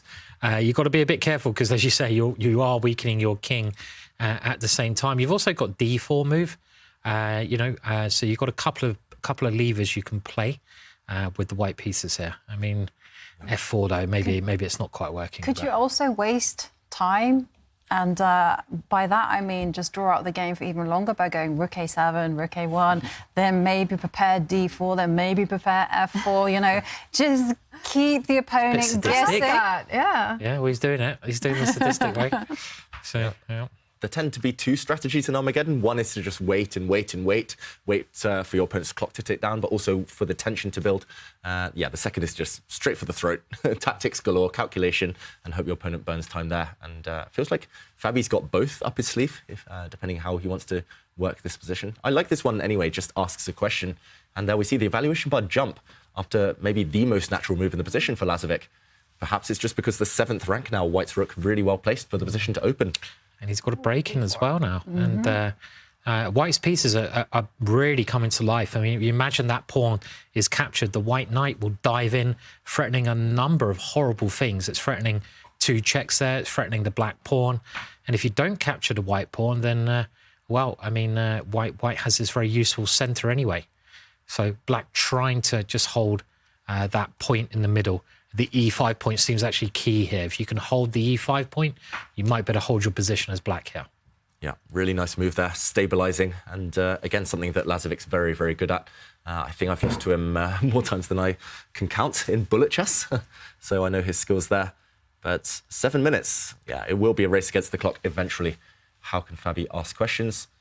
To be honest, there's no obvious move for White here. There's no obvious follow-up to his last couple of turns. There is a cheap threat, which is you can just move the knight to g3 and threaten a check. And then see what happens next. Cheap tricks are the best, Jovanka. Force the opponent to burn time on the clock. This is a check due to the pin on the g file. And how to deal with it, it's not 100% obvious. I have to just fall back with the king and try and get out of that pin. Ooh, the bar reacts. Apparently, this would be a losing move, maybe because the knight jumps in, threats of taking this bishop and of checking on Maybe h6. not to g8, David. Maybe another square so that you can actually grab on f5 when the knight jumps in. Yeah, you're right, Tanya. That would be far safer. And probably what Denis Lazavik would have played. Instead, Fabiano pushes forward. It's the 3-pawn attack in the centre here. And he's just hinting that he might push this one. He might take later, keeping his options open. Maybe. And the king does drop back. Maybe you can make it a 4-pawn attack soon. Or maybe 5 with that 4 as well. Maybe the 5, yeah. And might as well push the g-pawn by that point as well, yeah. Could go for it. Get the other one going. 6 are better than 3. Push them all forward. Yeah. I mean, White should be... I mean, it seems like White is a little bit more comfortable here, but you're right. What is the plan here? And Black is maintaining that solid point in the middle of the board while the knight now comes around. And the threat is in the air, knight f5. It might not be a check, but it's threatening a fork and that bishop on d6 as well. Because that rook on a7, it's got some threats along the 7th rank, so Black's got to sidestep knight f5. Yeah, if that black bishop is ever dislodged, then White's rook will just cash in and just take everything off the board. Okay, he dodges to the side to king h7 there. Feels weird. It feels loose for some reason. My instincts are just saying that's all wrong. Just maybe because I'm allowing some checks, but Lazavik has nerves of steel. He's not scared. No. No ghosts here. It'd be lovely if White can move the king to the other side of the board here. I mean, I'd kind of be thinking about putting the king on e2 and going rook a1, but I don't know. I mean, do you have any other breaks here? It's not so easy to find. No, okay, well, he he's pushed in the middle. D-pawn. And maybe he wanted to stop any potential queen trade offers with queen e6, because that king from h7 also guards the g6 pawn. So queen e6 could have been in the air. And d5 just takes away more space and more squares from Denis, so just cramping down in the position. Yeah, also by locking it, you kind of ensure that it's a longer game. You don't allow the opponent, like you say, Tanya, to force the queen trade, or at least gain that kind of simplification, take pieces off the board, make the task easier with the clock ticking. So I like it, blocking it up there, Fabi. And with the centre stable, it's actually possible now to reroute the bishop, put it on a more active square, and there we see Lazavik come in with the knight, threaten the pawn on b3. But black has got some decent squares for his pieces as well here. I mean, that knight, it might be pushed away by the b pawn, but at the moment it's pretty good. And the bishop of black's is very stable in the centre of the board. So it looks like black is fairly solid at the moment, at least. Yeah, the evaluation bar, okay, it drops, but I was going to say it is a bit deceptive because it looks like black has got everything under control in order to kind of turn this white advantage, transform it into something tangible. It's not going to be easy at all. It might take some very sophisticated maneuvers or kind of a tactical breakthrough later. And now Denis Lazavik, everything's protected. I love this last move, just shuffling the black king, but he is forced back with his knight. And, okay, what next for Fabi? He needs some momentum. Again, threatening this knight f5 check. It's so annoying for Lazavik. Every time he tries to consolidate, that same idea pops up. And here he comes. The bishop drops back to c1, threatening bishop h6. And look at that king go. Now in the middle of the board. Starting to look a little bit dangerous to black, isn't it? I mean, black is kind of running out of moves here, and all those pieces huddled in the centre of the board. But can white apply any more pressure? Instead, just bringing a piece to a better square there, just keeping the pressure on the structure. You have a trap there because black can't get greedy and grab the pawn on b4 because the bishop would actually grab the pawn on b6. In fact, so c7. Rook c7 is pretty dangerous as well, isn't it? And but he's setting up stuff on the h-file. So Denis Lazavik looking for counterplay as well, with the queen and the rook potentially lining up, starting to threat some checks along h2. But that knight on g3 is also a really great defender for Fabi. Yeah, I mean, maybe white should start bringing the king now to c6. You know, do the walk with the king. I mean, you laugh, Simon, but you might just be a prophet. White's king could later, especially if the queens come off, clear path into the black camp. But actually, the black queen cannot move. She has to guard the e6 square. This is true. So queen h7 actually runs into queen e6 check. Yeah, just to show. And this would end in a devastating checkmating attack. Yeah, you cannot go active with the black queen. You're kind of tied down. The only piece you can really move is this black rook. But where's it going? Well, the question is, I guess, whether black can set up, you've highlighted f5. Yeah. And unfortunately, the consequence of that is that you abandon the g5 square. So then you'd have to work out bishop g5 check. And again, the king under heavy pressure. I can see that white knight, the idea of it. The white knight's trying to come to b5 to the queen's side, but it was actually very nicely situated on g3. And I you know, because it stops all of black's counterplay. And maybe this king maneuver is not actually so stupid because black can't move anything as much as I can see. You know, you can't move the queen as black, you can't move the bishop. Your rook can't really go anywhere. So, okay, well, taking away the square for the king. What are you doing? And now what do you do? But Denis is just sitting here, right? He's just basically saying, I'm going to have to wait. I'm sitting. Can you improve your position? That's up to you to decide.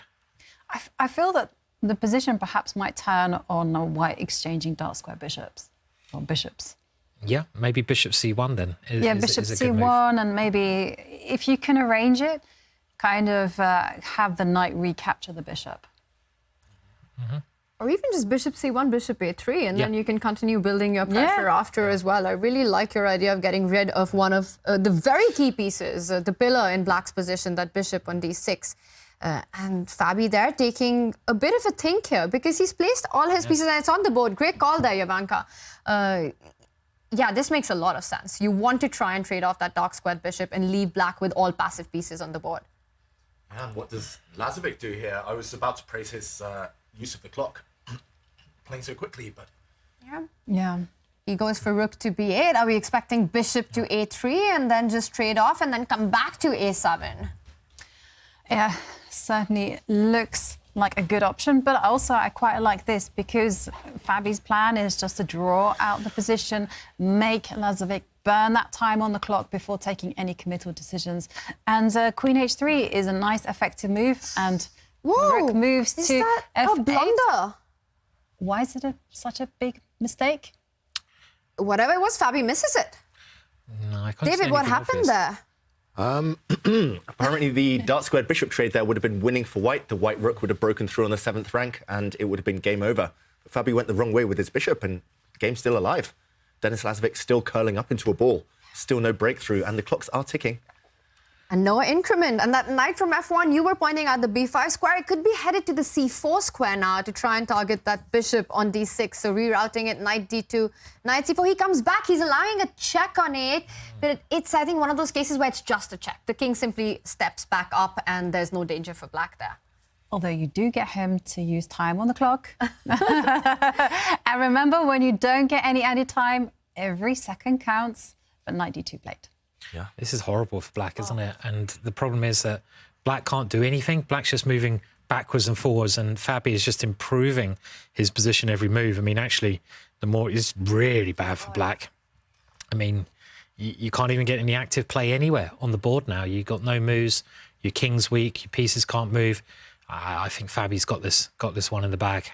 Yeah, I think it's too late now, but maybe he missed an opportunity there, Lazavik, to lash out with F5. I think abandoning the H-file, allowing the white queen to sit on this beautiful square, kind of peering down the diagonal, controlling any potential activity. This is just decisive, and he's maximised every single piece now, Fabiano. Rook, perfect on the 7th rank. Queen, just beautifully flexible. And, yeah, the white knight now is going to do the work. It's going to trade off, just kind of just eliminate that black defender on D6, and it's going to be game over. It feels like the perfect mix of tactics, aggressive play with positional strategic play by Fabi. Rerouting, maneuvering the pieces, getting rid of the defenders, along with taking away more space, D5, B5, but also combining it with tactics. And it comes back to that very universal approach that the very best players in the world have. Yeah, absolutely. I feel like this has been a model game by Fabi. Yeah. Absolutely. And now all I'm expecting Fabi to do is maybe just drop the bishop back to C1 and get ready to just capture the bishop with his knight. Yeah, that black bishop on D6, it's held everything together for so long, but it's about to be eliminated, about to be traded off, and black's position will likely collapse. You can maybe take it off now, but as you say, Jovanka, why rush? Why not just kind of prepare it? He's been doing everything, maneuvering so beautifully, Fabiano, and wow, he cashes in now. And that's a sacrifice, but it's all to do with the 7th rank. Look at that white rook. Look how many targets it has. This is a winning move. Yeah, you can't capture with the knight. You have to take it back with the pawn. The bishop jumps in. The rook is hanging the defender of the D7 knight. Is this just busted? Tactical finish to a very strategic masterpiece by Fabi. Yeah, that was just a boom moment from Fabi. What a tactical blow at the end. And Denis retreats the bishop, but bishop takes rook with check. Queen check is at least one way to win now, but there it is. And this is completely over now. But the queen will intercept. Okay. Maybe he missed this one, Fabiano. I mean, it's easy to miss. At least he's going to have to work slightly harder, slightly longer. Like you say, Simon, it's totally winning. You could even trade the queens off and that endgame is winning. But Fabiano wanted to deliver checkmate. Yeah. Does he keep the queens on now? His rook is attacked, the queen is attacked. Well, the queens are off. Yeah, I mean, white should be winning this quite easily, but still. Yeah, maybe black's got better chances now, yeah? But there is one big pitfall. Do not put the white rook on B7 because it looks really tempting to hold the 7th rank, but you will not have a square. Let's just highlight that. OK, not that square. Let's just go back. And if the rook had landed on B7, then, yeah, as you say, Jovanka, suddenly full turnaround, 360, and this rook is trapped. Nothing to do. No way to extricate it. Instead, Fabiano uses the A6 square. And I think the winning plan here at the right moment will just be to leave this rook on a nice, safe square and then start improving the king. Maybe bring it round, like Simon says, push the pawn, and you're overwhelming black on both sides of the board. These pawns will tie down, the weakness of these pawns will tie down the black knight, and these pawns will overwhelm the black bishop. Should be winning, but still takes a while. Yeah. There's nothing black can do still here. That's the issue. So, OK, well, he's trying to improve his bishop, trying to get it onto a slightly better square and control the white pawn from coming forward. So you got to try and keep that blockade if you can. Maybe it's got better for black than it was. Can black have a fortress? So, for instance, if he can put the bishop on b6 and maybe reroute the king d6 and just hold all. I mean, if I go rook c6 now and then try to get my king in, it looks very uncomfortable. There might be other ways to play. He has, I mean, this stops black ever coordinating, I think, this move. Because you can never move your knight because I take a pawn and here comes the king. Well, you've also got f4 as well at the right time. So it still looks winning for white, but black's fighting. Do we think the clocks might play a factor? 2 minutes 40 against 4 minutes now. This is the closest it's ever been on the clock since the beginning of the game. David, this is the Armageddon. The clocks are definitely going to play a factor, and I don't think either of the players are going to give up, going to try to flag each other, which means that black has to be super fast. Denis has to make his moves really quickly. Of course, white has all the trumps with that break with f4. And now that the rook on c6 cuts off black's king, the black knight is really stuck. You can't go knight c5 and go pawn hunting because the b pawn starts rolling down the board. So rook c6, I think, was a really key move there, Simon, keeping everything under control. But now Fabi are touching the 3-minute mark, so things could get chaotic on the clock. Still a lot to fight for here for black. Yeah, I mean, the valuation bar is saying it's completely winning, but it's not entirely clear how you put this in the back of the net now. I mean, the white king has to come in, and where's it coming? Okay, maybe it's heading for a6 and just to push the b pawn. This could be, or a5, something like that. Yeah, displace all your kingside pawns on light squares, defend them, and then just go ahead marching with the king. But the bishop from b6 takes away all the key squares for the white king to come in. Yeah, it does a good job. I mean, it might be zugzwang at some point, maybe, and yeah, here it comes, this king coming in. It could also try to get into d5 at the right moment. And is it just me or does Fabiano look slightly frustrated? Like his head went to his hand. He's like, come on, there must have been a win. I should have finished this off by now. And suddenly the clocks, it's only 25 seconds between them. Ooh, and that's a mistake.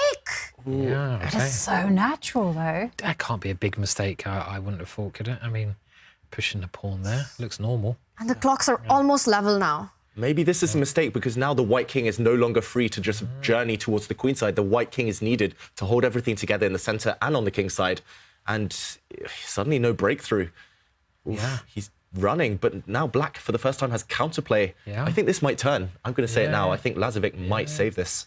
Well, yeah, I mean, the valuation bar's nearly said it's equal here as well. So should have said it earlier. Well, It's, but it's, okay, but I don't know. I still feel that white has excellent chances. Rook check, and now you have to capture the pawn in the middle. But then, yeah, you're right. The g3 pawn will fall.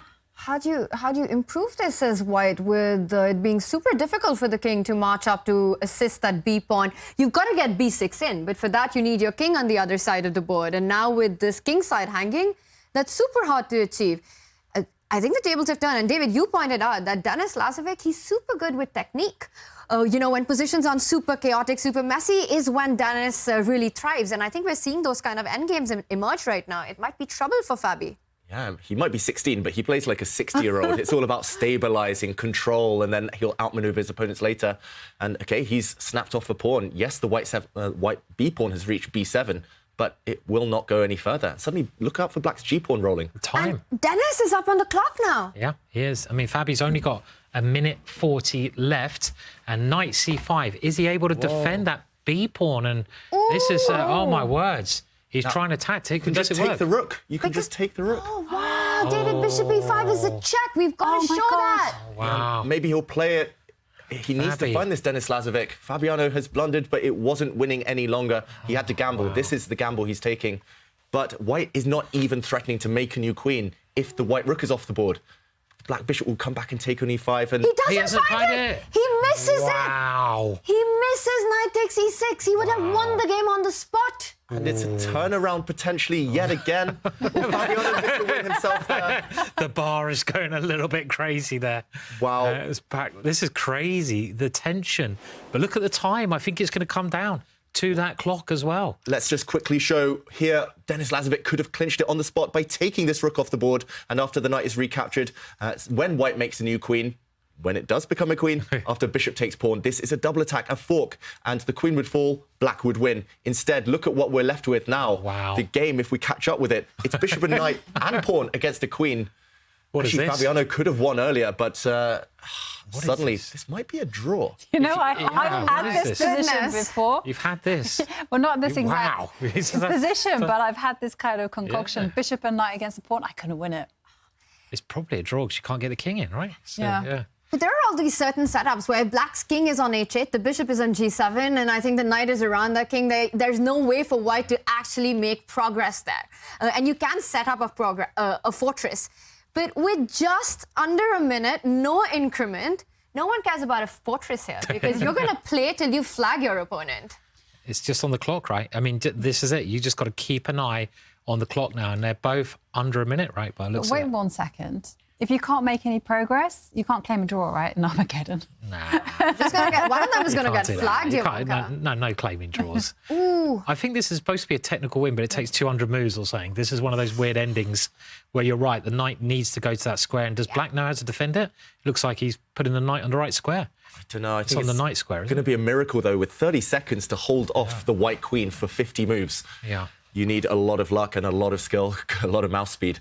30 seconds. What a crazy Armageddon this has been. Yeah. He's one move away from winning. And again, it came down to these tactics, but that was a really simple tactics for Dennis to miss. With 1.5 minutes on the clock, you would bank on him finding that. You would bet everything on him finding that. But no, he didn't. And he now needs to defend this. Still holding off, defending really well, but 20 seconds. Oh. It's, I mean, 50 moves as well. That's probably the nearest to a draw you can get here. Hang on a second. The game will automatically finish, right? It will, yeah. After 50 moves. After 50 moves. But what's the time? 15 seconds. He has to not defend the board. He has to defend the clock right now. Yeah, but he's so good at bullet chess, isn't he? So he should be okay here on time. But it's all about the pre-moves. And the last capture was on move 76. So he needs to survive without losing a piece to move 126 here, Denis Lazavik. Another 20 moves, that is, David. We're at move 106 right now. 10 seconds left, though, to do that. I mean, it's not a lot of time. 7. And he's speeding up. He has to pre-move. 126 is the magic number for Denis Lazavik. 15 moves away, but he's about to get checkmated. Queen A2 is coming up. He loses the bishop. No, he's got to wait another 50 moves, which is not going to happen here. And I think Fabi's done it. Unbelievable. This is crazy, right? There we go. Fabiano takes the win. He was winning on the board. He also won on the clock, and relief on his face. Fabi reacts. That was definitely a relief on Fabi's face. What an Armageddon that was. Denis Lazavik, one move away from winning after a big blunder, but a blind spot by both these players. A huge miss and a big flagging fight that turned out to be. David, you've got to take us through the big moment in the game. Oof, there was just one big moment. Fabiano had let the win slip, but he gambled, and that gamble eventually paid off. But it was this moment. It should be a draw now, this position. Fabiano said, OK, I'm just going to go all in. I'm going to push this pawn forward. If you do not find this move, knight takes rook, then actually white is going to be winning. And just to show that, again, knight takes rook would have won, whether white queens and allows bishop takes pawn, or whether white takes this knight first. Same result. Black is simply winning here. Black will pick up the queen and game over. Instead, Denis missed this with 1.5 minutes on his clock. He played knight back to d7, and Fabiano could have clinched it on the spot pretty much if he had taken this pawn with his rook and deflected the white knight. We would have got the same endgame, but white keeping an extra pawn. Instead, we saw queen versus bishop, knight and pawn, and eventually, finally, with seconds to spare, Fabiano did get the win.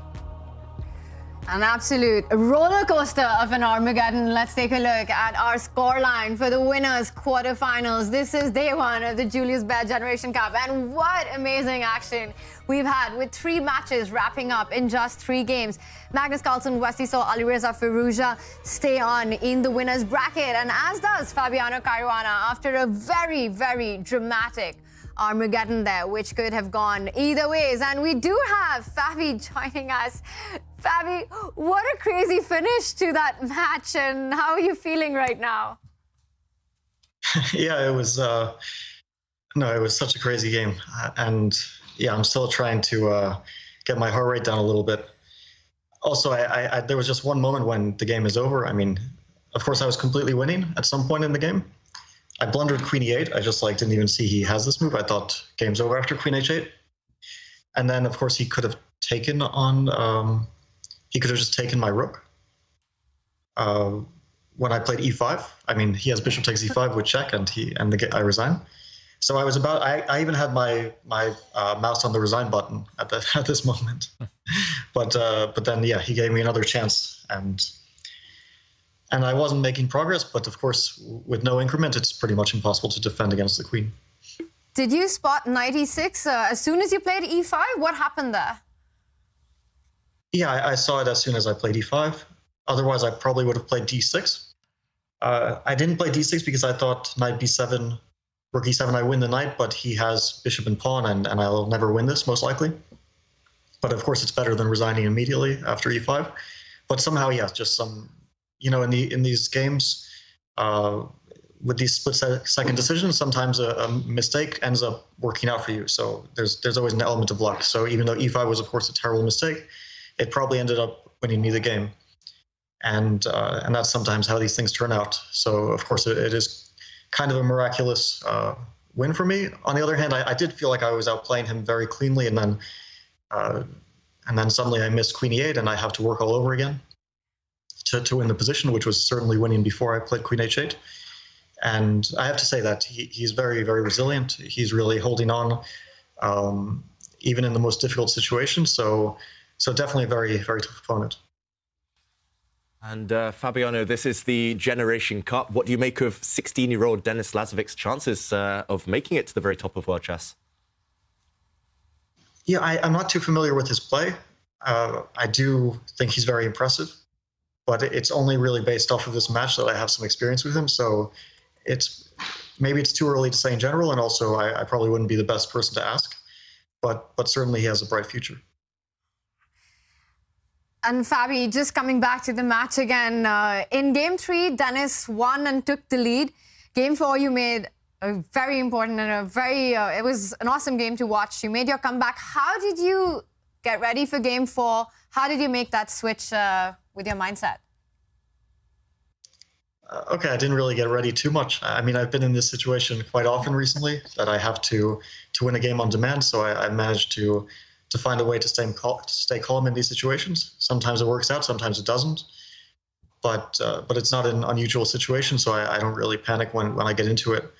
And yeah, I felt like this was similar to, let's say, my match against Artemiev earlier this year in the Champions Chess Tour, where I was also in a must-win situation. I've had this against Magnus, against Wesley, also in the World Cup twice. Twice against Prague when I didn't manage, and also against in the last match I played. I did kind of manage against the Basov in a classical game. So it's 50-50. Sometimes you manage, sometimes you don't. And Fabiano, as far as I can work out, I think you've played maybe the most games out of anyone in world chess over the last month. How are your energy levels feeling? Well, I don't know, because there's this other player called Hans Niemann who plays pretty much every single day, and sometimes he plays more than 30 games a month. So I'm not sure I'm catching up quite to him, but I have been really, really active recently, and my energy levels are a bit up and down. After the World Cup, they were pretty much at the bottom, and I was traveling yesterday, so I got back around 7 p.m.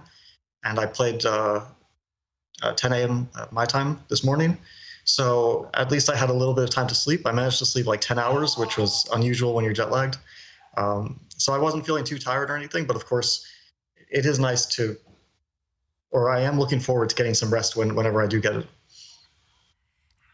And Fabi, speaking of Hans, with Chess.com's statement about him coming back into competitive play, and I know that this is a topic that you have covered on your C-Squared podcast. Just wanted to get your views and thoughts on perhaps even seeing him in the Champions Chess Tour. Yeah, I'm looking forward to playing Hans again. I haven't played him since the U.S. Championship, and we were playing quite a bit online in the Rapid Chess Championship when it was happening last year, and in Title Tuesday and so on. So personally, I'm happy to see him back. I don't really know the details of what went down, but yeah, I think it's good for chess overall when all the most interesting and also strongest players in the world are playing. It's really nice to hear. And Fabi, we are getting a confirmation that you are playing Magnus tomorrow in the winners semi-final. So looking ahead at that match, your thoughts? Well, I'm happy to be there because, of course, I could have been in the losers bracket after this match very, very easily. So I'm happy to be playing Magnus again. And it's sort of like, I think I've usually managed up in Magnus's side of the bracket. So we were supposed to play, or like we were kind of slated to play in this second event, but we didn't because Artemiev beat Magnus, and then we did play in the one previous to this, and Magnus beat me 2.5, 1.5. So I'm hoping to get some revenge. Of course, I don't expect it to be easy. Of course, playing Magnus is always a colossal struggle, but hopefully I'll be up to the task. We're really excited about the matchup as well. Fabi, we wish you all the best. And once again, a big congratulations, not just for today, but also for your amazing performance, month-long, qualifying for the candidates, third at the World Cup, and of course in Dusseldorf. What a run you had. It's been awesome to watch you play. Thank you, Tanya. Fabiano Caruana will be taking on Magnus Carlsen tomorrow. That is a big matchup that we're all excited about. And this was the big matchup today. Denis Lazavik almost did it. He took the lead, winning that third game. And in the Armageddon, as Fabi said it himself, knight takes e6 would have changed the storyline. But it was Fabiano Caruana who reigned supreme in the end, taking the match in the Armageddon. Let's take a look at our quarterfinals bracket. And there we have it. Magnus plays against Fabi in the winners semi-finals, and Wesley So will be playing against Alireza Firouzja. Two very exciting matchups. But before that, we will have the losers round one, and they are on their last lives. Two players will be eliminated tomorrow. It is Nodirbek taking on Elyanov, and Denis Lazavik against Amin Tabatabai. Simon, what a day of chess we've had. Such intense action. What was the big highlight for you?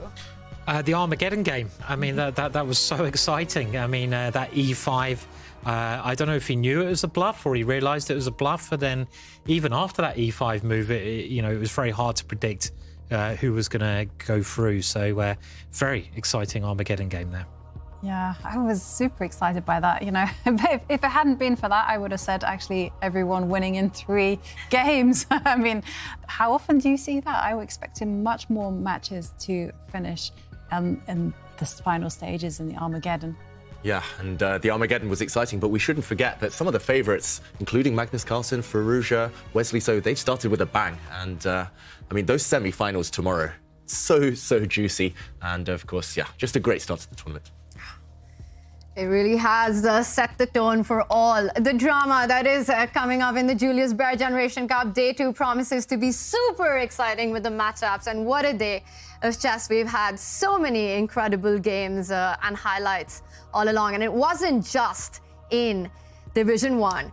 Big matchups and big results in Division 2 as well. Levon Aronian, who is fighting for those very critical tour points, did take down Rauf Mamedov. It's a big fight in Division 2, David, especially for that ticket into Division 1 of the next event. That's right. So all of those who did win in this first round, in the round of 16, they will be confident that they can go far, bank those points for Aronian, Fedoseev, Nepomniachtchi, actually Serrano as well, who's doing pretty decently on the tour standings. This was a big day.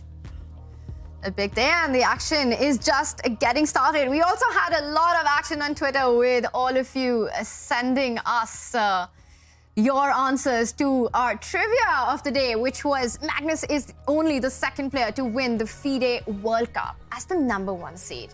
Who was the other player? And we do have a winner, but before that, let's take a look at David and Simon revealing the answer. Okay, so my answer is Aronian. And you, David? Boris Gelfand. That's Gelfand. The correct answer. And you know what year? Oh, shit. 2000 and... Shit, no. 9. Correct. Yes! You Sorry. He's too good at this, yeah. How can he know that? Such a How teacher's can he know pet. that? Well done there, David, with that answer. 2009, Boris Gelfand, the only other player apart from Magnus who was seeded #1 and who won the World Cup. He went on to play the World Championship match against Vishwanathan Anand in 2012. And this is our winner of the day. It is Adam Connor-Lewis. A huge congratulations from all of us in the studio. You got this one right, and you do win the Airthings device right here. This one is coming your way, and it's going to be a lot of fun in the Julius Baer Generation Cup as the action continues. Guys, this has been a fantastic day. So much drama with 3 match wins with just 3 games, and then the incredible Fabi Armageddon against Denis Lazavik, and we're just getting started. We will be back with Day 2 action. We'll see you same time, same place. Will he play it? This is all I knew it was going to happen. Oh, it's going to be checkmate. It's over. I don't think he saw that move, did he? Yeah, his expression there. 99 problems and a bishop is one, definitely, yeah. So Fabiano takes the win. He was winning on the board. He also won on the clock, and relief on his face.